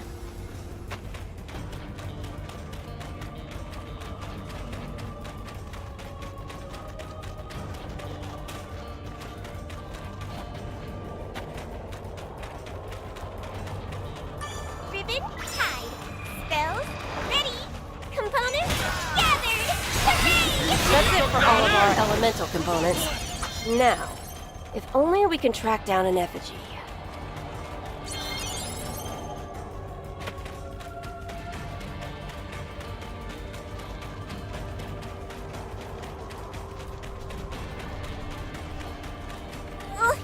Cagliostro knows everybody wants to cuddle up to her. You're icky! You ain't. You're through! Thunder!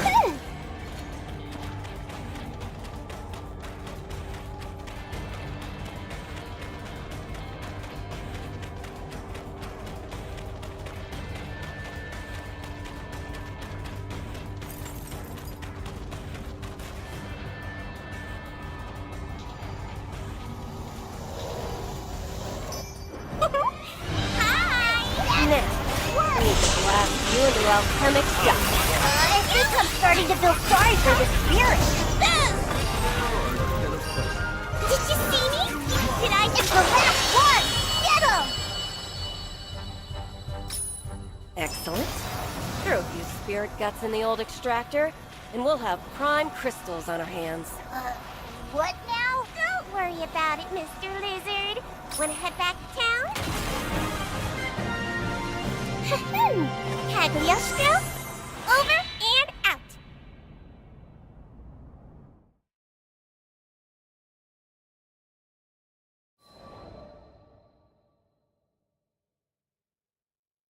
When we returned to the studio, Heimel was a flustered whirlwind.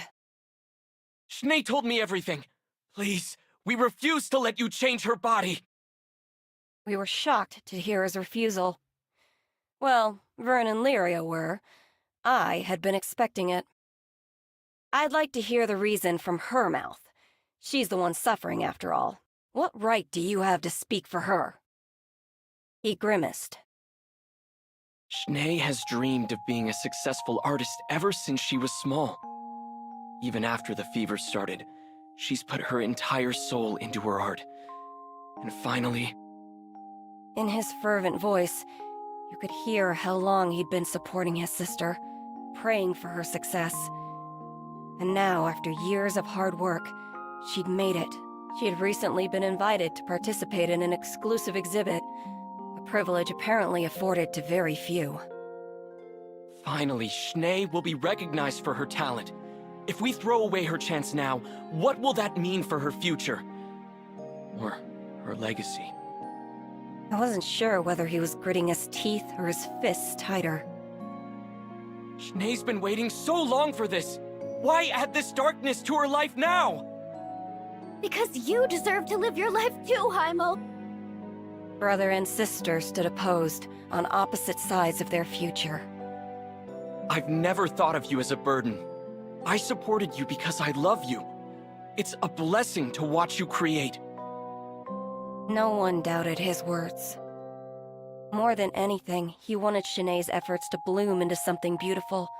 He wanted her future years to remain bright. If her dreams were so close to coming true, he reasoned, then why abandon everything now? He had a point. But he'd never been in Shanae's position before. I had. And I knew what needed to happen this time.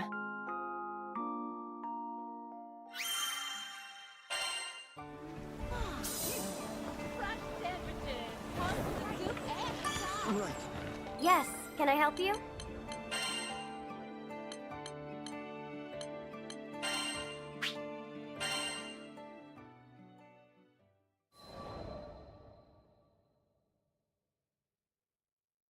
Once upon a time, in a land far away, there was a lone swordsman famed for his two-sword style. He became a legend after fighting over 10,000 battles, and the mere sound of his name struck fear into the hearts of his enemies. Whenever he appeared in town, ne'er-do-wells were said to scramble away like spiders fleeing the light. Prospective fighters began to seek out the swordsman, and thus he gained quite the following of disciples. Amongst them, some were so strong they could crush warships with a single strike. One could do worse when choosing students of the martial arts. So the master abandoned the battlefield for the mountains, where he could train his beloved disciples in peace. There was one disciple who quickly stood leagues above the rest. It took her only a matter of days to master the most complicated techniques. She grew at an astonishing rate into one of the most powerful fighters the Master had ever seen. But more impressive than her wits or her aptitude was the strength of her conviction. Every day, the top disciple begged for harder training, and the Master was willing to reward her passion with the very depths of his knowledge. And that's why... Why? Oh, skies help me. That's why when the Master found out his top disciple had betrayed him, he was filled with anguish. She went rogue, forcing some of the other disciples to do her bidding. Eventually, the Master caught up with her, and they fought a deadly battle. When the dust settled, the top disciple's sword arm hung limp and unusable. It was a bittersweet victory, as the Master knew what must come next. He readied his blade, preparing to release her to the afterlife. But he couldn't force himself to make the cut. Not after all he had poured into this girl. Not after failing her so. Thus, he laid down his weapon and promised to live his remaining days in penance and regret. Oh, how our good intentions cloud even the most prescient vision. Having thrown away his name, his blade, and his path, he set out back into the world, but this time swearing no one would suffer from his tutelage again.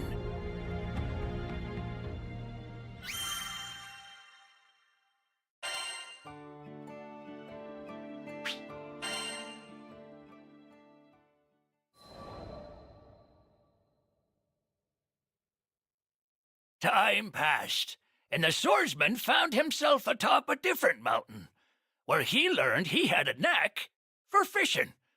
Suited him just fine. Bass for breakfast, salmon for supper, and naps in between. Yep, it suited him just fine. It was the quiet, healing life of a hermit. Sometimes, when he needed supplies, he would go down to the village and train the locals in a little sword work. That made his coin purse jingle again. But this peace wasn't to last for the swordsman. He discovered his top disciple was back to her wicked ways, and, sword in hand, he vowed to conclude her story for good.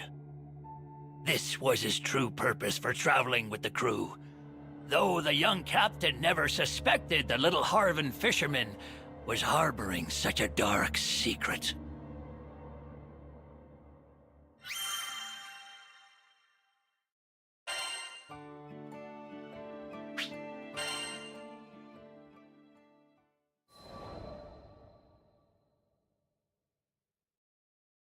The former disciple's latest victim had been a simple man from a remote mountain area, cut down, somehow without the use of her sword. A real shame that. One more innocent life lost before its time. The swordsman asked the crew to make haste to the village.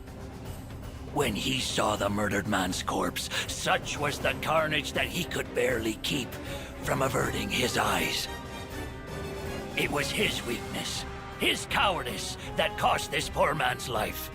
But this time, instead of wallowing in pity, he would don his white uniform of old and atone. He called it his burial garb, and it represented his fearlessness on the battlefield. If he were dressed to meet death face to face, what more could his foes do to intimidate him? Of course, his crewmates tried to reason with him, concerned he might throw his life away to make up for the wrongdoing of another. But the Swordmaster was determined. He had vowed to stop his former disciple, whatever risk that entailed. So, when finally the moment of reckoning had come, the Master gripped his blade, ready to strike down his favored pupil. Before he could do the deed, however, his resolve crumbled. His emotions were too strong, dulling his senses and causing him to lose the match. The Master's former youngest disciple with his two newest pupils watching from the sidelines, rushed to aid him. Ironically, it was the youngest disciple who struck down the fiend in place of the master. The swordsman was lost in grief, but his newfound champion told him this was for the best.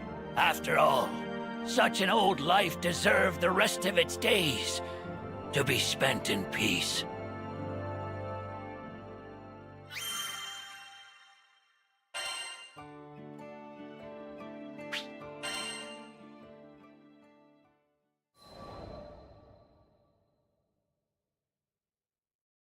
After joining up with the crew, I've had some helter-skelter days, let me tell you.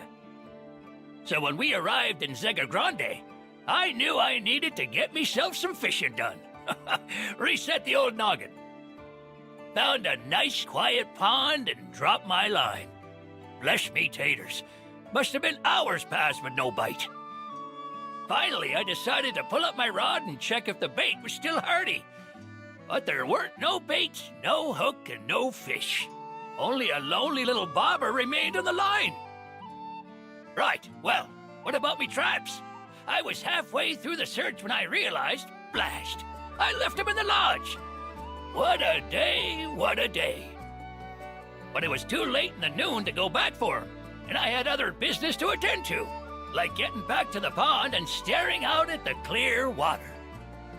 In that moment of stillness, the fishies swam out of their hiding spots. There were big ones and little ones, and the whole school of them reminded me of my teaching days. Each of my disciples was unique in their own right. Had me some slow learners and some fast ones, some goody two-shoes and some real punks. I learned me some good lessons from those kids. My top student, Grace, never wavered in her particular sense of justice, and her commitment to her training was ironclad. What a waste. Rains, my youngest pupil, lost his way for decades after leaving my tutelage, but he ended up killing Grace in my stead. He was selfless, thinking only of his master. They say the master extracts potential from the student, but I fear I've ruined more young lives than I've helped.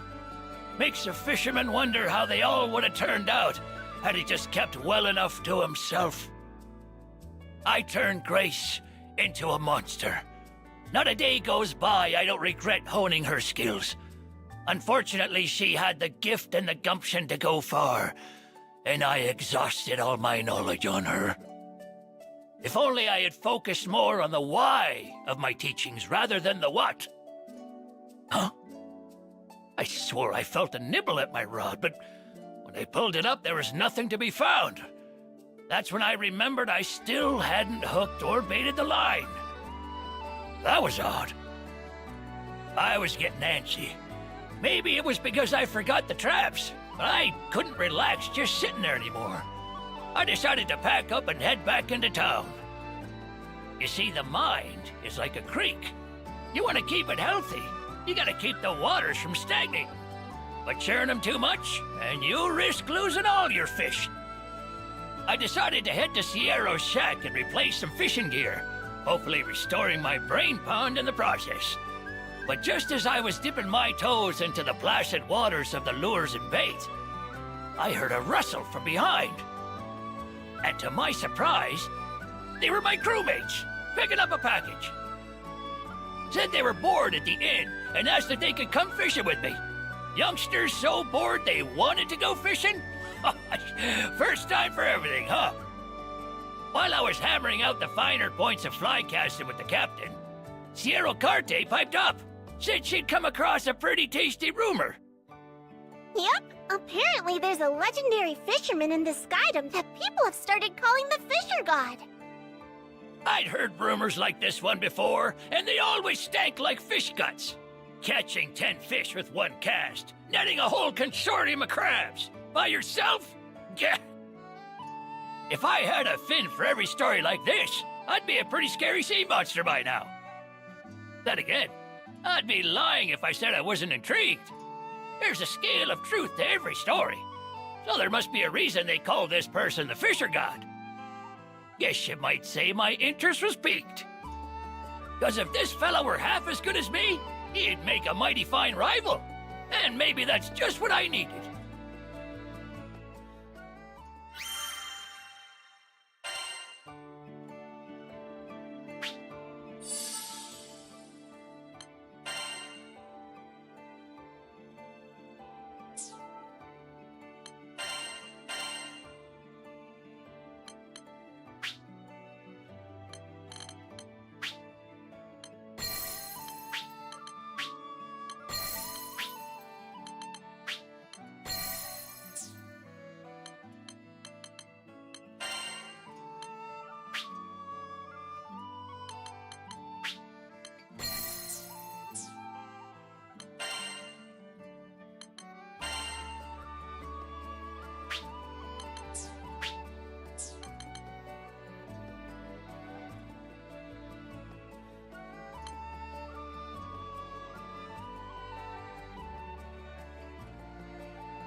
After some consideration, I decided I would test my mettle against this so-called fisher god.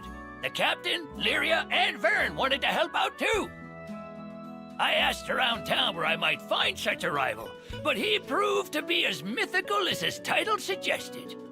Rumor had it that he appeared at ponds, peaks, and valleys. The others garnered about the same information, which only further piqued my interest. No matter who we asked, we could not catch the proverbial tail of the fisher god. All we learned was that he was skilled, able to catch 10 fish with one cast, yada yada, and any new species he caught would be named after him, meaning there were lots of little demigods swimming around now. With only tales of his escapades to feed us, and no concrete info, we grew weary. You can't sustain a healthy rivalry on rumor, after all. We needed to change our approach and re-examine the facts. All of the stories were about places he visited, meaning he'd never been spotted in town. With that in mind, we enlisted Sierra Carte to speed up the investigation. Sure enough, after a few days' time, she gave us a map dotted like it had the chickenpox. There were stamps on ponds and lakes, glaciers and volcanoes, and even a poisonous swamp. All of them locations where he'd been spotted. So the old fart got around, did he? Good to know he had an adventurous streak. After staring at the map for a while, I realized there was one place conspicuously without a stamp. It was the most dangerous island of all, known for the molten lava covering its surface. Going off my hunch, Sierra Carte did a little more digging around, and we learned a man with a fishing rod chartered a ship there a few days ago. The chase was on.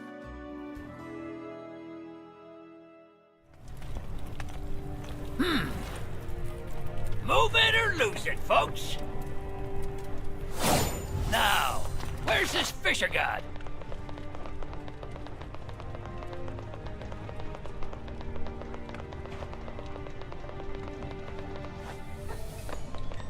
Ah! That's no good. Did we wake the spirits of this land? School, I Dude!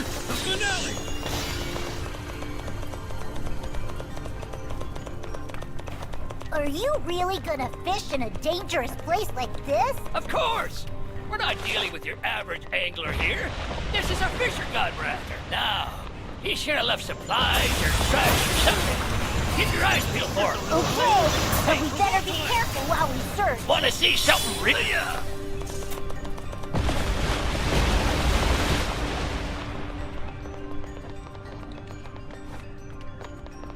Ah! Don't scare me like that! Now, if I were a fisher god, this is probably the bait I'd use. Just a hunch, though. Careful now! Those spirits look angry! Those are the ones that explode when you beat them too hard. You reap what you sow, pickpocket! Enough! Farewell!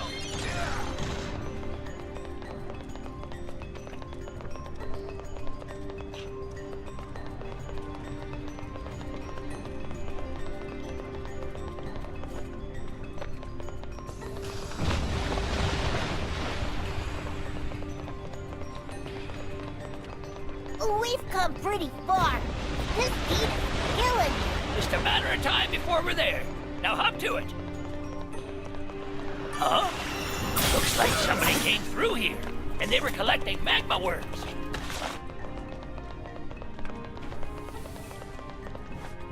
Whoa!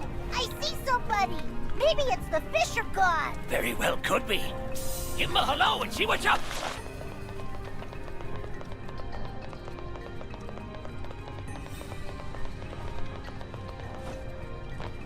Hey there! Can we talk a minute?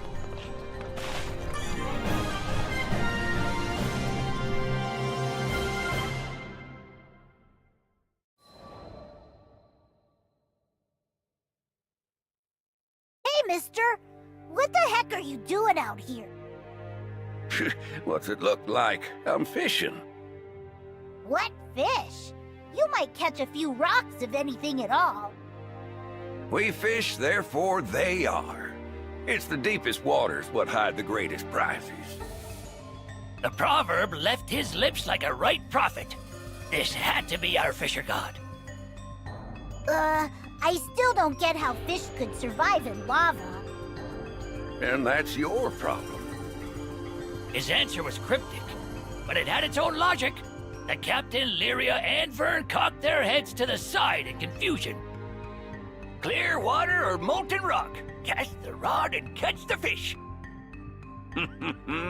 Truer words were never spoken, friend. Guess I've learned me something over the years. Those unblinking eyes, that unrelenting hunger for the catch. His tools were top-notch. More importantly, however, he had the aura of a man born to hunt the seas. But I didn't come to admire him. May we presume you are the fisher god? And to what do I owe the accusation? What do you say to a little fish-off betwixt the two of us? Ah, now there's a song to my ears. It would be my honor. And thus, the net was cast.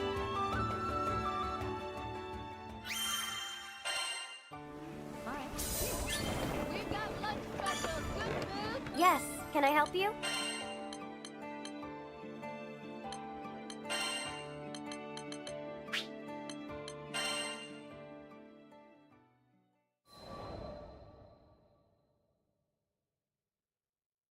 We fish, therefore they are. It was a profound statement. Hang your line thinking you won't catch anything, and you won't notice even the heftiest bite. Determination was the most essential tool in the old tackle box. But then again, we were sat up next to a lava lake, and I would need more than simple chutzpah to pull a fish out of there. Luckily, I had me secret weapons. Someone came prepared. Beautiful, ain't they? I strung a special hook, carved from a flame worm's tooth, to a special line, spun from its mane. Been looking forward to the day I could bust out these bad boys. Whoa! You're really going to do this? The captain, Vern, and Lyria were stunned as I cast my rod into the lava. Just what the heck are you old-timers expecting to catch? Vern's voice was filled with confusion, but wasn't a moment longer when we made a believer out of him. Oh, a bite! Me too! The Fisher God and I started pulling up catch after catch. It seemed like we both brought determination to spare. But the fish living inside the lava weren't no slouches neither. They were covered in armor like scales, and when we pulled them ashore, their flopping sent liquid death flying in every direction. Was kind of funny. So there we were, equally matched, neither side willing to back down. As our piles of molten fish gradually turned to hills, the captain, Lyria, and Vern were dumbstruck. Soon enough, our swordbacks told us it was time for a gentleman's break, and we decided to tally our scores. We counted each fish as we threw them back into the lava. Their physiology meant they couldn't be cooked. Don't want no sulfur in my sushi anyway. But they sprang back alive as soon as they were returned to their familiar warmth. Should've known you'd be a shark on the rod. Just trying to keep up. It was a rare thing to meet your match. The smiles on our faces were proof of that. Vern flew up to us. Do all old dudes fish like that? If you went for broke, I wonder who would come out on top. The Fisher God and I locked eyes. We could feel the sparks flying. Sounds like the gauntlet's been thrown. Agreed. We've had enough of a warm-up. Then you won't mind if we up the ante, huh? He told us about a few local legendary fish that had eluded capture for years. Reminded me of the noble bonito from good old Fanta Grande. We agreed the winner would be the first to trap one of them fabled guppies. The prospect sent lightning through me body. The old spark was coming back.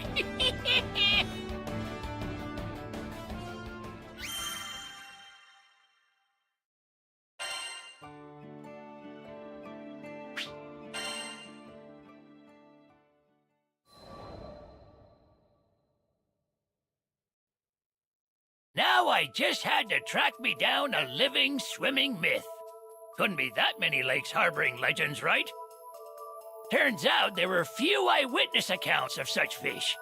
Guess they didn't like flashing their scales as much as the Fisher God. But I knew they had to exist. Why would he make up the challenge? So back to Sierra we went. She kindly asked the Fishermen's Guild and scholars to lend their assistance. They told us of a potential target. A beautiful fish, said to have the loveliest iridescent scales in the world. But it had never been caught, so it had yet to receive a proper name within academia. As if to tempt me more, we learned the locals called it the jewel fin. Catching it would be like grabbing a cloud, but the more I heard, the more I needed it. Surely it was a fool's errand. Too bad I was beside myself with determination. A being that existed somewhere between reality and rumor, I had to catch me some of that. Thus, in the coming days, whenever I found a semi-reliable lead, I would fly to the spot and cast my line. Went to salt lakes where a sip of the water would dry you to the bone. Wandered around underground streams where you couldn't see your hand in front of your face. And then every place in between. The captain, Lyria, and Vern accompanied me on my flights of fancy, but they grew tired of the pace. I wouldn't force them. I had planned to make the trip alone anyhow. All I wanted to do was find the unfindable, to catch the uncatchable. It was a good sign, honestly. They say anticipation exists right before accomplishment. Take a new sword technique. You only perfect it the day before a duel. A consequence of pre-battle nerves sending your noggin into overdrive. And this fish-off was a duel to the death for me and the Fisher God. It would be the accomplishment of the century for any who lived by the rod. I was having the time of my life. But I knew I didn't have forever. We were in this skydom for a reason, and that mission had to take precedence. I decided my next search would be the last. It brought me to a labyrinthine jungle, which had claimed many adventurers in the past. I heard that somewhere inside was a spring turned monster den. One look at its bewitching twinkle would be enough to drive a man mad, and he'd throw himself into the pool to be swallowed. Relying on those exaggerated claims for guidance, I braved the forested depths to discover not a glorious spring, but a regular old bog. Ugh. Ain't no legendary fish ever lived in a place like that. But still, I cast my rod, and Vern and the captain waited with bated breath as they watched me bobber-a-bobbin'. The swamp remained quiet. I was neither overcome with anticipation nor bored from inaction. I was part of the stillness, and my rod was my connection to it. I was one with nature and leaping liver fish a bite. I tugged the fish to the surface and began to tear up as the most perfect, lustrous twinkle broke the murky waters. Turns out none of the scholars' descriptions were quite right. But this was it. This was the jewel fin of legend.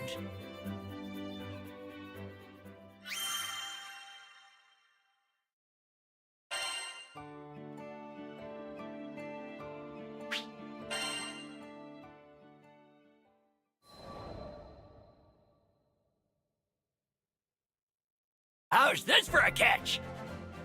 I proudly displayed the jewel fin before the fisher god. Its scales glistened in iridescent waves, unreal in their beauty. Its fins ethereal and transparent, waved as if kissed by a breeze. That old coot was flabbergasted. Slap my behind! Where in the seven skies did you find this? That was a delicious reaction. But of course, the fisher god was a fisherman of taste, and he had a rebuttal prepared. It was a large fish, obsidian in color, whose scales seemed to drink the light like a void. Its dorsal was strong and stiff, as if to mark it as a sea king. Whoa! 2 legendary fish? Isn't that nuts? Both of our catches fit the criteria of the competition. It was gonna be too hard to call. Guess we couldn't complain, though. Not every day we got to see such rare specimens. Still, something had to be done. So we turned to Lyria, Vern, and the captain. I think both are amazing. I've never seen such pretty fish. Can't we just say you're both incredible and be done with it? Guess 2 legendary fish don't make a champion. Especially when we were both set on wearing the crown. Nope, it didn't sit right with me. Our rivalry pushed the craft of fishing forward, hadn't it? There was fire in our guts, and we deserved to name a proper victor.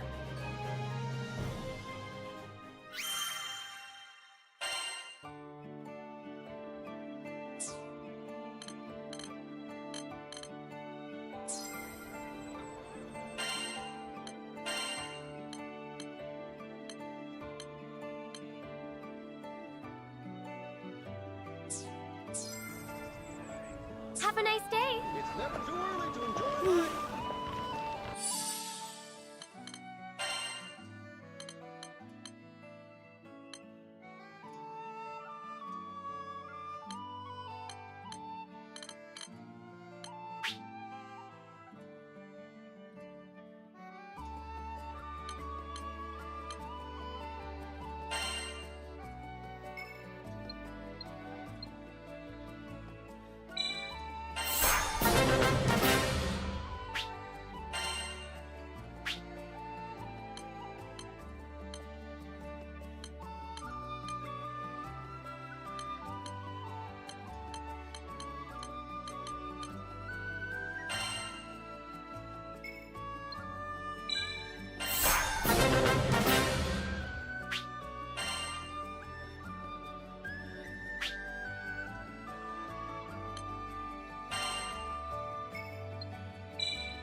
Hello there.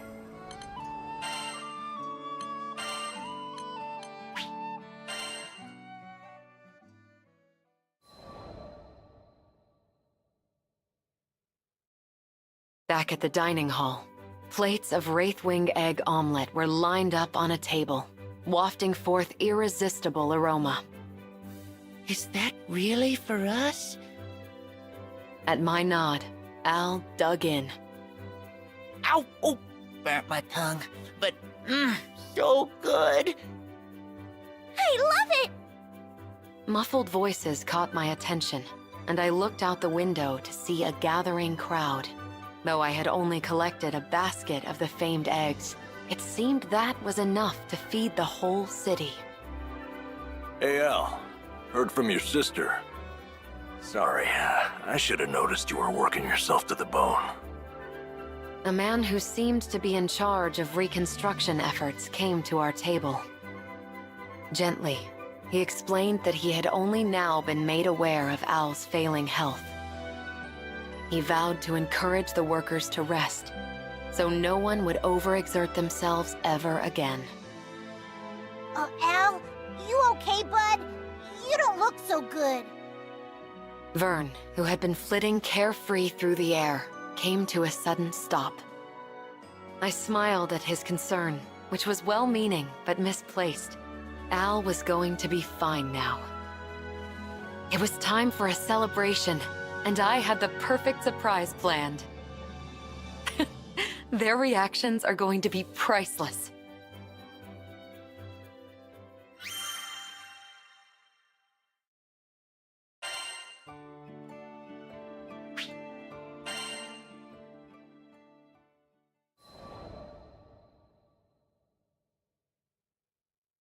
A light dessert is the perfect way to top off a hearty meal.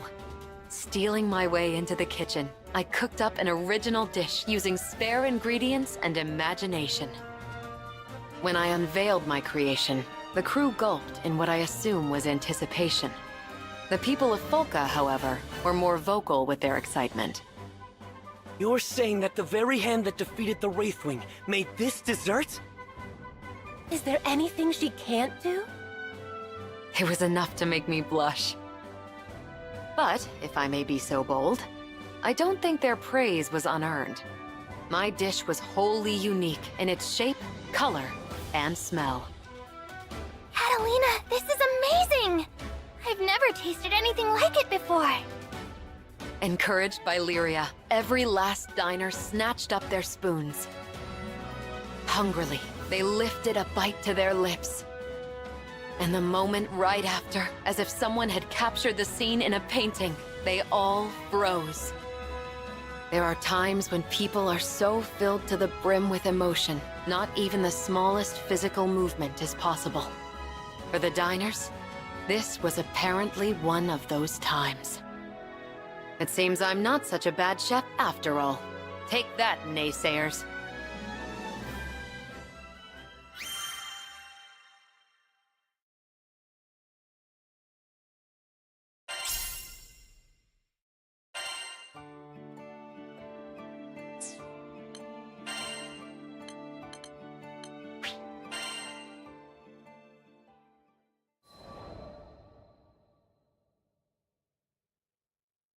Clear blue skies, gentle breeze.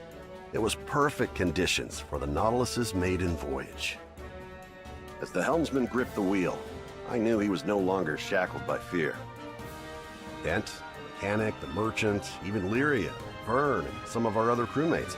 Actually, damn near the whole town showed up to witness the rebirth of an old friend. As the propellers began to churn, a metallic sputter sounded from somewhere below deck. It was a symphony of gears I'd heard time and time again. That mechanic, she'd done it. After a brief checkup, they started the countdown. Tension was palpable. Come on, Nautilus. All eyes were on the airship. No one dared to breathe. A wind whipped up around the Nautilus, and there it was. Liftoff. And once again, she sailed into those skies so blue.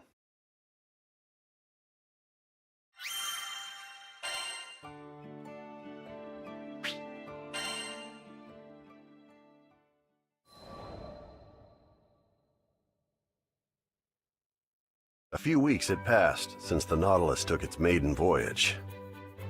According to Kent, the Nautilus was now Folka's leading cargo ship. Makes sense, given that it was 3 times faster than any other ship on the island. And not only that, but it seemed Kent had found himself a new dream already. Okay, picture this, Rackham. 3 ships conjoined into one massive cruise liner. See? All we need to do is reconstruct these columns here and... I wonder if I sounded that crazy to the others whenever I got my big ideas. Anyway, such a massive ship would require at least 3 helmsmen. So in his effort to make the cruise liner a reality, Kent started studying how to be a helmsman himself. But if Kent were to be the second pilot, who would be the third? About that, actually, we'd be honored to have you as the lead helmsman of our ship. Of course. It was a kind offer, but I already had a family in my crew and a home in the Grand Cipher. But that didn't mean I couldn't let the kid down easy. Sorry, Kent. This Skyfarer's not old enough to set anchor just yet. Until that day comes, you can find me wherever the wind blows.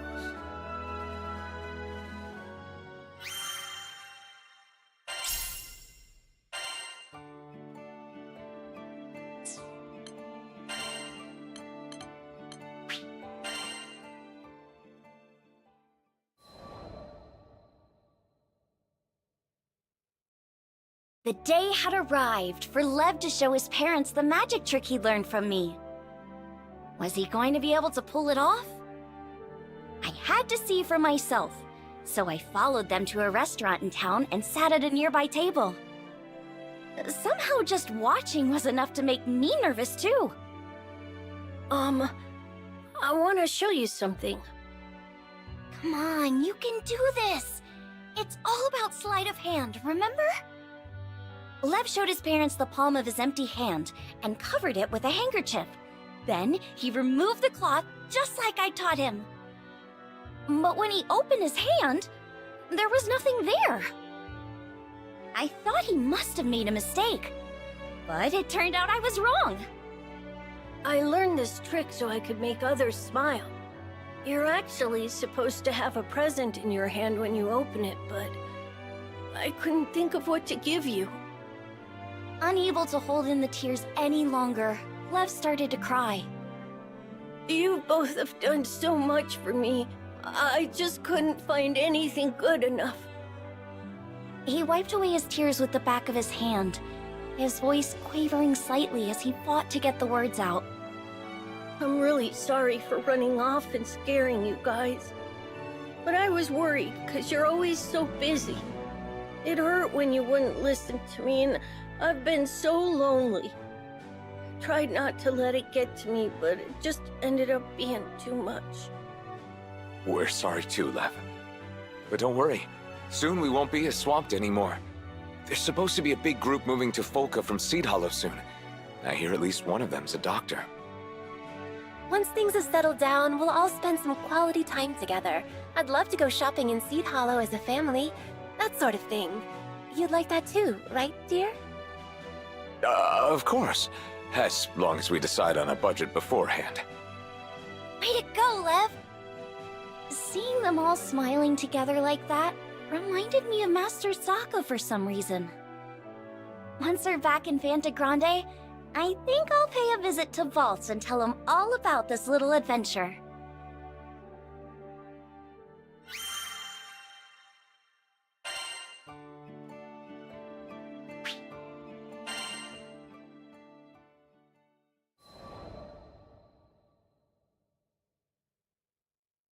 Sometime later, a brand new clinic was built in Folka. Apparently, the people of Tempule and Folka had chipped in to pay for it. A doctor really did move in from Seed Hollow, too, so Lev's parents were finally able to make more time for their son. I'm gonna be a great doctor one day. I'll work super hard so I can give you a real present. Just you wait and see. With an attitude like that, I have no doubt he'll make an amazing doctor. And besides, now he has my patented magic trick to put smiles on everyone's faces. When I peeked inside the clinic on one of our days off, I saw Lev chatting happily with the people of Folka. I'm sure this town will keep prospering even after we leave. The people here are tough. They'll overcome any hardship that comes their way. And that's what I believe anyway.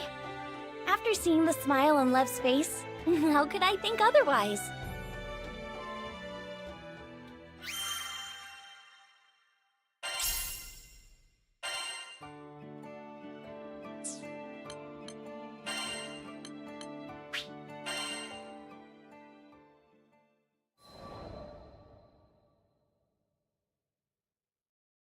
Pace returned to Seed Hollow, and it was soon back to the usual hustle and bustle.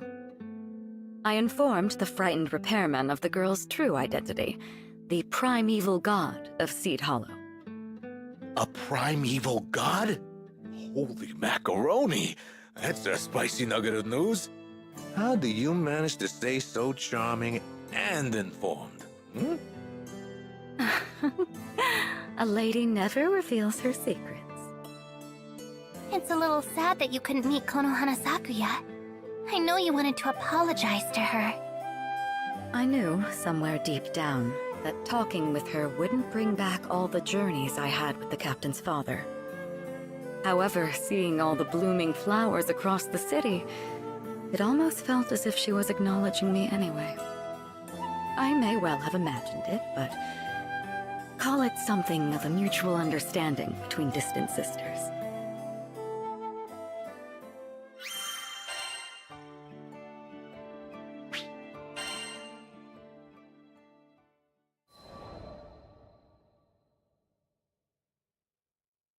After the vibrant patchwork of spring began to spread throughout Seed Hollow, I made a habit of taking a daily stroll around the city. On one of my walks, I had mindlessly put the crystal fragment in my dress. After arriving at a particularly sunny spot, I took it out to admire it. Something about it was different today. Instead of my usual reflection, if not only for a brief second, I saw a smile that wasn't my own. A girl in a flower crown. Our eyes met for a second before, pop! A single rose had materialized at my feet. When I looked back into the fragment, she was nowhere to be seen. Although I can't prove it, I know that she was here, listening to me. So I whispered, "Beautiful. This city has blossomed under your care, all while blooming in your own right. You deserve to be here."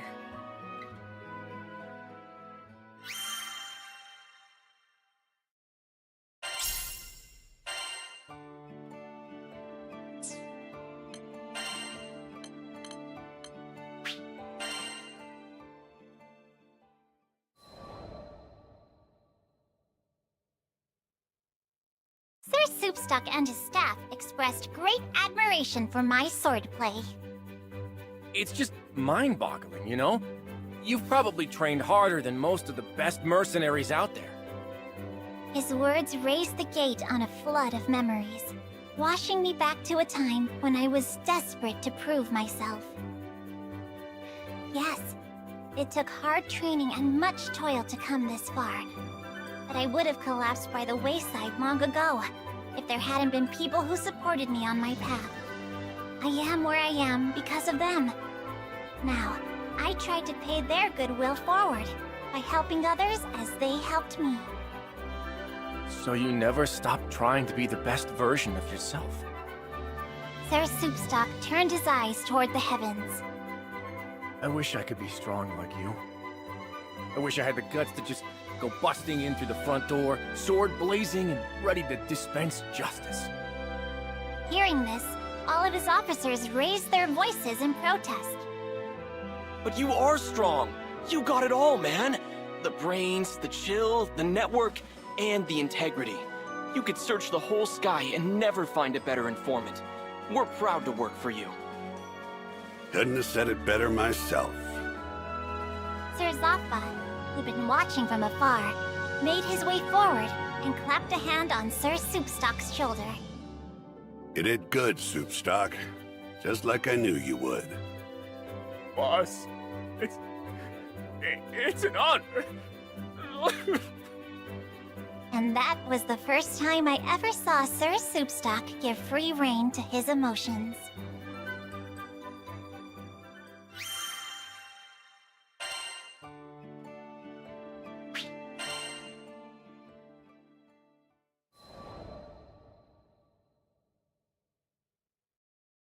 When I visited Seed Hollow sometime later, I heard at the Knick-Knack Shack a certain rumor. Apparently, one of the officers of the family Zatpa had taken up forever pure, forever righteous as his creed. Even his staff could be heard reciting the words. The Justice Soup Gang, led by Mr. Mohawk, has been getting a lot of missions lately, and the family Zatpa stocks are on the rise. Their soup stock, that is. I glanced about me and saw only faces as bright as the sun. And I knew in my heart that the warmth of those smiles did not derive from Lady Sierra Carte's rather pitiable jest.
No, you should stay here. We'll go for you. Dolly can be a dangerous place, and I'm sure your partner wouldn't want anything to happen to you. I hoped that logic would be enough. Dolly? Dangerous? But so many people live there. But if a skyfaring crew is offering their services, who am I to deny professionals? Vern scrunched his face in confusion. Lots of people? What are you talking about? Dolly's basically a giant sand... A quick nudge was enough to interrupt Vern. I hoped Malfira had missed the majority of his comment. You can trust us. We handle this kind of assignment all the time. We'll be back before you know it. Okay, let's do it. My air of confidence, false though it was, seemed to bring her welcome relief. Could you take the blanket with you? I wanted to give it to him myself, but I know he's probably already spent weeks freezing at night, and it won't do me any good here. She pushed a soft bundle into my hands. It was warm to the touch, thanks to the silk from Fondom, but it was also warm to the soul, thanks to the love and care that Malfira put into every stitch. Of course, it would be my pleasure.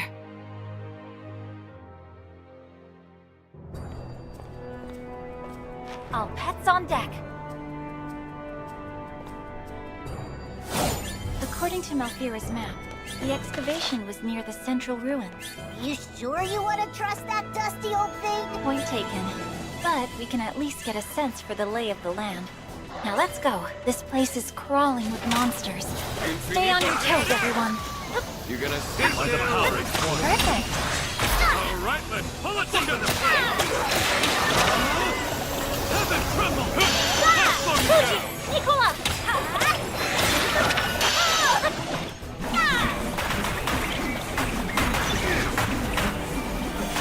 Don't get cute!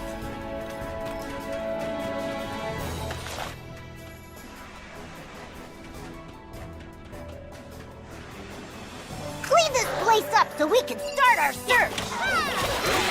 Too much for you? Keep up! Alpha! Gimo! Dolly! Hey! Bob! Maybe we'll find something back at the western campsite. It's worth a look.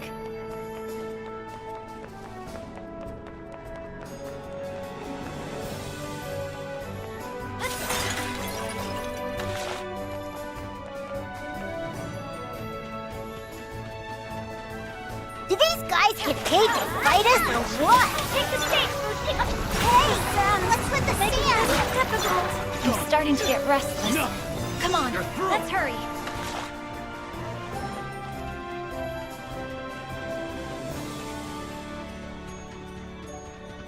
This place feels right somehow.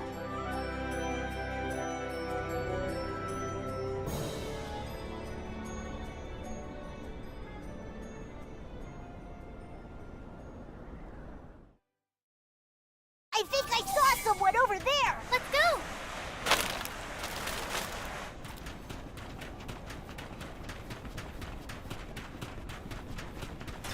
Where'd that dude from before go? I think I know.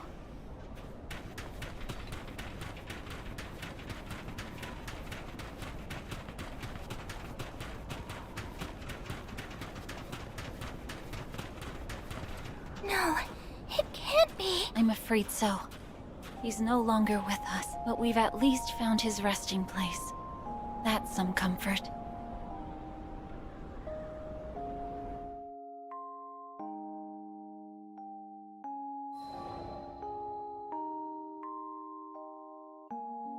What? No, that's impossible. We all stood before a grave, created 15 years ago in the wake of a terrible calamity. Carved on the back were the names of the deceased. And there, in the middle of them all, was the name of Malfira's beloved.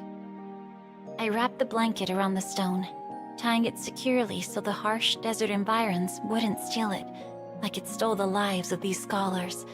Maybe it would at least keep their memory warm. Malfira put her heart and soul into this blanket. Take care of it, okay?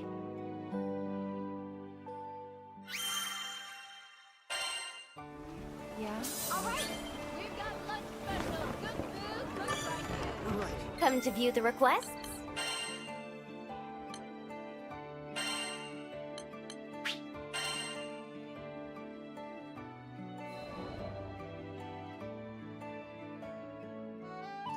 When I returned to Seed Hollow, Malfira's voice was shaky. Is he okay? I couldn't face her as I struggled out a response. He's fine. He said the survey was taking longer than expected, that it's going to be a while before he can join you. Oh, thank goodness. I was starting to fear the worst. She was relieved. I was crushed. But how could I bring myself to tell her the truth? He said thanks for the blanket, that he'll never feel cold again.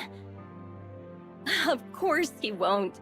We made sure of that by retrieving the silk from Fondom. Malfira's joy was contagious, but I still had to force myself to smile. I'm not sure if my act was convincing, but I knew, more than anything, that I didn't want to show her how sad I truly was.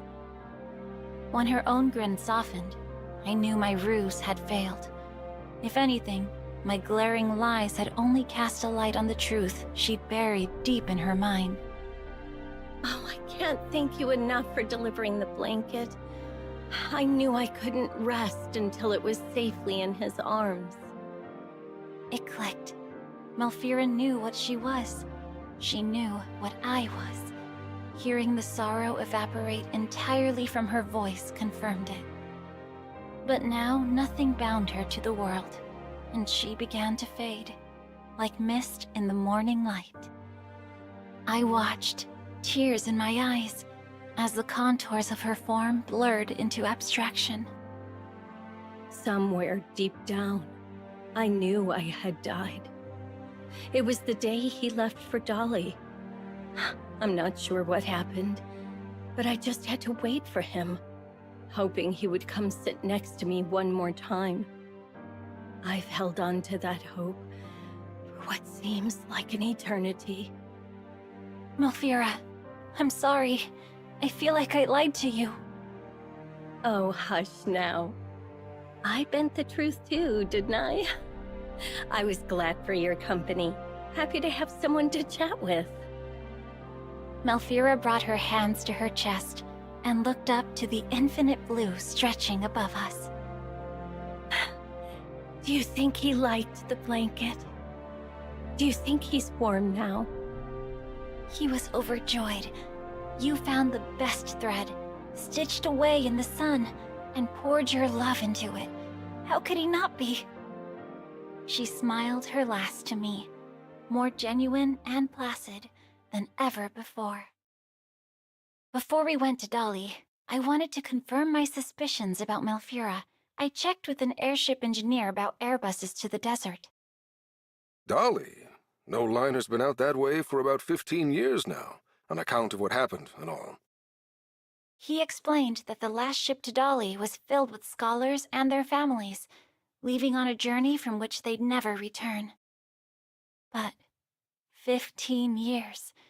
She'd been waiting 15 years to deliver her gift. I knew her isolation. I wouldn't let her wait any longer.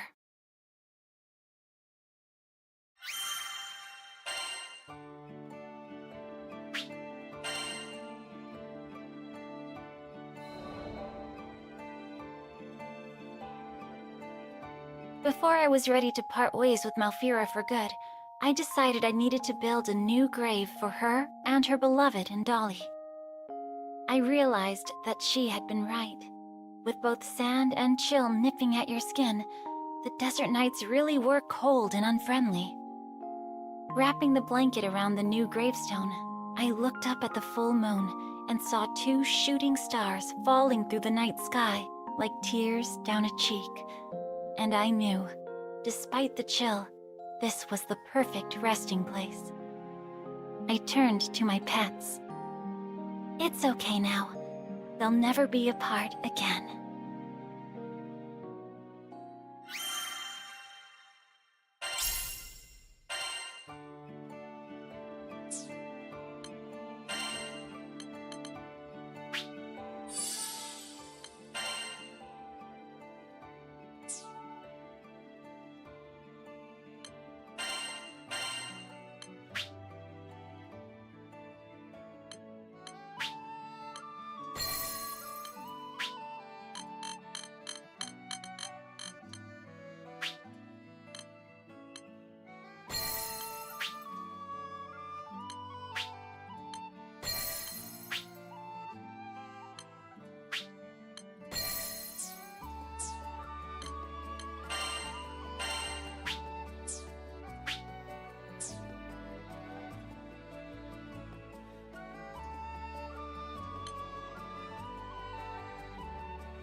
found the largest known monster's den in this skydom, and began my hunt. Die, for the sake of the skies, and my captain. My blade cut through flesh and bone. Again, again, again and again. And soon, time lost all meaning. How long was I there? Perhaps 3, or even 4 days. My grip went numb, my vision blurred, my body grew heavy. But I couldn't stop. Not here. With these hands, I would deliver my loved ones. Even if it meant steeping them in blood.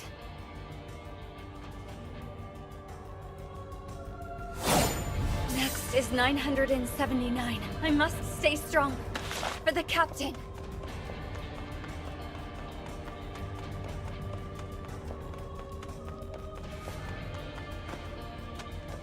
I must destroy every threat. Left. Fly. The 3 flutters. Dawnfly stands.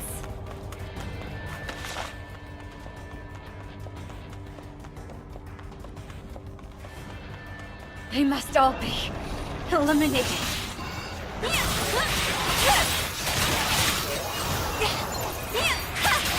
Like the dawn. My hands have gone numb, but even in death, my sword and I are one.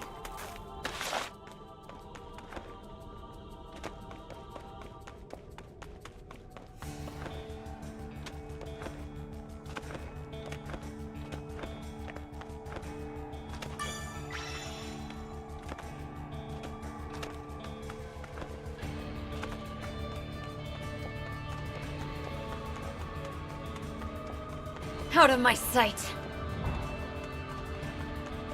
Every last one.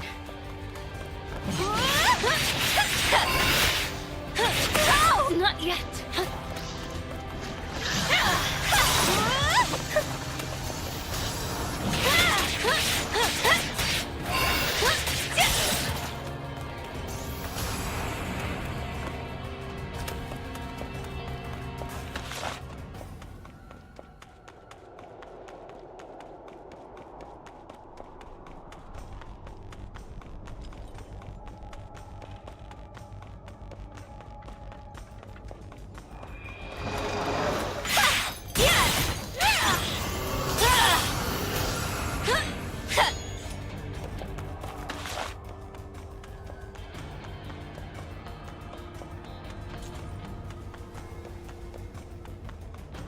To see me is to see death. How was I so blind?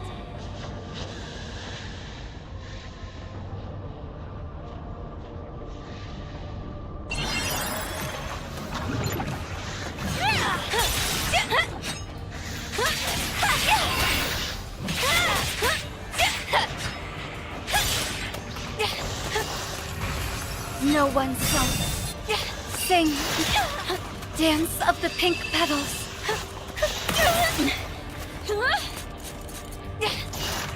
Wind in the field.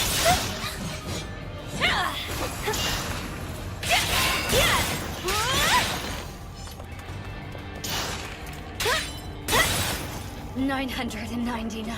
There's more above me. I can feel it.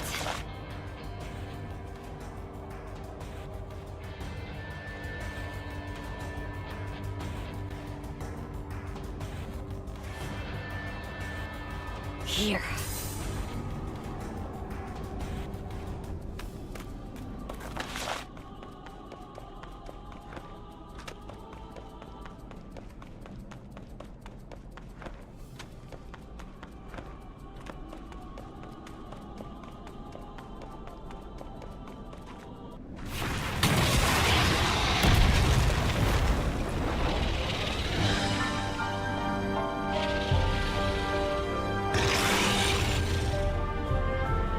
You have breathed your last.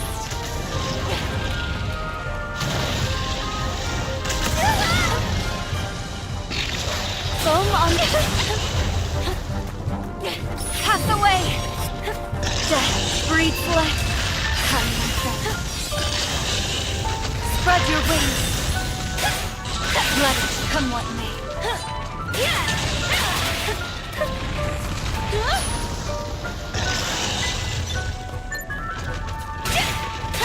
Free Flutter stands. Wind in the field.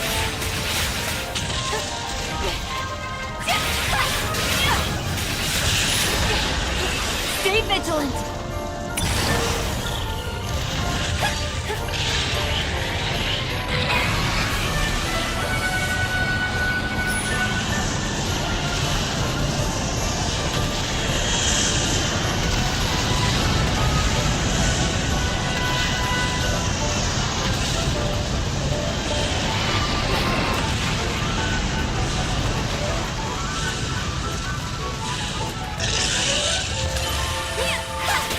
Rain on the swiftest thought.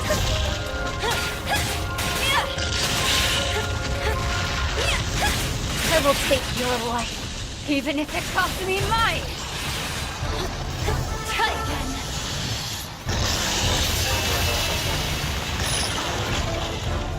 Wind in the field.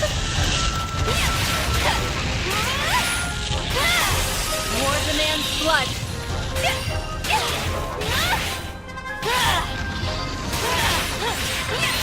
We must protect the captain. Again. Rain on the... You're finished.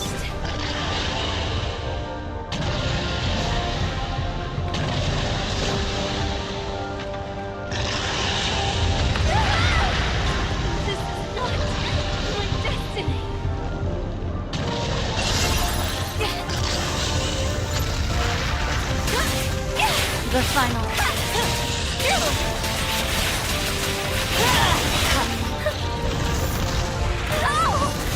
Once more. Foam on the sea. Dance, stay vigilant. Float.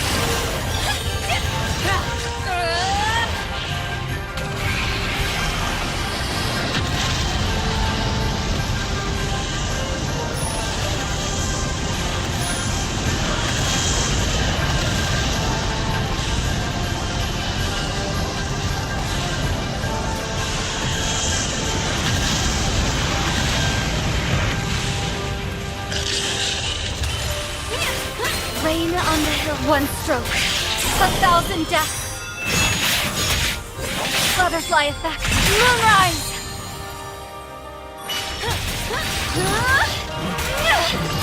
1,000. I finally did it. Wait. There's more of that. Impossible.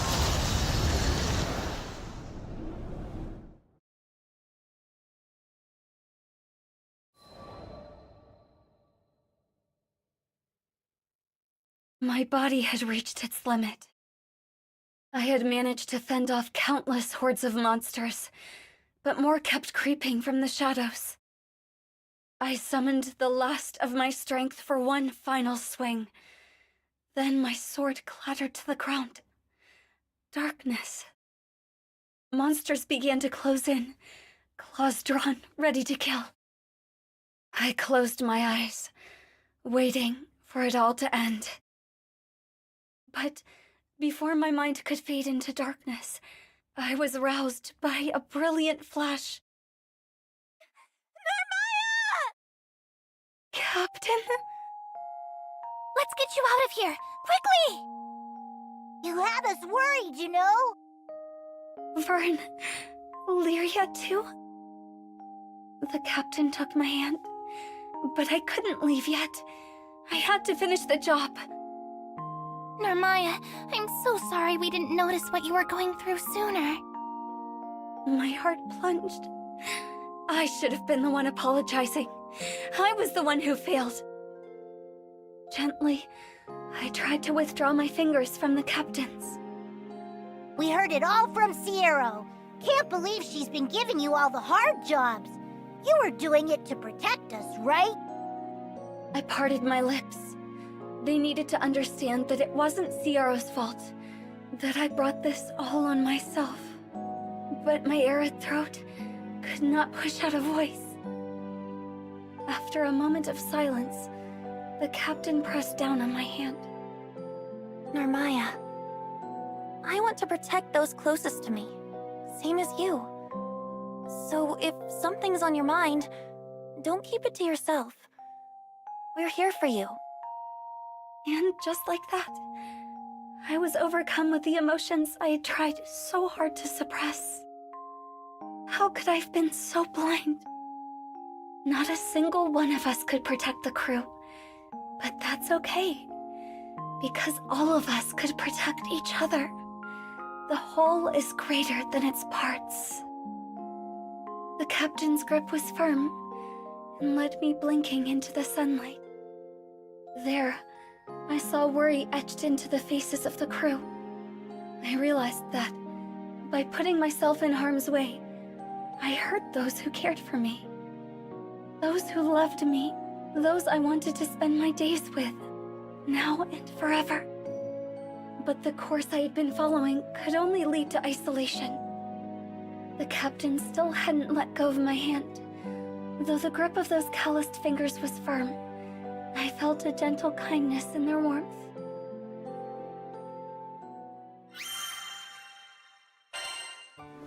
Yeah? Alright! Come to view the requests?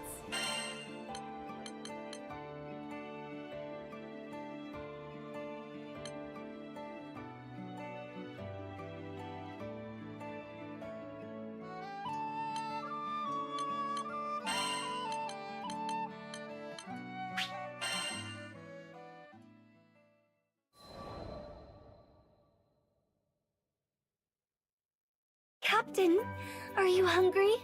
I'd be more than happy to feed you, or maybe you'd like a nap.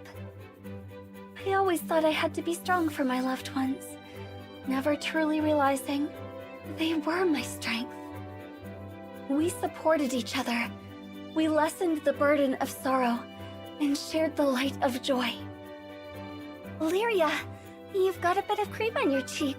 Here, let me wipe it off for you. Oh, thank you, Narmaya. I'm glad Butterfly Girl's back to normal. But is it just me, or is she laying it on even thicker than usual? Vern was adorable, trying to play the part of the tough dragon. However, as I took him into my arms, I thought, he shouldn't have to put on an act around me. After all, we're family, aren't we?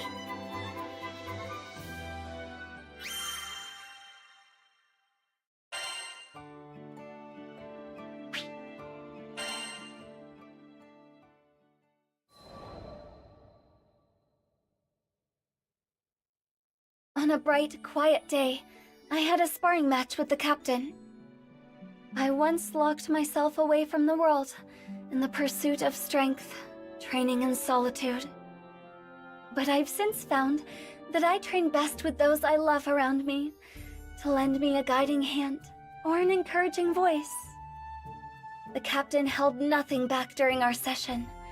It seems I'm not the only one who has grown stronger. Our blades rang bright and clear, and the captain's smile is a clear reminder of how far I'd come. After training was over, we stood for a while longer on the deck of the Grand Cipher, feeling the breeze. Above us, the azure sky was spread as far as the eye could see, its splendor too much to take in all at once. I felt as if I would be consumed by the sky itself, and grasped the captain's hand. In that moment of peace, I swore that I would keep learning and growing. Not alone, but together with those I love.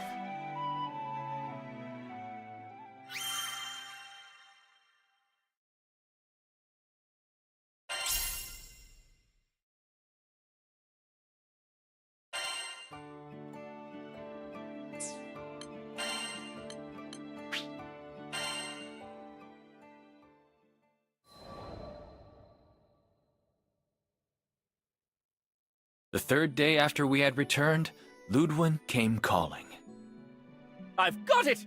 The meaning behind our family heirloom!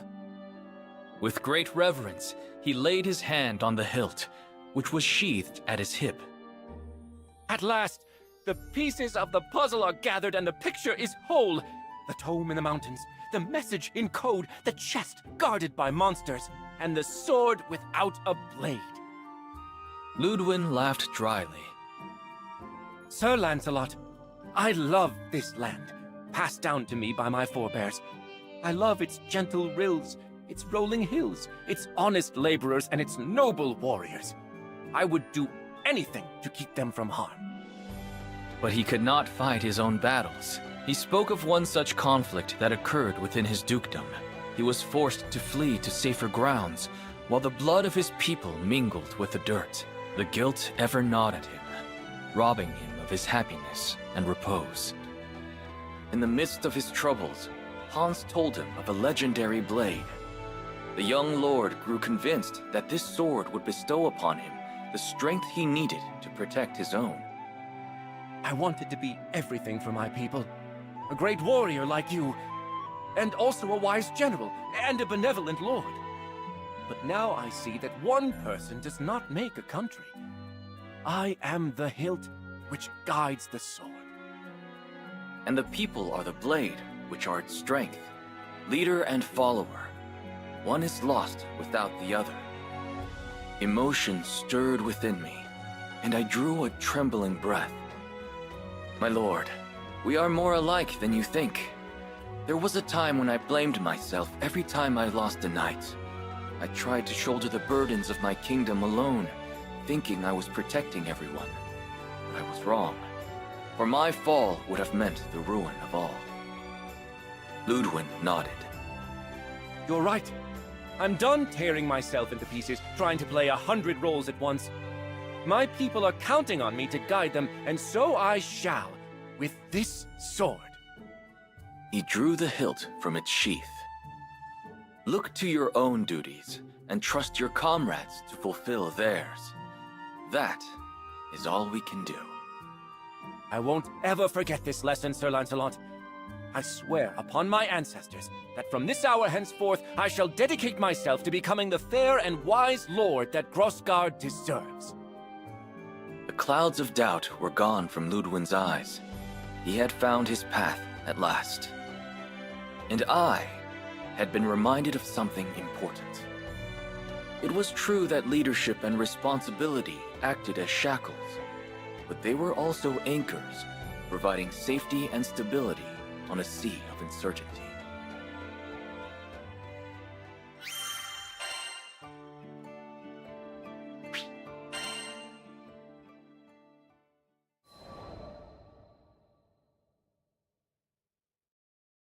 Months later, word reached me concerning a Lord Ludwin of Grossgard. It was said he had no great strength of arms, but his wit and will were edged sharper than steel. Under his rule, the people lived in peace, and their fields were ever gold. But the young lord never accepted praise for his deeds. He always spoke of the loyalty of his subjects and the wisdom of a foreign knight. It seems his idolatry of me still hasn't changed. But as Ludwin has grown into his title, perhaps I too should learn to bear my mantle with pride. I am Lancelot, captain of the White Dragons, and son of Fiendrock.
My next visit to Folka, I could tell something was wrong as soon as I stepped foot in the city. All the adults stood huddled outside their homes, discussing, arguing. A few were weeping. Turns out, it was the Tykes. They had gone missing. The news hit me like an oncoming airship. When I remembered how to breathe again, I rushed over to Ace, the one blue sky knight who'd stayed behind. What do we do? What if they never come back? I'll find them, I promise. But you need to tell me what happened. It started with Noobs. Still unused to the layout of Folka, he'd gotten lost in the woods. After about 6 hours, Skip put together a search team and went after him, without telling any adults. Now a full day had passed, and all four, Noobs, Skip, Beats, and Fessa, still hadn't returned. The whole time he was talking, Ace was shaking from head to toe. I put both my hands on his shoulders and gave him the warmest smile I could muster. You did good, Ace. Now leave the rest to me. I went straight to the Grand Cipher. Needed to recruit as many eyes as I could get. Those kids were my friends, and the future of the skies.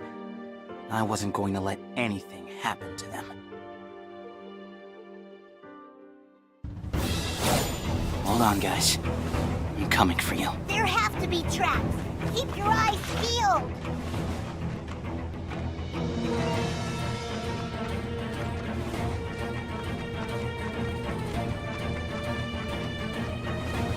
This fruit, it's still fresh. They have to be near.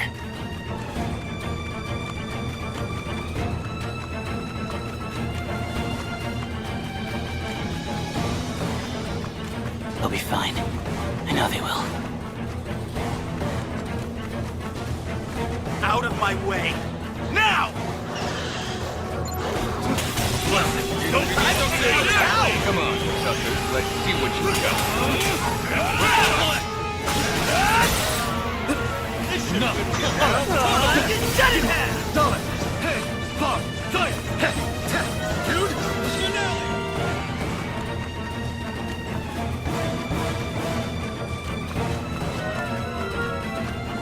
I taught them how to camouflage themselves in this grass.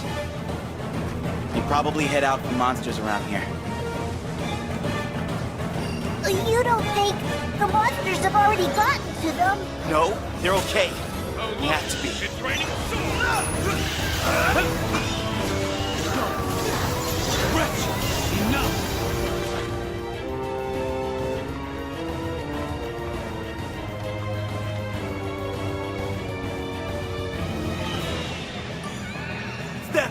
I'm coming!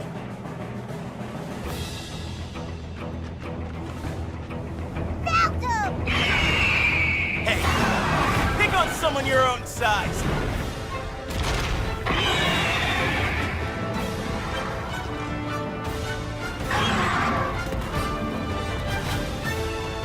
Sir Chef! You guys aren't hurt, right? Just wait a little longer. This will be over in a jiffy.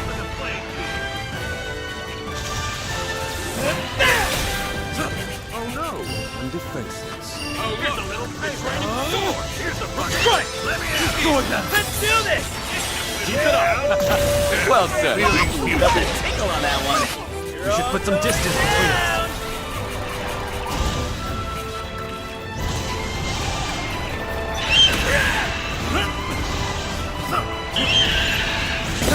Superb.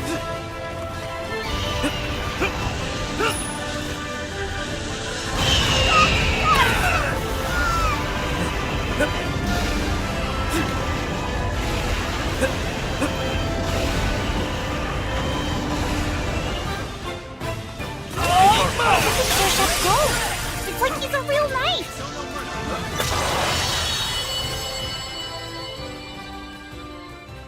Oh, no way!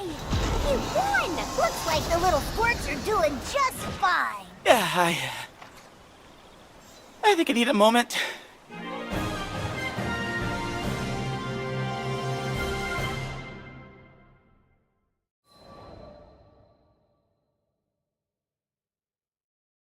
Thanks. You did good, Sir Chef. Skip still had enough in him to put on a brave face. That was a good sign. As I checked the rest of the tykes for injuries, I could feel that familiar tingle in my tear ducts. But I held it in. Kids had gone through enough.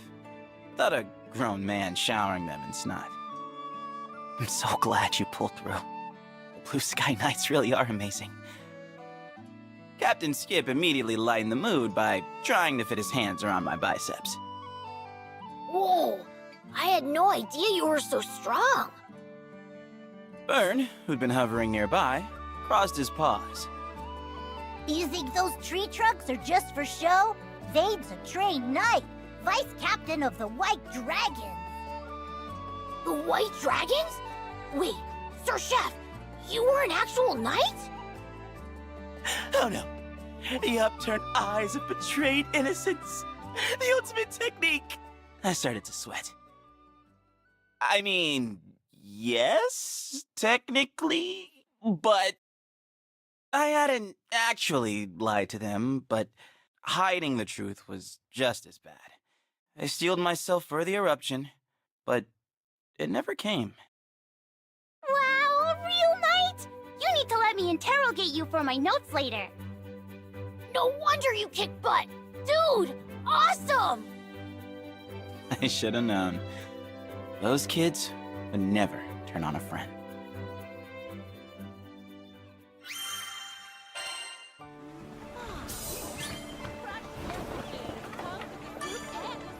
Hello there.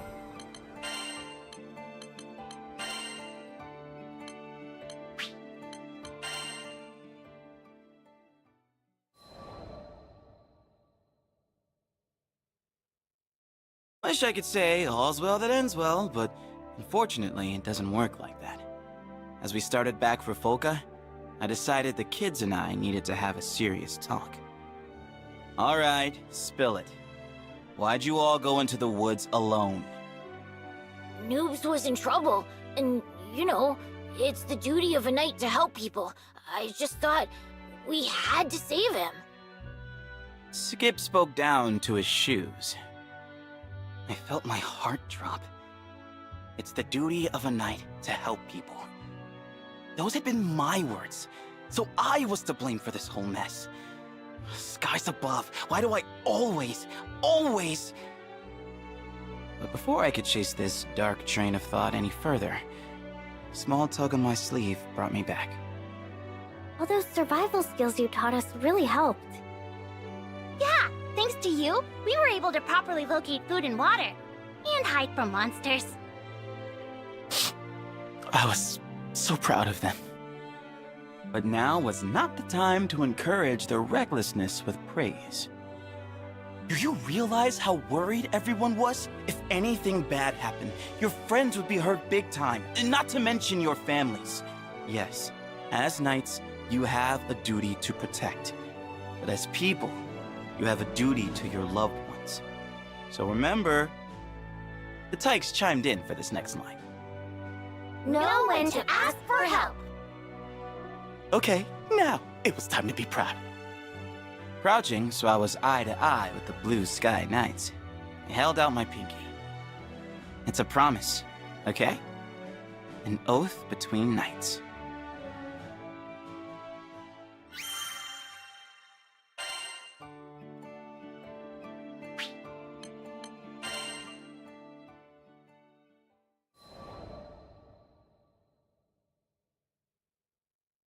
I recently returned to Folka to find the Tykes holding a serious discussion. According to Skip, they were in big trouble for marching deep into the woods without adult supervision.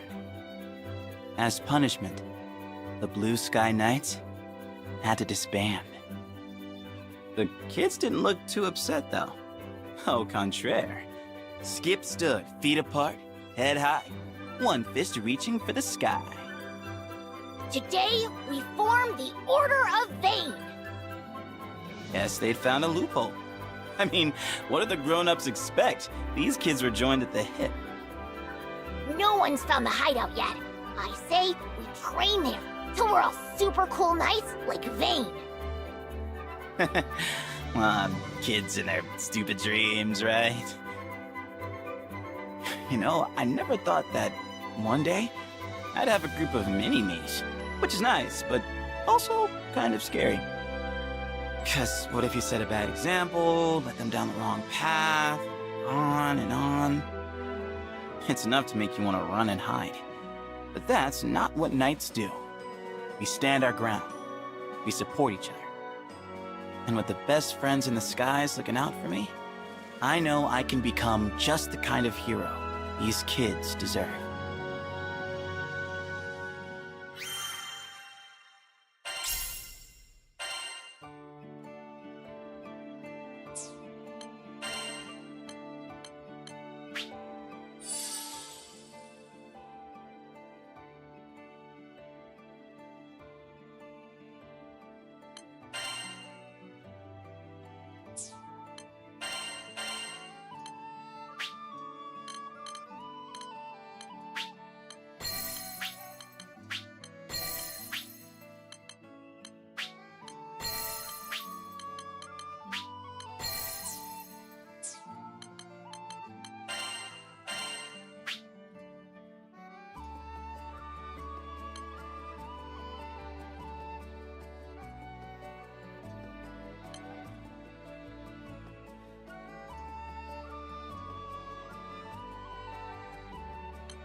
Bad news!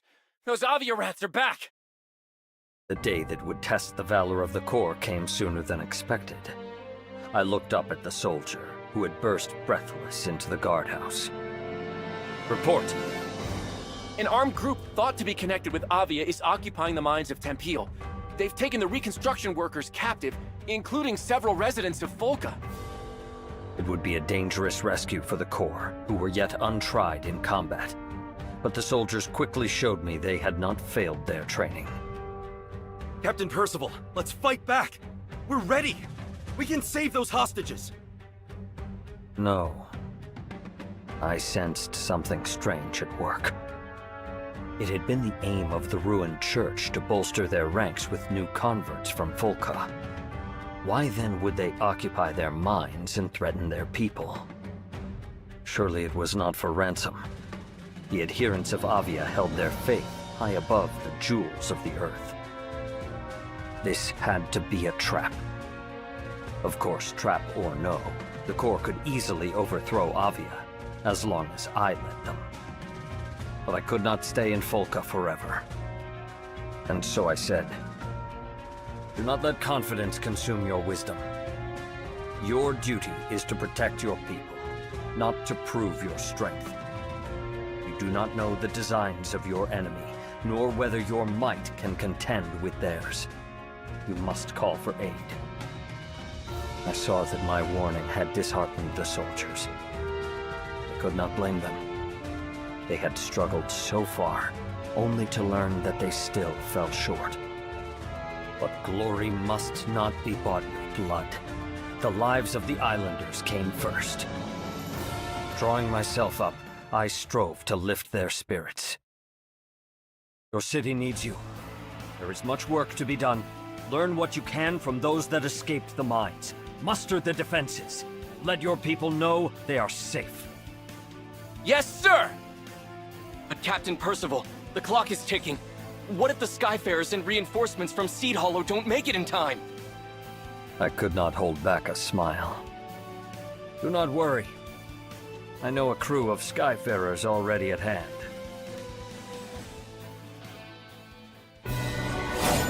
First, to secure the hostages.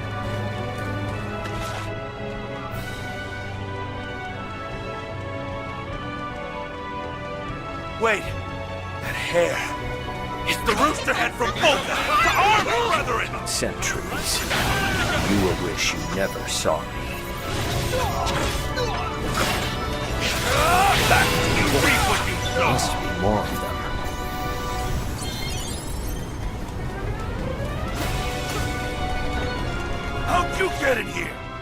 lookouts. Sleep on the job. You'll never know! Kneel!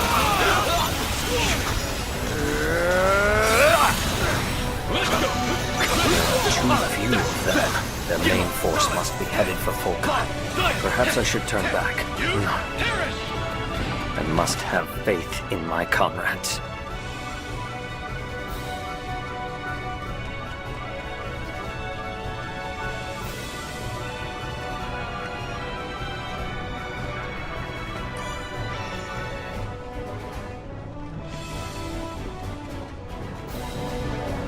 All the hostages are behind bars. At least they will be kept safe from the battle. Who are you? You may know me as the Lord of Flames. Are you here to save us? So we meet again. But unfortunately for you, this battle won't go like the last one. Not many who survived my flames dare to face them again. You are either brave or a fool. I can't believe it! They're winning 100 to 1! How? You read was fun?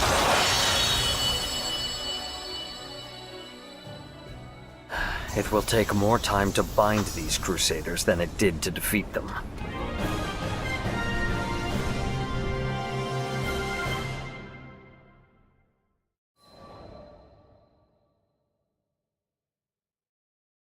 I bound the hands of the Crusaders and turned them captive toward Folka.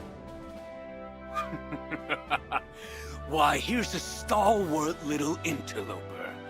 You could do far better than skyfaring, you know. Keep silent. I will not listen to the lies of a false prophet. Then I guess you won't believe me when I say the mines were just a diversion. We sent our main force to Folka. They'll have captured the city by now. We'll raze it to the ground and build a new Church of Avia on the smoking ruins! The preacher continued to lay bare his plot, though I had no desire to hear it. I know this backcountry is filled with scurrying field mice. You skyfarers were the only real threat. If we could keep you busy elsewhere, say, in some nice, dusty mines, then taking Folka would be like stealing candy from a baby. Even now you know not of what you speak. I had already made out that the mines were not your true purpose, and you misjudge the people of Folka. There is great strength in that city. It will not fall to the likes of you. That's hogwash! If you will not trust my words, then perhaps you will trust your eyes. We had come to the gate of Folka. Captain Percival, we've captured all the invaders. You should have seen us, Captain. No one messes with us on our turf. There, trussed up before the city walls, were the remaining Crusaders of Avia. The soldiers of the Corps stood over them, bloody but triumphant. And the air was bright and filled with rejoicing as the people of Folka cried glory unto their defenders. Impossible. How could country mice have overthrown the High Hawks of Avia? With that, the preacher fell to his knees and spoke no more.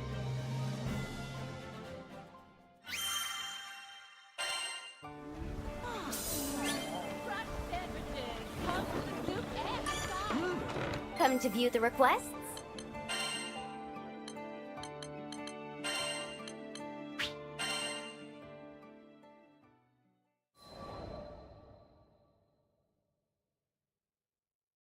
Several days later, I walked into the guardhouse for what would be the last time. The captain's here! Attention! In a moment, the soldiers were lined up before me. At ease. My friends, you have found your strength and your courage. The time has come for me to step down as your captain. For the space of a deep breath, the soldiers did not stir. I read in their eyes that they had long seen this day coming. Captain Percival, we... That title is no longer mine. I return it to you, Captain Douglas. You have become a worthy leader. I turned back toward the body of the Corps. I'm but a traveler. My allegiance lies with a distant country, a kingdom of peace that I shall one day build. But I believe that all who dwell in the skies are brothers and sisters. Though our time together was short, it was an honor to serve with you. You have shown that we need not be chained to our pasts, that valor can be kindled in every heart. When I raise my kingdom, I hope that you will one day visit to impart this lesson unto the knights there. No, Sir Percival. You can count on me. Me too! It's a promise! Mirth welled up within me. In one thing I thought, the Corps had not changed. They could still make me laugh. Very well. I will hold you to those oaths. And so, bidding my friends farewell, I took once more to the skies.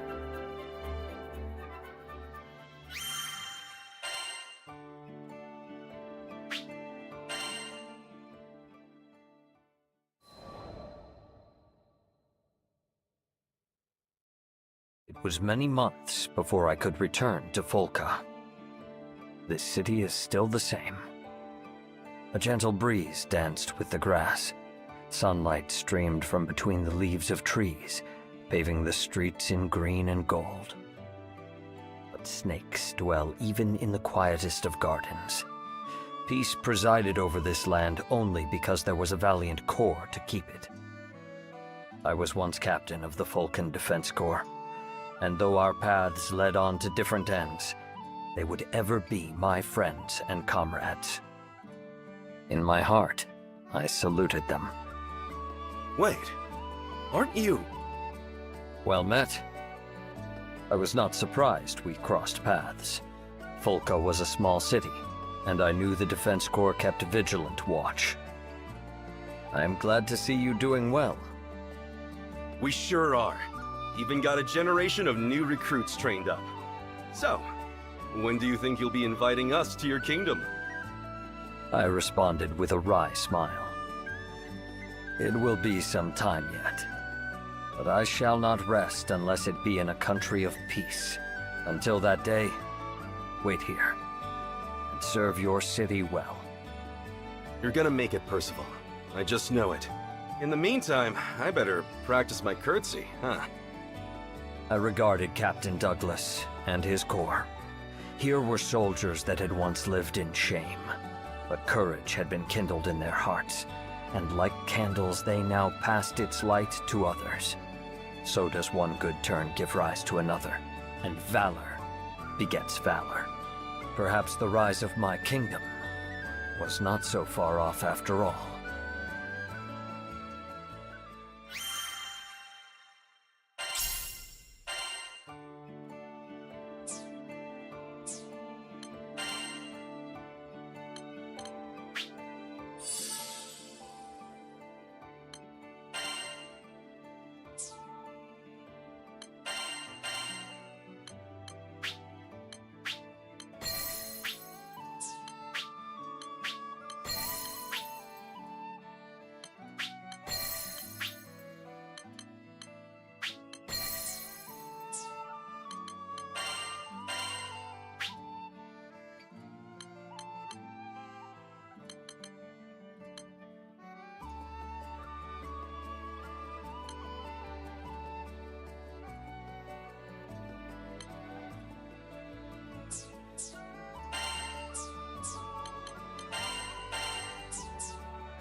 Vern and I left Seed Hollow and turned off the road, beating a straight path to the goblins' encampment through trees and underbrush. We arrived before the soldiers. In front of us, half hidden in the darkness of a cave, slinked the forms of dozens of goblins. Alone, goblins are not much of a threat. When they're allowed to form hordes, Oh, I know all about those smart little suckers. They can plot stuff and coordinate and everything. I smiled. Vern was as much of a veteran as I was. So earlier, you sounded like you were gonna help these soldiers out. What exactly have you got planned? As you know, all monsters are different and must be dealt with in different ways. We shall teach these tactics to the soldiers, but from the shadows. Plan rehearsed, Vern and I crept from the shade of the trees and into the mouth of the cave.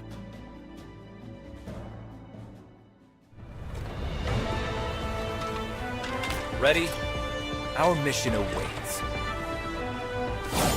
We've got to break their formations. First, let's go for a frontal assault on the sentries. The army from Seed Hollow will be here any minute now! Hurry! Don't worry. We won't even need a minute.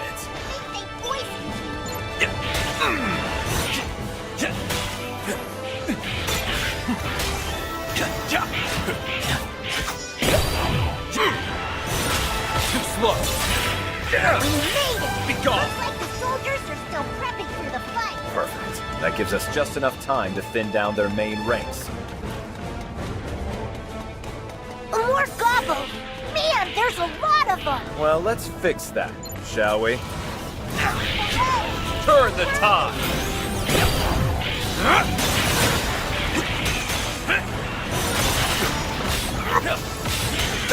Watch out for the shooters!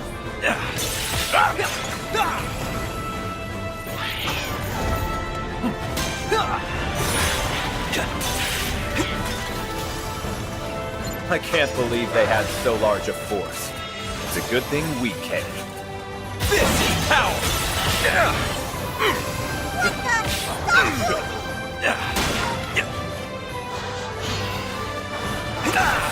I'm not out yet.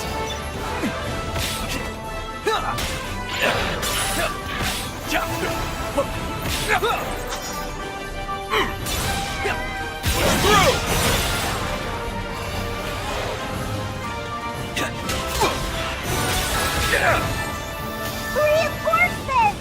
You've got this, Siegfried!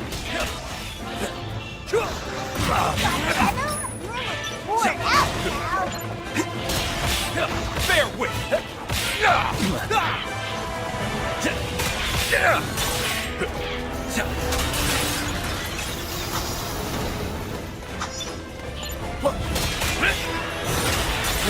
Surrender! Meet your doom!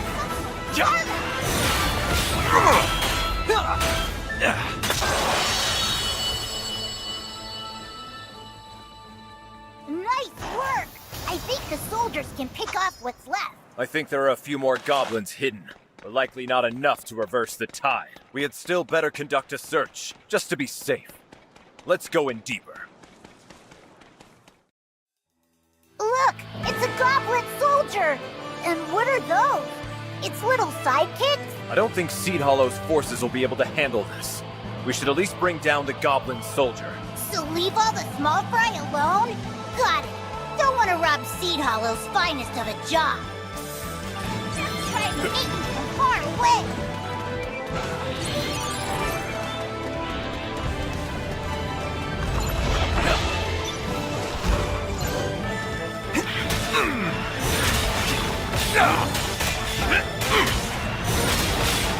You're finished!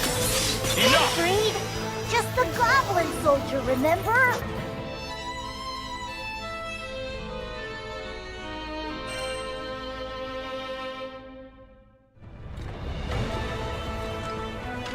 Good. Let's move. We've got to break their formations. First, let's go for a frontal assault on the sentries. The army from Seed Hollow will be here any minute now! Hurry! Don't worry. We won't even need a minute. We made it! Looks like the soldiers are still prepping for the fight. Perfect. That gives us just enough time to thin down their main ranks. More gobbles! Man, there's a lot of them! Well, let's fix that, shall we?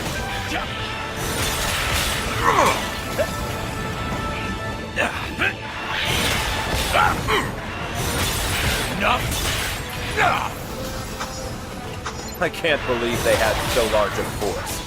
It's a good thing we came. By my Hey, Just bud. getting started. I don't think there's any butt left to kick around here. Free for honor!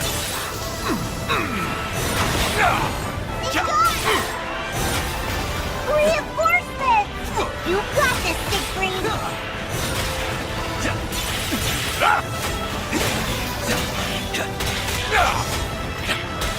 What are they made of? Crap! This thing's poisoned!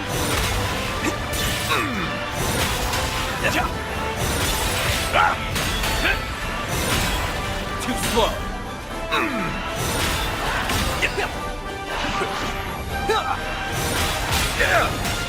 I don't think it takes much more.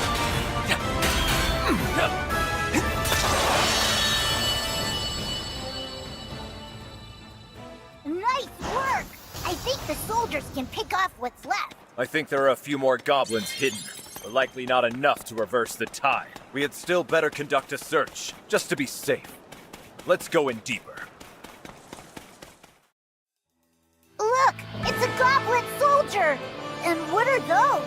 It's little sidekicks? I don't think Seed Hollow's forces will be able to handle this. We should at least bring down the goblin soldier. So leave all the small fry alone? Got it. Don't want to rob Seed Hollow's finest of a job. Just trying to get you from far away. I do not hold back. Take heart. Turn the tide. Let our blades do the talking. Take heart.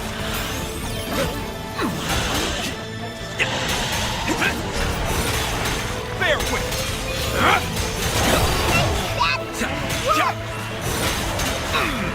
You're finished.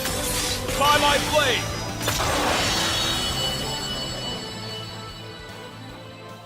Well, I think we're done here. The army from Seed Hollow should be capable of handling the rest. All right, let's head deeper in. Stay together and stay focused. Aw, snap! Seems like they caught up. Let's hide!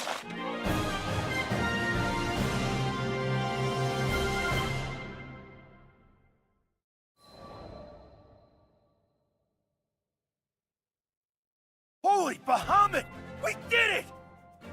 The day is ours. Good work, troops.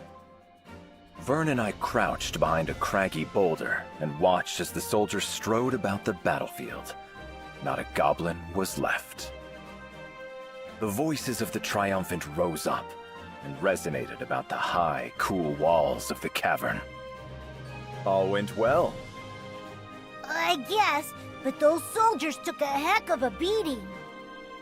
Vern perched himself on top of the boulder, head cocked to one side. They will continue to grow. They have experience now, and what's more, confidence. They will learn to keep their wits about them in battle, to observe the enemy and strategize. If you're sure, there's something I've been wondering about though, Siegfried. You didn't have to help these people. You're not even getting paid for this. So why go through the trouble? I laughed softly. I think you already know the answer to that riddle. Because everything good in this world is worth protecting.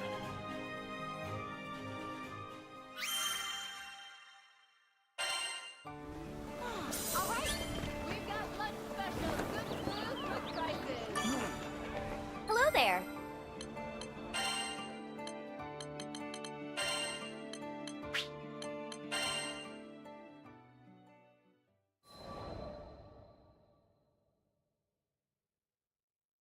Three days after the victory in the caves, Vern rushed into my cabin.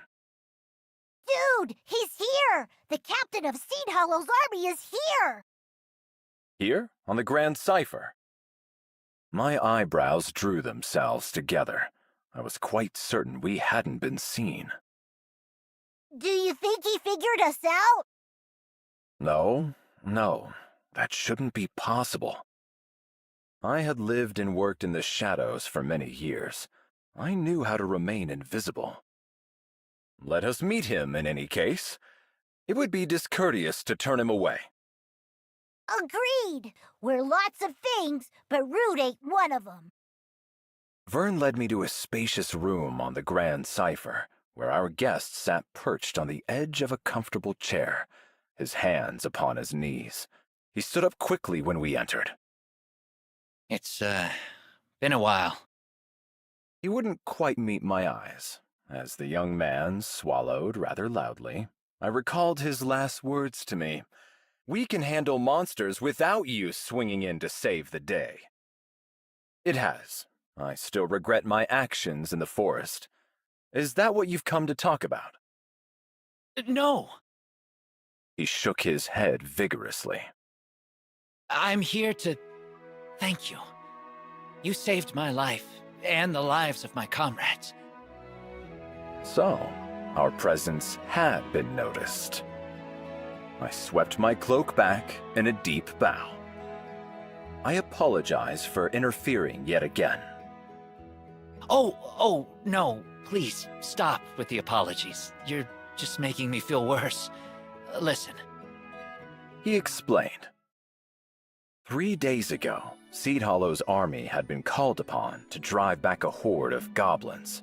He had marched his company there with a heavy heart, expecting great losses. But to his surprise, when they emerged from the goblin den, they were not missing even a single soldier. Goblins are intelligent. They post sentinels and form ranks, just like we do. Sword fighters and shield bearers in front, mages in back. Any battle with them should have been tough and bloody. Yet these goblins had no set sentries, and their forces were meager and scattered. Even the large beasts the goblins kept in reserve had been terribly weakened by the time Seed Hollow's forces reached it. But what could have worn it out like that? A night of partying too hard? No. Someone had to have helped us, and luckily, I had an inkling who. Now he raised his round, earnest face and looked straight at me. There was this knight who'd saved my troops before. He wore jet-black armor and carried a crimson sword. Yeah, no way you'd forget that getup after seeing it once. Vern peered down at my armor. It was matte black, so I could slip by in the night unseen. But I suppose outlined against the light of the sun, it cut quite a distinctive figure.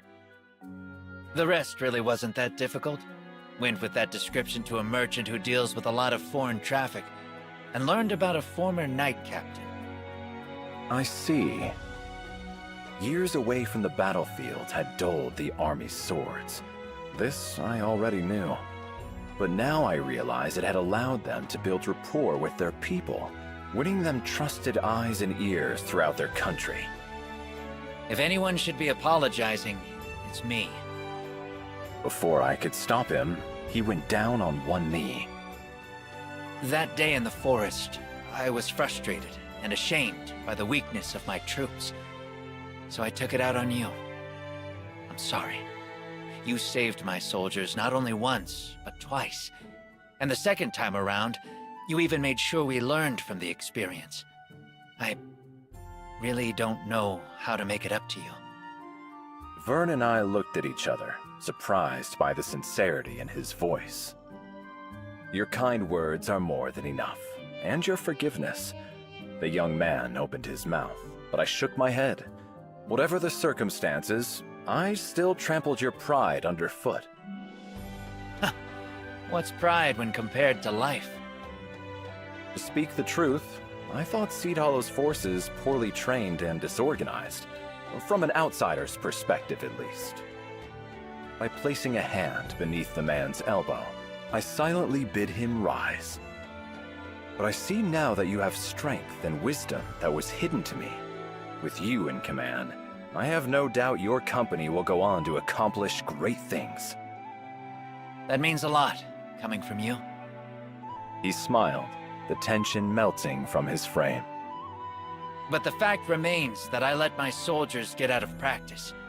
You've helped me realize a lot these past few days, and I promise we'll train harder than ever, make up for lost time, and become the defenders this country deserves. Good. Never stop believing in yourselves. Seed Hollow, a land of gardeners who derive joy from the bounty of flora and the simplicity of peace. Though they were no longer the mightiest of warriors, they were by no means weak. No more than the wildflower, who holds aloft its petals in dry soil and through battering storms. And like wildflowers, they would continue to grow and flourish. Though Seed Hollow is a small country now, perhaps in time, it will rise to become a mighty nation. When that day comes, it surely will make a valuable ally for Fiendrock.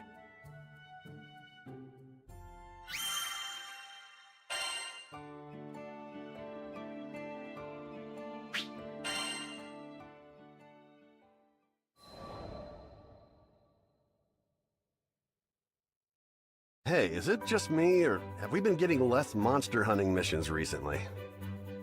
We, as all Skyfarers, were used to shouldering the quests of greatest peril, as we've seen more combat than most standing armies.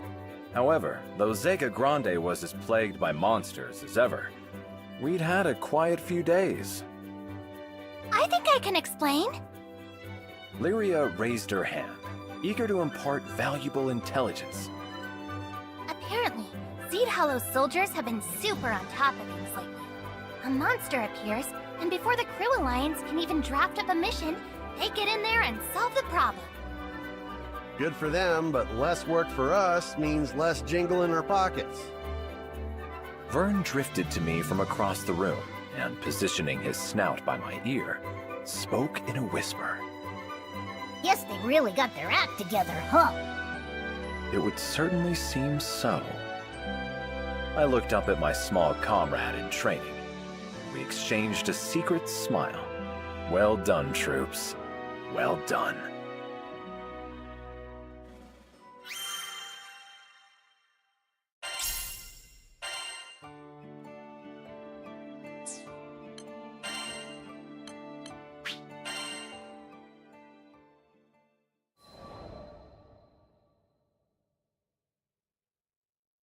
Shanae's attitude changed after hearing her brother's plea. Cagliostro, forgive me. I was selfish, looking for a quick fix. But now, I know I should face this disease and live my life the way I meant to. Figures. You needed time to process your options. Actually, that was the reason why I asked Heimel about his objections in front of Shanae. She needed to hear his part. We're sorry for wasting your time. We know it wasn't easy to gather all those components for a new body. New body? Doesn't ring a bell. But you said you would give Shanae a new vessel. Right into my trap. I reached into my pocket and pulled out a bottle of pills and a note, handing them to Shanae. I present to you my genius medicine for slowing the progress of Lycerian fever syndrome. I calculate it's 3 times more effective than the previous tonic. Not hard to manufacture either. I'll give you the recipe. Stop by Sierra's sometime, and she'll help you fill it within 2 to 3 business days. Wait, Cagliostro, so why did we go all the way to the Pillar of Vayoi? It wasn't obvious? I needed some stronger base reagents to help synthesize the first batch. My crewmates looked at me with irritation. But when you've lived as long as I have, sometimes you need to spice things up with a few pranks. While we're on the topic, I did a little more research. Experts say that ley lines rebalance themselves after a number of years. Problem is, most people die before it can happen. But with my new prescription, you should be able to make it long enough. No sweat. Cagliostro, how can we ever repay you? You are everything to this family. Shanae was so overcome with emotion, she couldn't express her own thanks. I didn't mind her silence, though. Excess sentimentality always spoiled the mood. We had more important topics to discuss anyway. Right, so about payment. The founder of Alchemy developed a new medication specifically for your family. That's gonna cost ya. Heimel swallowed, readying himself for the worst. I'm a fool. You're absolutely right. We don't have much in the way of money or valuables, but we'll do whatever it takes to... I think there's been a misunderstanding. You don't get to decide my reward. Are we clear?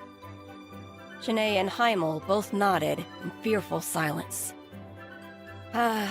Seeing harmony restored to the studio was a wonderful feeling. I even allowed myself to bask in memories of my sister, as a treat.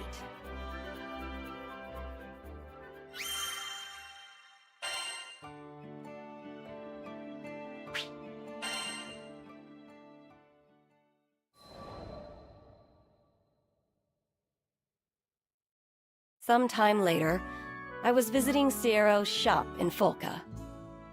You have my payment from Shanae and Heimel? Sure do. It's a big one, so take good care of her. From behind the counter, Sierra pulled out a canvas displaying the world's cutest girl. Clear skin, dewy eyes, and a mischievous smile, all framed by soft golden locks. Utter perfection. Not that I have to explain it to you, but lots of folks have said they'd like to buy this pretty picture. We had to fight off all the amateur art collectors. Of course. Who wouldn't want a portrait of me? Though I was the only one worthy of owning such a masterpiece. I was surprised to hear you knew Lady Shanae. Must be a fancy lady, being a master and all. Wait, master? Indeedy. Youngest artist declared a master in a good long while. She's really made a name for herself in the market. Here, just got this piece in today. I had seen it before. It filled me with a resonant vitality, just as it had in that cozy little studio. But now it was accompanied by a price tag of a whopping 5 million rupees. I think I'll add this one to my collection. In all my years of filling vessels with spirits, I had never procured an object with as much soul as Shanae's painting. I had to have it. Are you sure? That's my biggest budget breaker. I laughed. A few million rupees for a miracle? Chump change. Unbeknownst to Sierra Carte, I got away with the steal.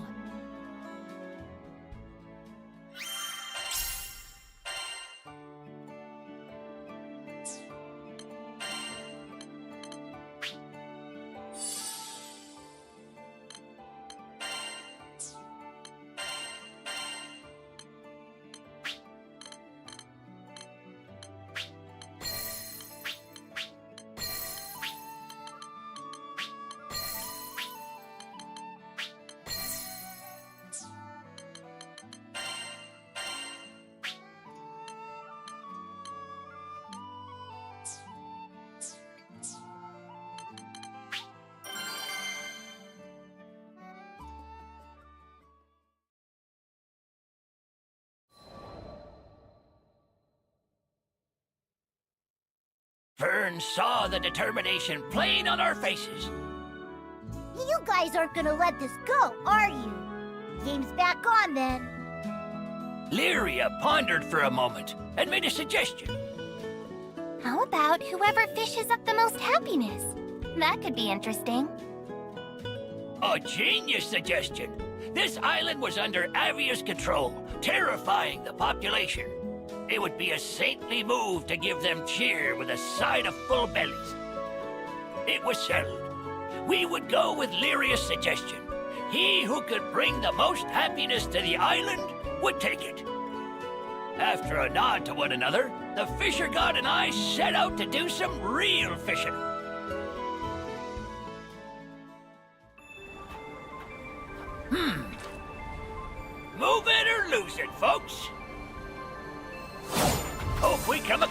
fishing spot.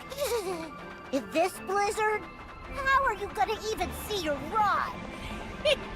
Ancient technique.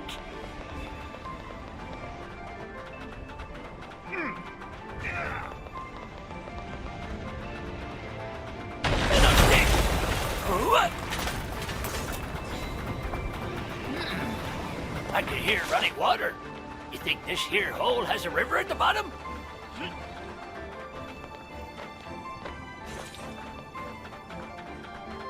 School!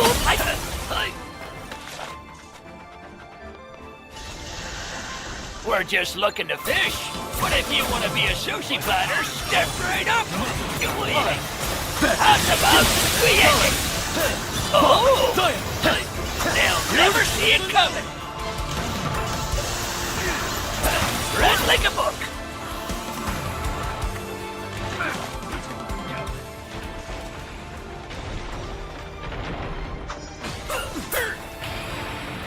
Can fish even live in weather this cold? The colder the weather, the fatter the fish. Make some good barbecue. Ooh, that's neat. You learned something cool Clean like every a day. fiddle.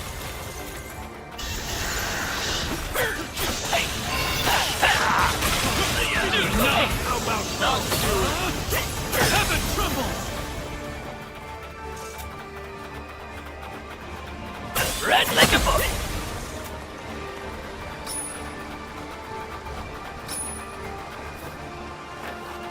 Ooh, that spot looks swell.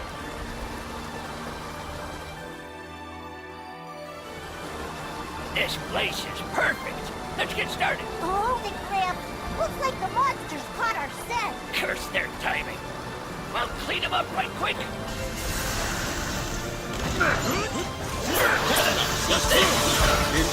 Come on now.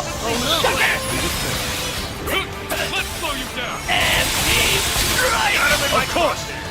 Rather be fishing. I wouldn't We'll be hit the so lake sure. after this is Looks over. like we got a big fella on our hands next. For real? We don't have time for this. Yep. And judging by its bad attitude, I don't think it's gonna let us leave without a fight.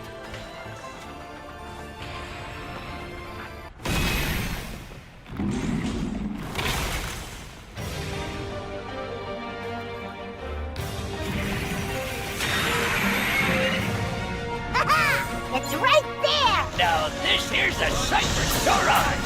Sorry, Bug, but you're between us and our fishing spot.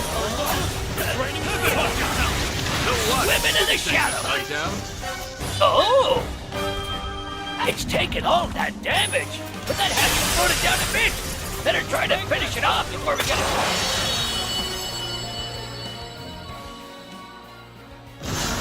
That was a good. Got my chest and arm all warmed up. Oh, I hope we didn't scare off the fish. Ha! Wait a minute. It's over?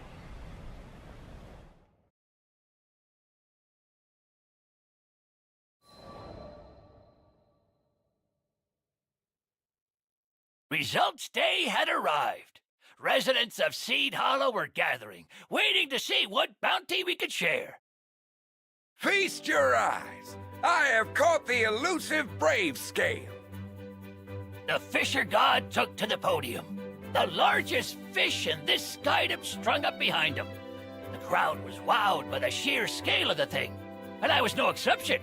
Should have known he'd come out with rod blazing. But I, on the other fin, took a different approach. Behold! All these humble shellmen who make their home in these very rivers.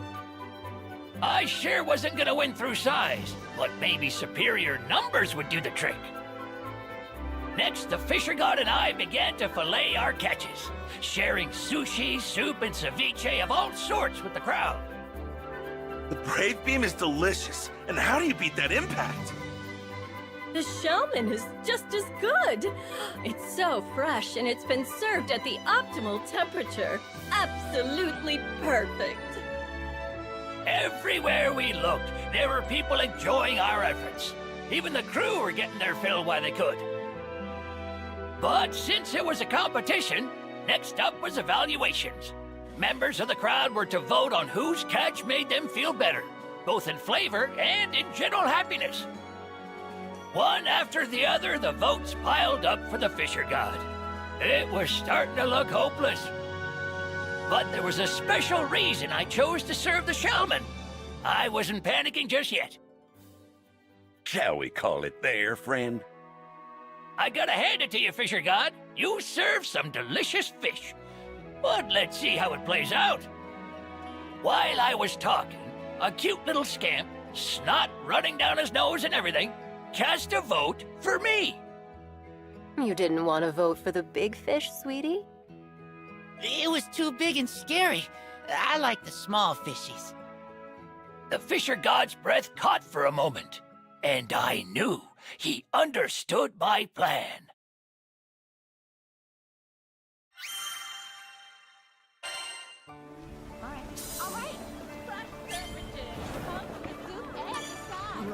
Come to view the requests?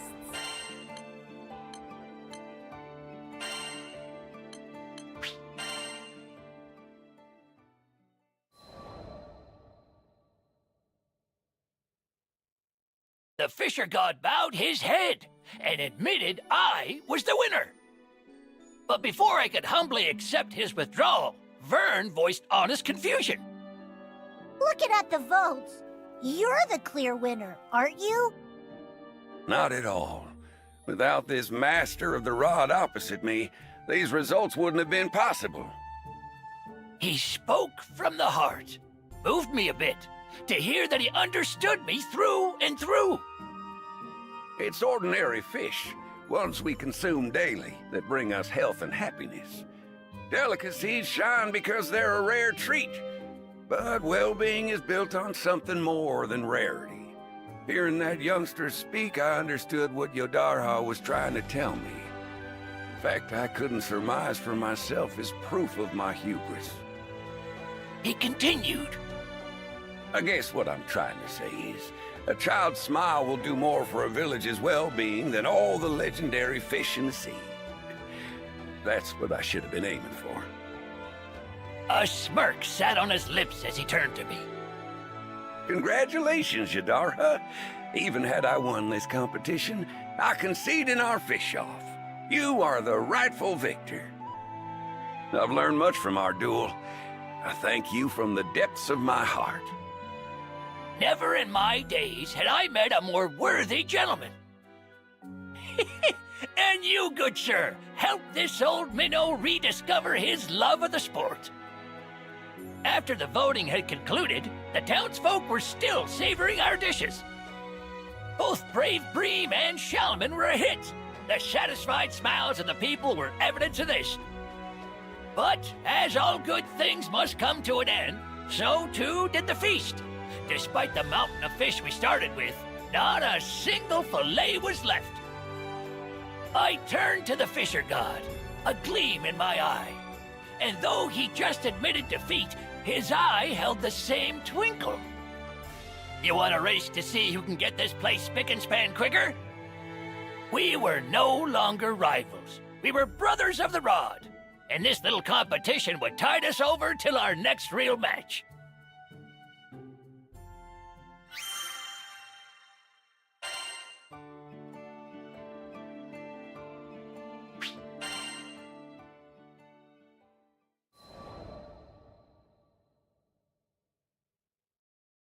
We were shopping at Sierro's when the merchant herself popped up from behind the counter. Apparently she'd been waiting on us, ready to share the latest sea-worthy gossip.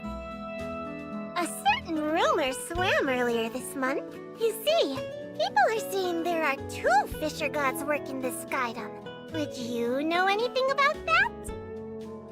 Vern and Lyria gasped in surprise before turning to give me a curious look. Could it be? You know, I never meant to keep making a name for myself, but old habits die hard, don't they? Sounds like quite the handsome fella. Can't wait to meet him.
The air in Seed Hollow that morning was electric.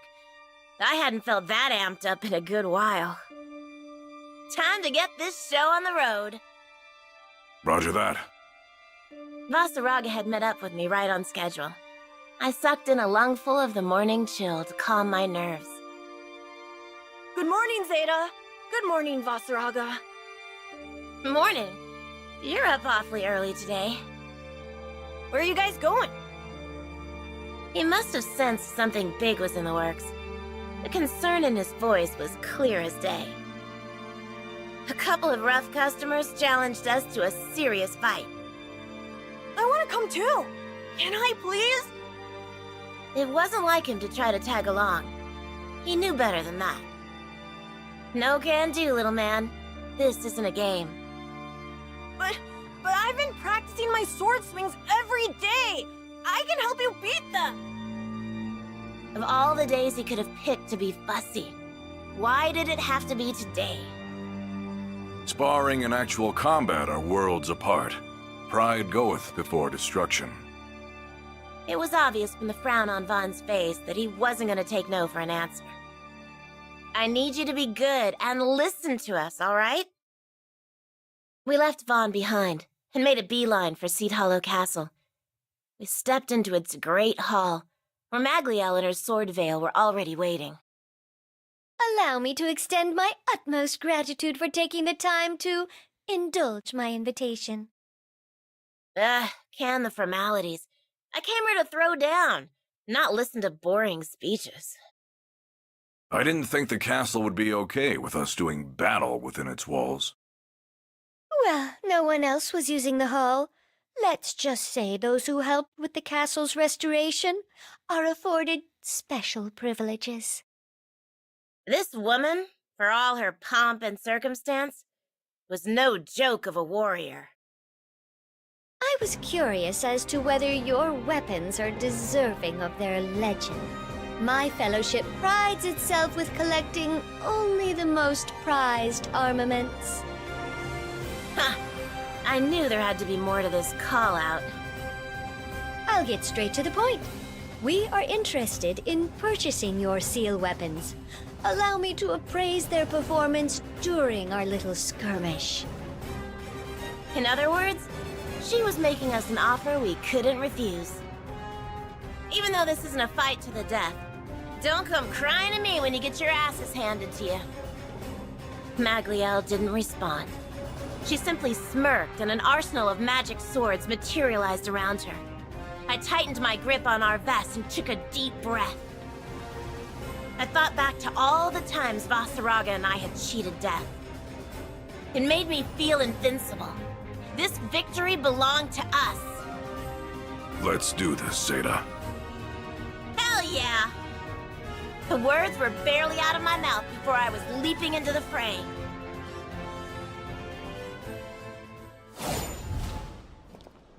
Well, well. What curious guests we have. Now then, may I have the first dance? Say what you will about her, but she's got plenty of style. Don't get distracted. She's no ordinary foe. I'm burning up. Show 'em who's boss. Rain up. Close call. Good. Rain of fury.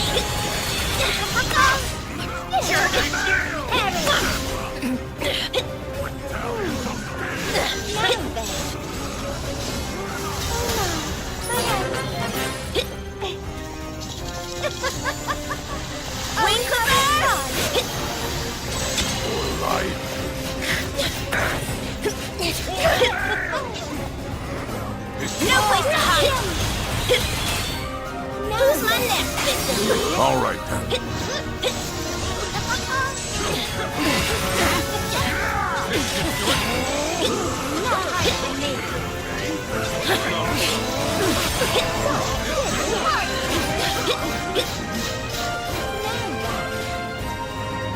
Break the limit!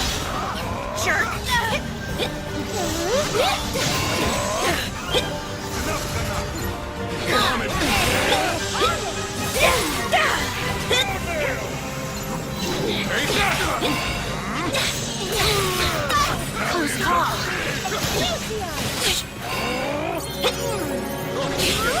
on it.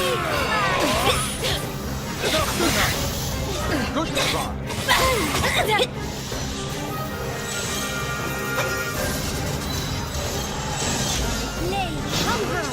Well, that didn't do much. Because her magic swords play offense and defense. We need to smash him! Now it's on!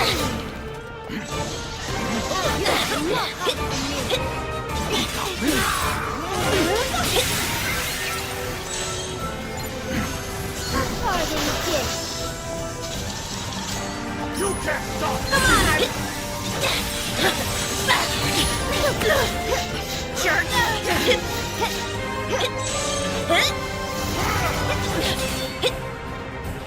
Eat this! Close call. Bring it! Money! Come on! Step up. Well, you're enjoying yourself. Feel the flame! You're performing marvelously. Let the roll, really.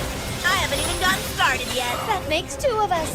Now that we've limbed it up, what say we ratchet up the tempo? Stallions of fear! Now it's on. You listen up! You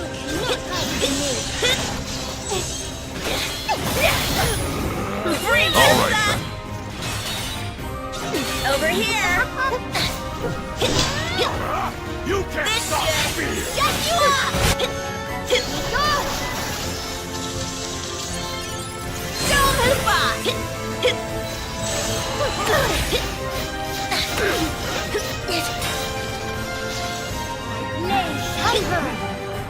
Come on! One more! Over here!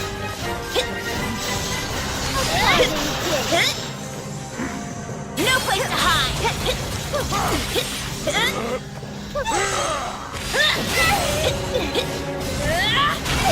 You're finished! Resolute, strike! Milady, please allow us to assist! Stand down! I will not Over tolerate here. such shameful tactics. Hey, if they want in, they'll skin off my back. That way we can really cut loose.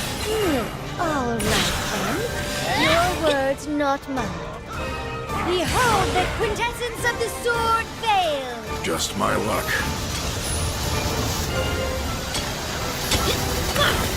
Close call. Jerk. Behold our greatest art, sword opera!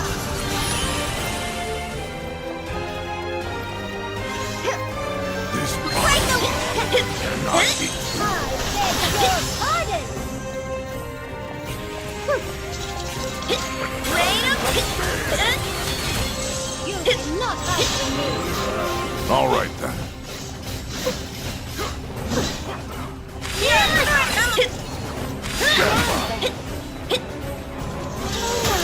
My hand slipped. I'll hurt you all! You can't stop it! A lady deserves her fate! Return! Come if you dare! Gladium!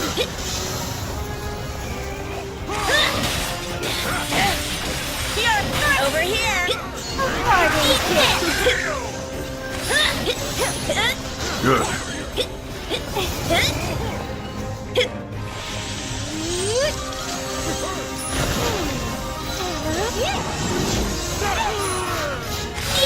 Over here. Come on, our best. Feel the flame. How about you? Who's my next victim? No place to hide. I grow weary of this party! Eat this.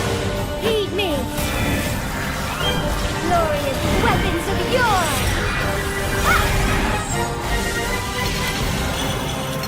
To battle! Try and stop Hammer it! forged by storm! Mjolnir!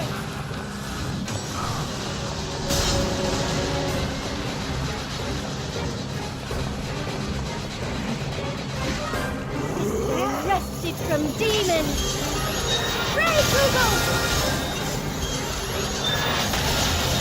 Stave carved by divinity. Caduceus!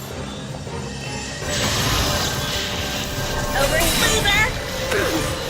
Now it's on! Sharpened by legend. Come on! Dive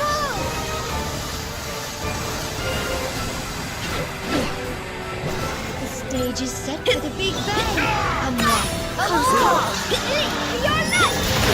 All right then.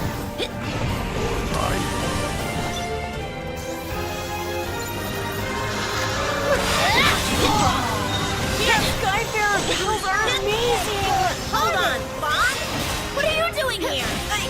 I'm sorry. I couldn't stop worrying about you. This situation is vexing, to say the least. Everyone, make sure no harm comes to the boy. Yes, milady.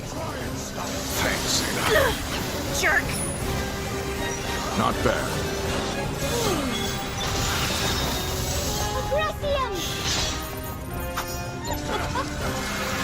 Over here!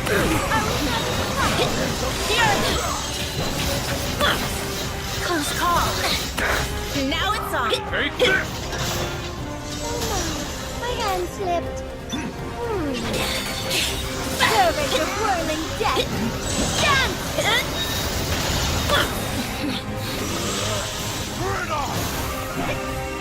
You can't stop fear! Excelsior!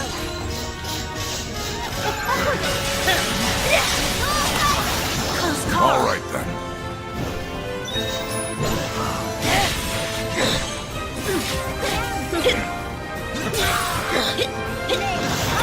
Now it's on.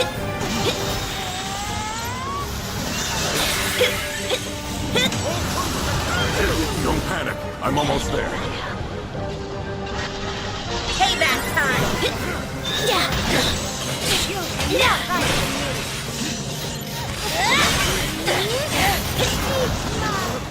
Not bad.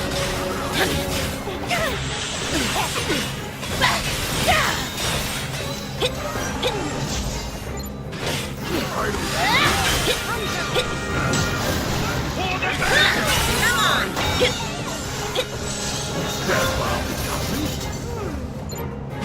Over here. Come to me. I'll cut you all down. Come on. Converted. Come if you dare. All right then.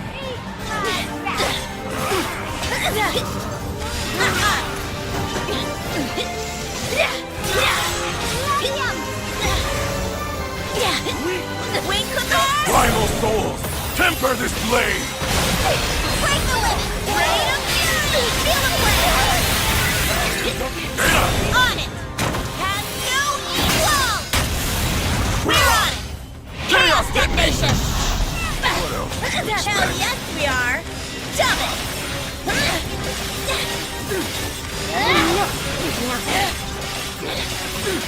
Get back. I'll shoot you.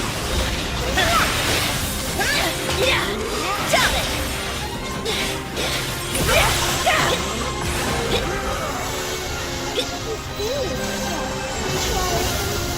Hospitality.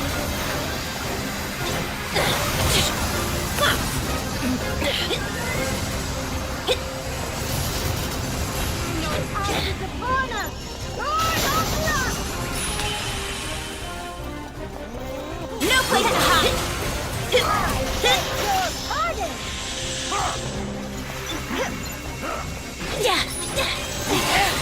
If only I could have held out a bit longer. What a shame. Nah, you put up a good fight. I'm down to spar again anytime. Eat this! Bring it!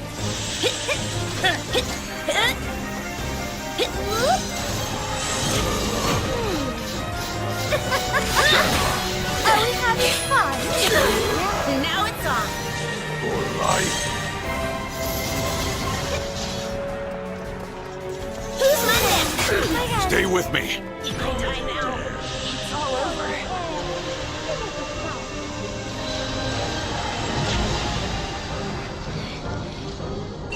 You can't stop fear.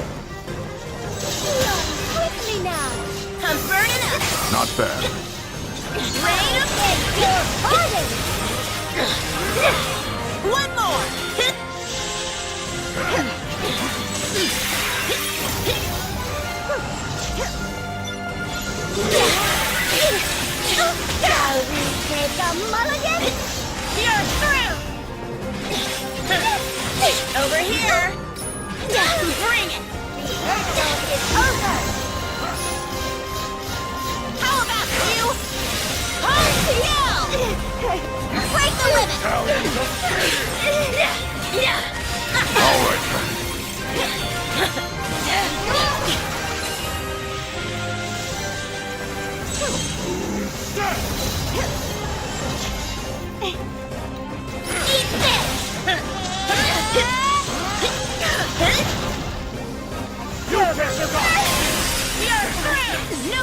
Maybe time for the curtain to fall. So, you're starting to feel it too, huh? My. Are you two ready to throw in the towel? Oh, yeah. What a joke! If you want to test me, then let's go! We're flying, sir. I invite you back!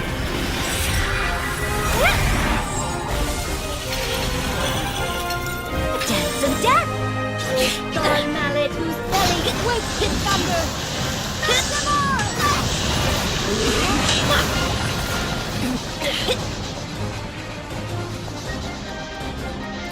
Oh, pistol whose history is shaded in red. Here's the through! Jade whose divinity is made manifest. Unburden their souls!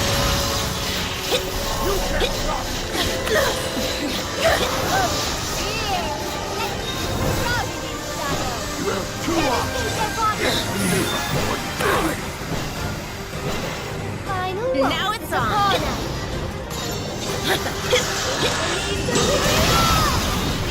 Try and stop it! One more!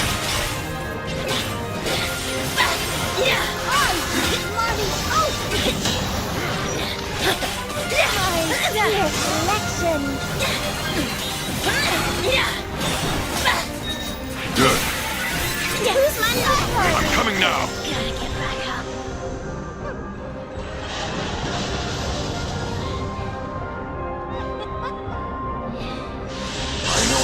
It's my turn now!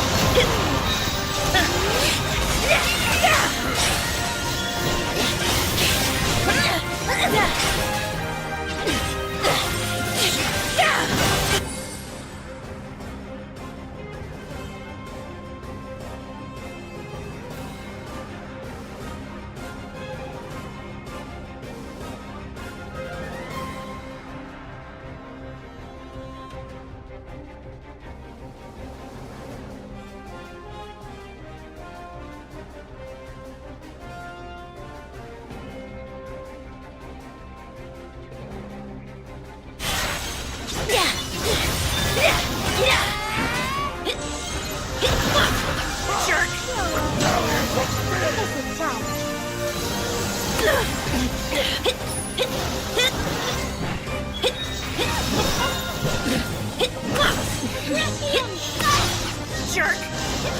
On my mark!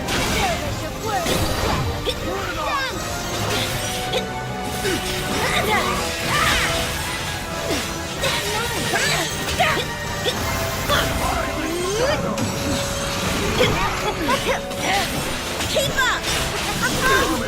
Jerk! Farewell! Oh yeah! Keep up!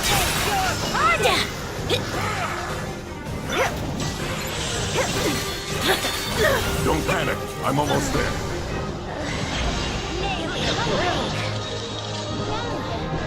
Go ahead. Give us a touch. Not bad. You're finished! Resolute? Off the rock! Way ahead of me. This should... Shut you up! I'm burning up! We're on! Red detonation! Hell yes, we are! What else did you expect?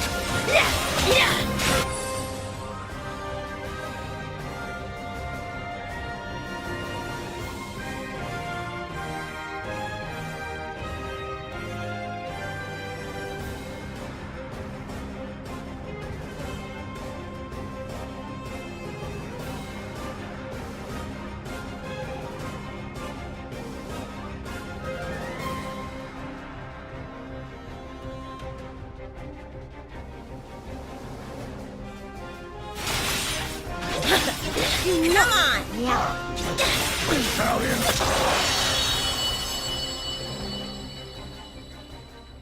That was a sight to see. Thank you both for exhibiting the beauty of Arves and Grinna. You're not so bad yourself. Most people would have lost to us by now. Phew.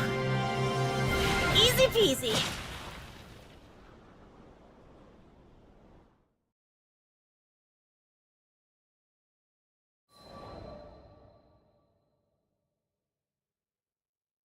You'd better have a good reason for sneaking in here, little man.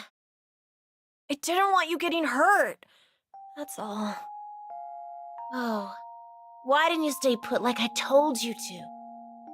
I said this wasn't a game. There's no excuse for being a distraction on the battlefield. Every swordsman knows that, even rookies. Vaughn fell silent, realizing he couldn't argue back.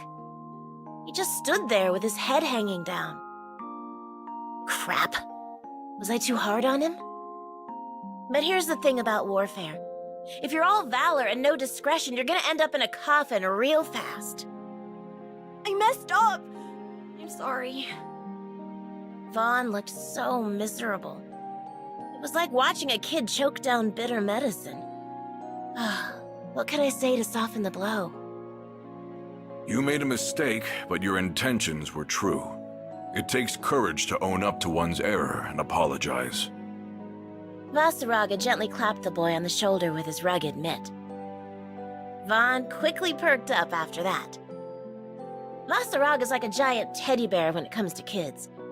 I can count on him to smooth things over when I get too preachy. No arguments there. Oh well, what's done is done. Me chewing you out isn't gonna change the past.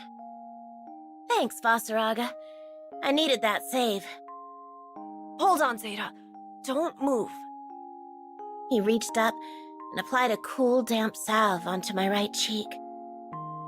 I wasn't lying when I said I was worried about you. See? You did get injured. Hey, even the pros get banged up every now and then. It's not really an injury per se, more like a scratch. I'm amazed you even spotted it. Just so you know, this medicine was made from the ingredients you collected. The hospital director was really happy for your help.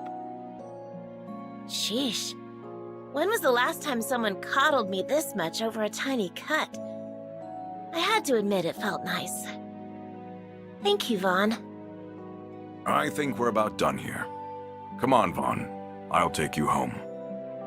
If I didn't know any better, I'd say Vaughn had taken a shine to the big guy. It wasn't hard to see why, given the way Vasaraga treated him with kid gloves and all. You have my thanks for giving me a taste of Arves and Grinnoth. You both handled those weapons with skill and finesse. Damn right we did. You didn't even make us break a sweat. Is that so? I got the sense that this weapons nut wasn't actually invested in the fight itself. She just wanted an excuse to research Arves, and maybe to brag about her own collection. Kind of funny how just talking about tools of destruction sends her into a frenzy. Then again, I get hyped about testing my combat skills, so who am I to judge? By the way, I think we deserve a bit of compensation for our troubles. Oh dear, how silly of me. You're right. I must pay the price for losing the challenge. I suppose I could bid farewell to my precious, beloved Gaibolg. Oh, come on. Don't make me out to be the bad guy. How about this? Why don't you treat me to the tastiest dessert this Skydom has to offer? Magliel's frown vanished in the blink of an eye, and her tears dried up like magic, though I'm not even sure she was crying in the first place. Why, 'twould be my pleasure. Did you know there is a hidden gem of a bistro that serves pancakes topped with rare fruits right here in Seed Hollow? Shut up! What kind of rare fruits are we talking about? She was literally bouncing with excitement. Cultivated by only the greenest of green thumbs, each luxurious piece of nature's candy is a crowning achievement of sweetness. The cream of the crop. You simply must taste it to believe the capital's best-kept secret. Huh. So you do have other hobbies outside of weapon collecting. Alrighty, you're on. I'll be in touch about dates and stuff. As I left the castle hall behind, I saw that Vasaraga and Vaughn hadn't got much of a head start on me. I ran to catch up to them, all the while wondering, does Vasaraga like pancakes? And as strange as it sounds, out of all the missions I'd wrapped up lately, I hadn't felt a greater sense of accomplishment than in that moment.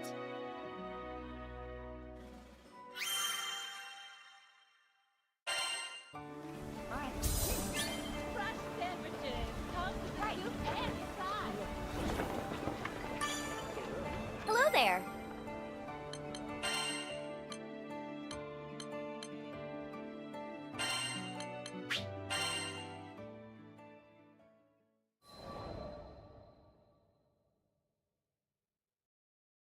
After the showdown with Magliel, it was a while before I saw Vaughn again. Hey, little man. I was wondering when you were gonna pop in. How you holding up these days? His hair had grown out a bit since we last talked. I had no idea that much time had already passed. He seemed downcast, as if he had something heavy on his mind. Maybe I could get him to open up about it. Is there something you want to get off your chest? Yeah, how should I put this? I like you, Zeta. He was trying to keep his embarrassment at bay, but the way he fumbled his words betrayed his emotions. Thanks. Is that all you wanted to tell me? No, there's more. I'm gonna get stronger. As strong as you and Vasaraga. He had a deadly serious look in his eye. Kid must have thought long and hard about this. Is that so? Here was a side of Vaughn I had never seen before. More earnest. More mature. I felt a swell of pride as a smile crossed my face. Yup. That's why I'm calling off all marriage proposals for now. Oh? Why the sudden 180? I just think it'd be better for us to stop seeing each other for a while. Huh. It's going to be tough on me, too. But I think we both need time apart. I did not see this coming. No, don't talk like that. I refuse to let anyone get the wrong idea about us. But I can't marry you yet. There wasn't gonna be a wedding anyway. My point is you and I were never. I'm sorry, Zeta. It's not you. It's me. Stop! Don't even think about saying another word. He wasn't listening to me anymore. He'd already written his own headcanon. But you know what? It was sort of nice to be doted on. For what it's worth, I like to think I taught him a few life lessons, too. I'd forgotten what it was like to view the world through the innocent eyes of a child. Hanging out with Vaughn took me back to a simpler time. Thanks for jogging my memory, little man. Funny thing is, dwelling on the past isn't my style. Not at all. Living in the now is my MO. But one thing's for sure. I'll never forget the time I spent with Vaughn.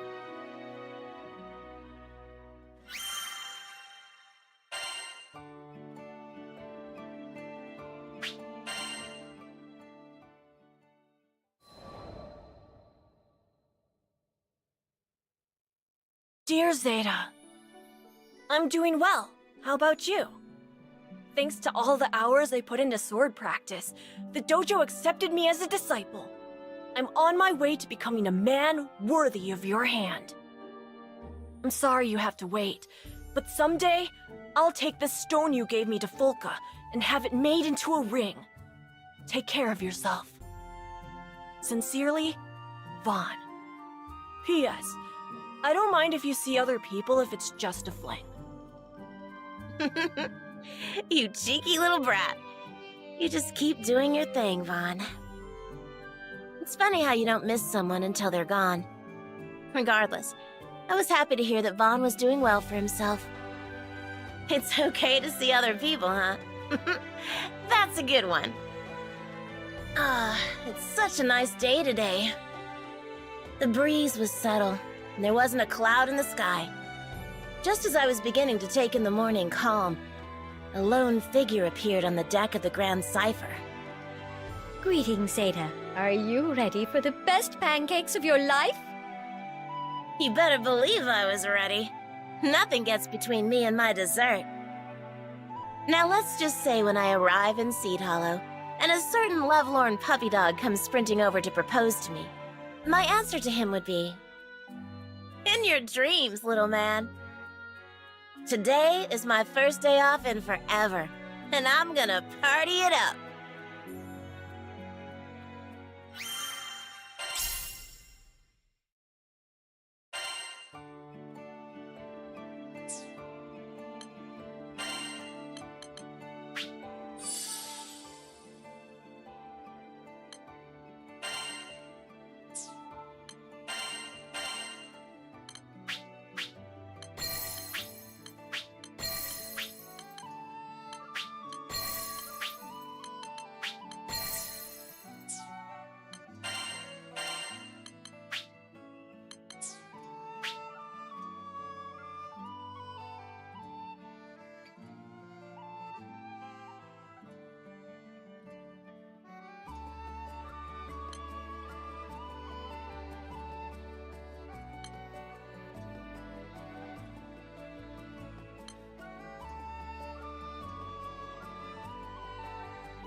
The captain, who saw me rushing to the port, joined me in the chase.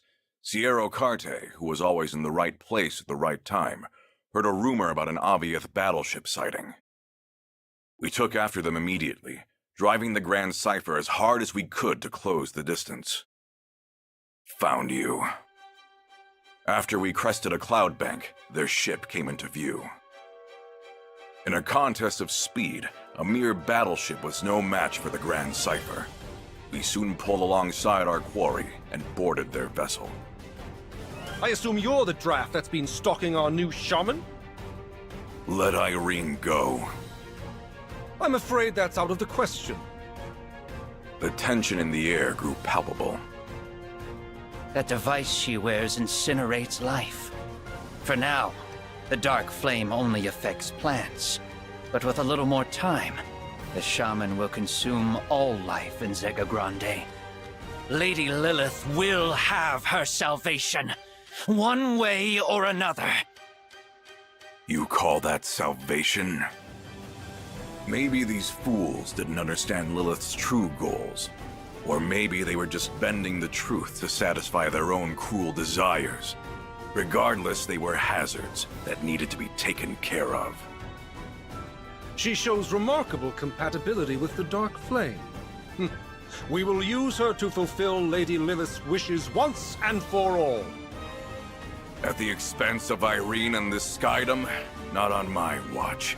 It's time someone put your schemes to rest. Grinoth, did you hear that?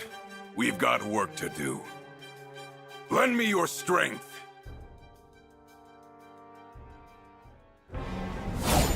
Take them, Grinoth! I offer my life for Lady Lilith! For Lady Lilith! These guys never know when to quit. Call for reinforcements. We stop them here! There's no end to them! Rackham, you pull up alongside them. We need to board and find Irene. Of course! No kid is getting kidnapped on my watch. Enough! Try and stop it! Better! Gimel! Dale! Hey! Pop! You'd perish! Let's slow you down!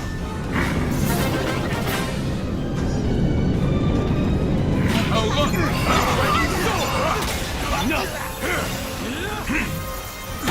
Blasphemous! Rackham, do it! I'm on it already! Come on, Grand Cypher, hang in there!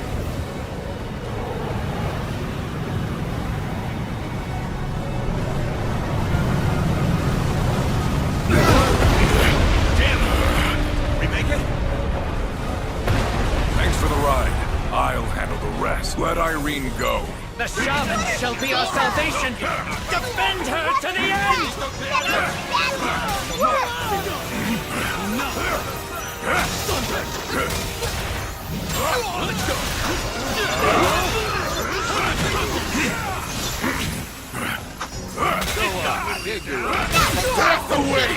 Careful, more are coming.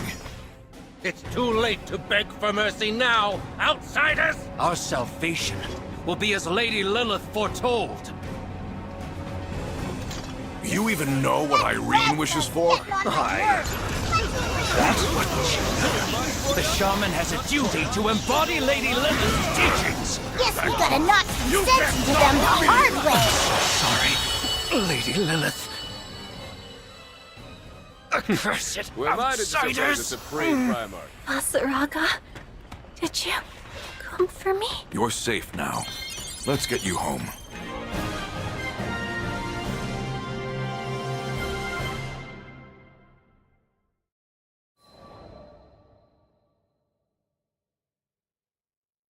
By the time we carried Irene back to the Grand Cypher, half of her body was shrouded in the dark mist. A sinister-looking device was clamped around her wrist, where the bandage had slipped off. I don't advise using force to break it. That would put Lyria's life in danger. I remembered what Roland said back on Mount Nagelith. Removing one of these implements by force could cost Irene her life, but there was no time to search for another method. Asaraga, I'm sorry. I've caused you trouble again. Irene weakly apologized, barely conscious. It's okay. You can break the bracelet. My life is in your hands. As long as you're alive, we can rebuild. We promised, didn't we? Our lives are in your hands. I clenched Grinoth tighter.